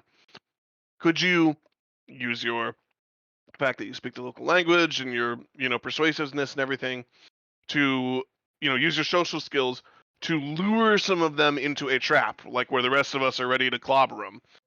Oh, like, yeah, that makes use more your sense. deceptiveness to kind of like lure them into our little trap or something. Yeah, that makes more sense. Does that make sense to you, Dexter? Yep, that's perfect. All right. So, what sort of check? That sounds like either sneak charisma or talk charisma. All right. Well, it's the same difference. We'll just go talk charisma. Okay. And I will go ahead and burn the effort to make myself better at talking. Talk, sneak, and leave is what I could do. Anyways, all right, charisma. Yeah, so I was like, hey, I need some help over here. Okay. But I make it much more appealing than that.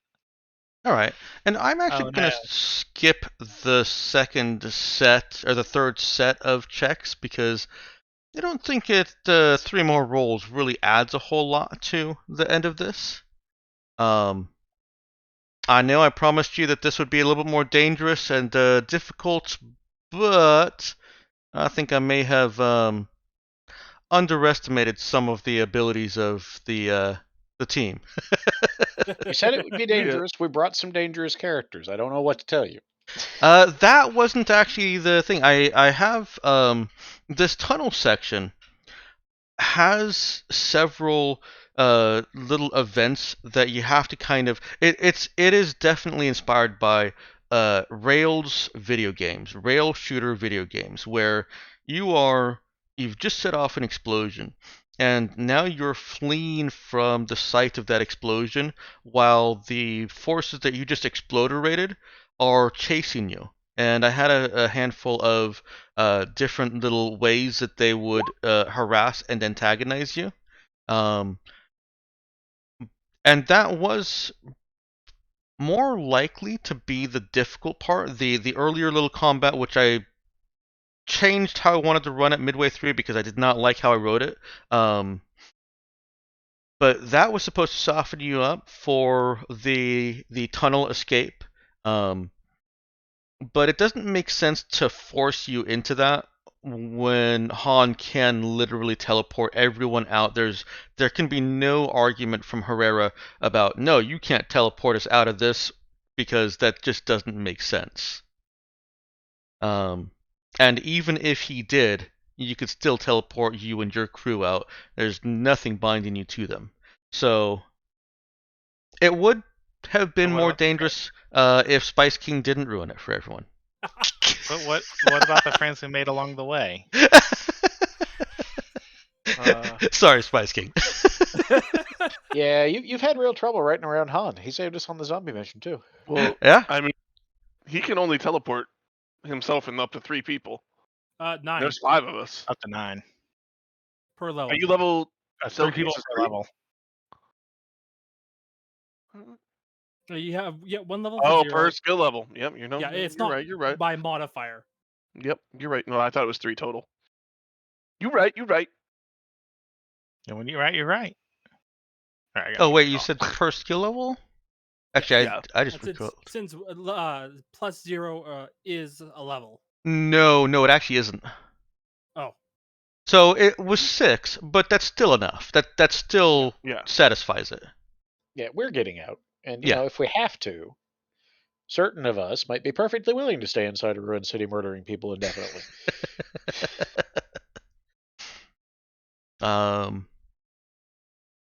I will post up what I had thought would be the end sequence for anyone who's interested in seeing it later. But before I do that, let me just close this out with updating the objectives and the rewards that you get from them. You guys teleport back to Galan with no casualties at all, no difficulties, and the oh, I was about to lose you an opportunity.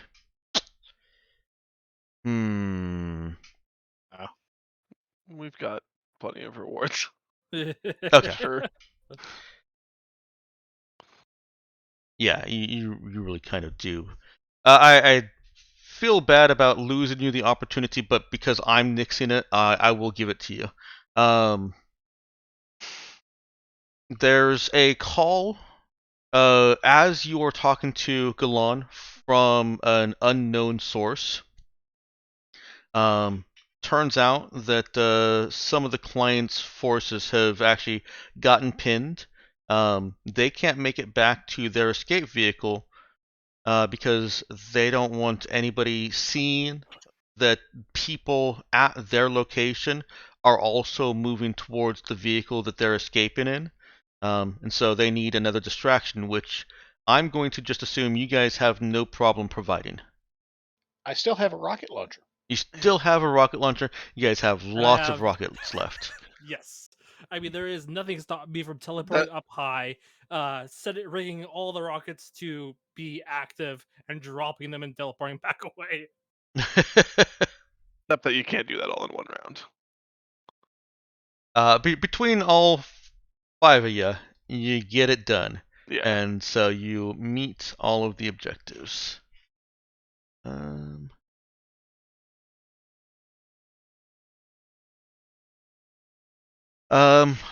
I distracted Sounds myself. like something that would have been a lot more fun to play out than hours 2 and 3 of getting to know the people in the convoy. Yeah. I'm still trying to figure out if this is a prequel or not. Yeah. I paced that poorly. I apologize. And Shep, don't hold this session against me. I think they're usually better paced. I wouldn't have held it against you anyway. I appreciate that. I do. No, that's my glory.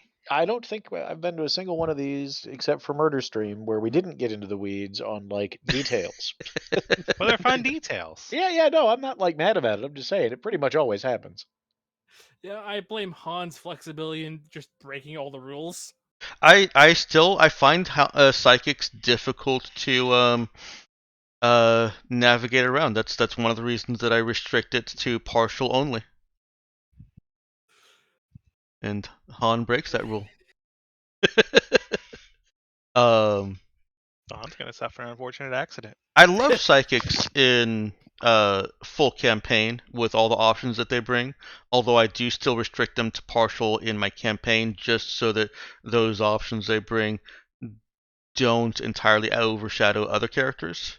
So you But don't like my idea of teleporting above a place, setting off a whole bunch of timed demo charges and dropping them and teleporting back to safety. Like, if you just look at the rules, there's the game accounts for that. You know, you can't teleport twice in a round. So if you teleport Yeah. up that, first of all, you'd hit the ground before you get your second chance to teleport. Secondly, the I could demo charges teleport- have all kinds of details about how they work. I mean, You I know. can teleport 10 kilometers. I have plenty of airtime. yeah, but then you risk the demo charges not falling straight down. The There's heck of a plenty of scatter. easy ways to account for these things, honestly. I mean, Yeah, but It just seems there's more technologically speaking. There's probably more effective ways to do the same thing. Yeah. You get back to Galan and you make a new distraction for this mysterious contact, and one of you, or some of you, notice distinct patterns or technology that is very distinct to Spectrestar technologies in this quick video contact that you have, where she is showing you the situation, and she actually has to show you some of the situation so you see how to best distract people away from her, her and her companion. And so you're able to report back to Mr. Monday that that this is probably the mysterious client is Spectrestar Technologies. Mm-hmm. They appear to have delivered something and installed it somewhere in the city. All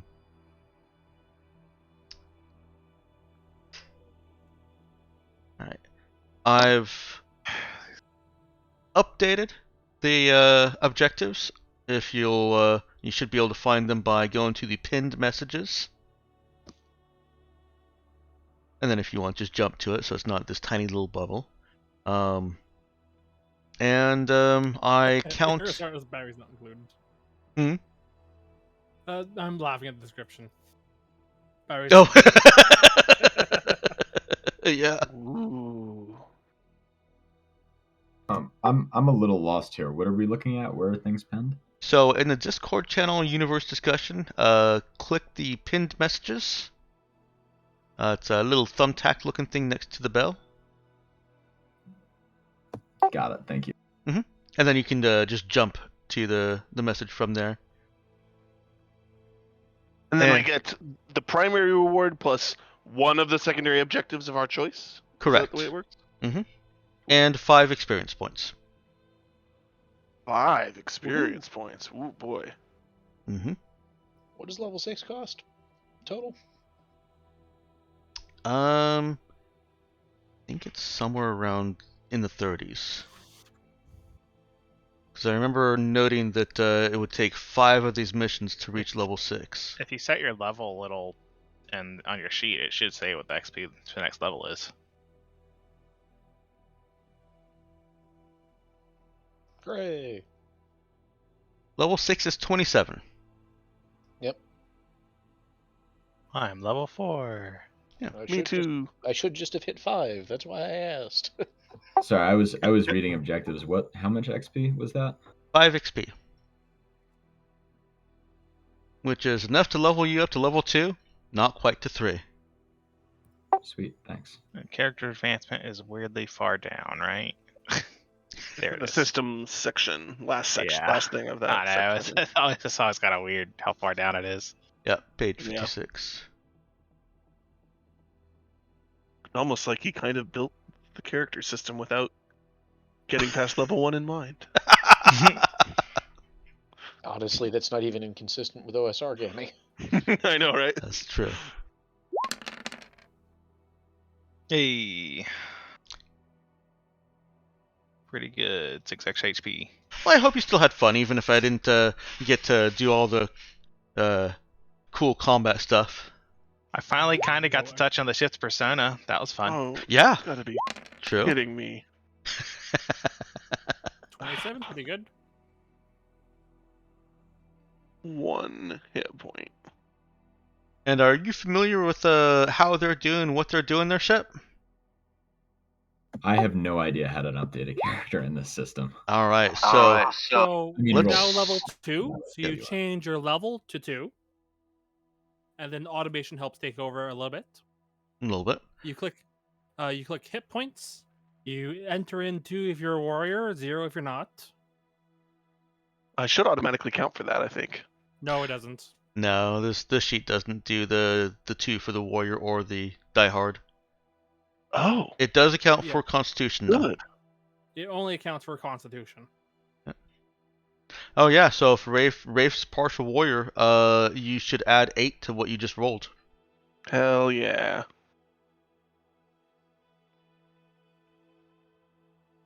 Okay. And And then you nope. have to manually change your HP to whatever you rolled. Yeah. Hang on, Spice. Let me walk through this. So you've changed your level to 2. Go ahead and put your hit points back at 6. I think there's a little confusion about what you're updating there. And then once you've changed your level to 2, let's see, your psychic expert. Go ahead and change your attack bonus also while you're here. Just bump that up to a 1. And then click the pencil icon, get yourself out of edit mode, and click on the words hit points underneath your hit points.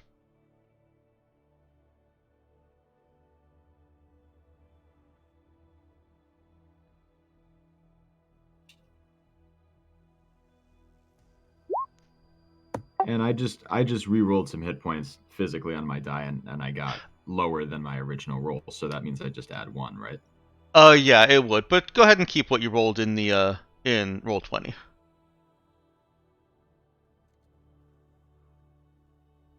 So you've got 10 hit points. Yeah, the formula is at least fairly smart and it knows what your minimum hit points were. So that it accounts for the fact that there is a pity 1 point increase no matter what. Okay, I didn't realize it was rolling for me actually. So, I saw the number that I rolled and I just bumped the hit points up manually. Is that what I was supposed to do? Mm-hmm. That's correct.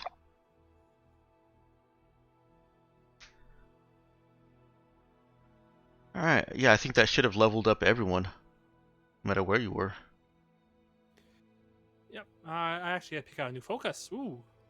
Mm-hmm.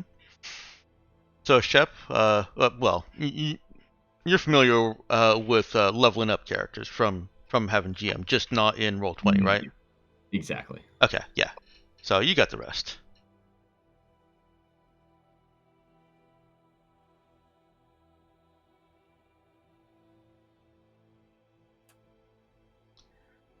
Huh.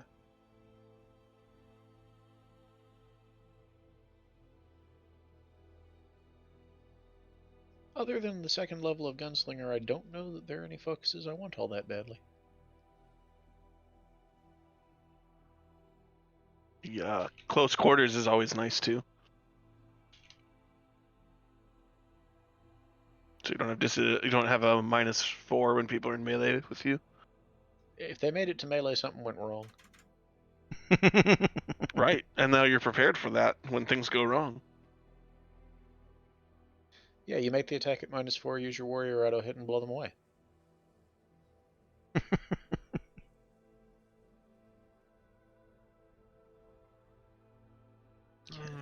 I don't think there was anything in the Darkstar stuff that would appeal to Johnny either. It doesn't seem like it.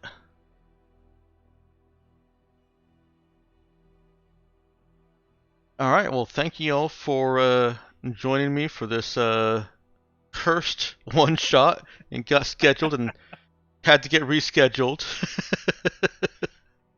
It's Ooh, been a blast. Thanks. I screwed up. That should be Gunslinger 2. Now there's 2 Gunslingers on there. I'll get rid of focuses. And Shep, I hope There's a you'll modify button. join us in future. Keep I'd love to keep my eye on the chat.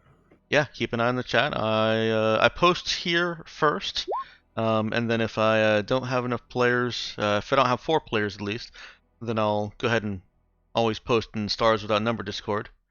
I usually try and get myself to 5 players just for the variety, but I'm fine. I will go with 4. Cool. And does anybody have any questions before I depart myself? Nope. I'll go find your sheet because I've jumped computers. Last played with you. Where is your? Okay. Shep, this is the point where I would ask you to read the gear, mods, and requisitions section, because now it's relevant now that you can afford to buy a lot of your own gear. All right, I will do so. And in the moment, I'm going to log off. But thank you so much. It was really fun. Yeah, thank you for joining us. All right, guys, I'm popping out. I've put my other game I'm supposed to be playing on hold to finish up here, so I should probably go to them. See you later. See you guys. Thanks for the game. Yep. Thank you all.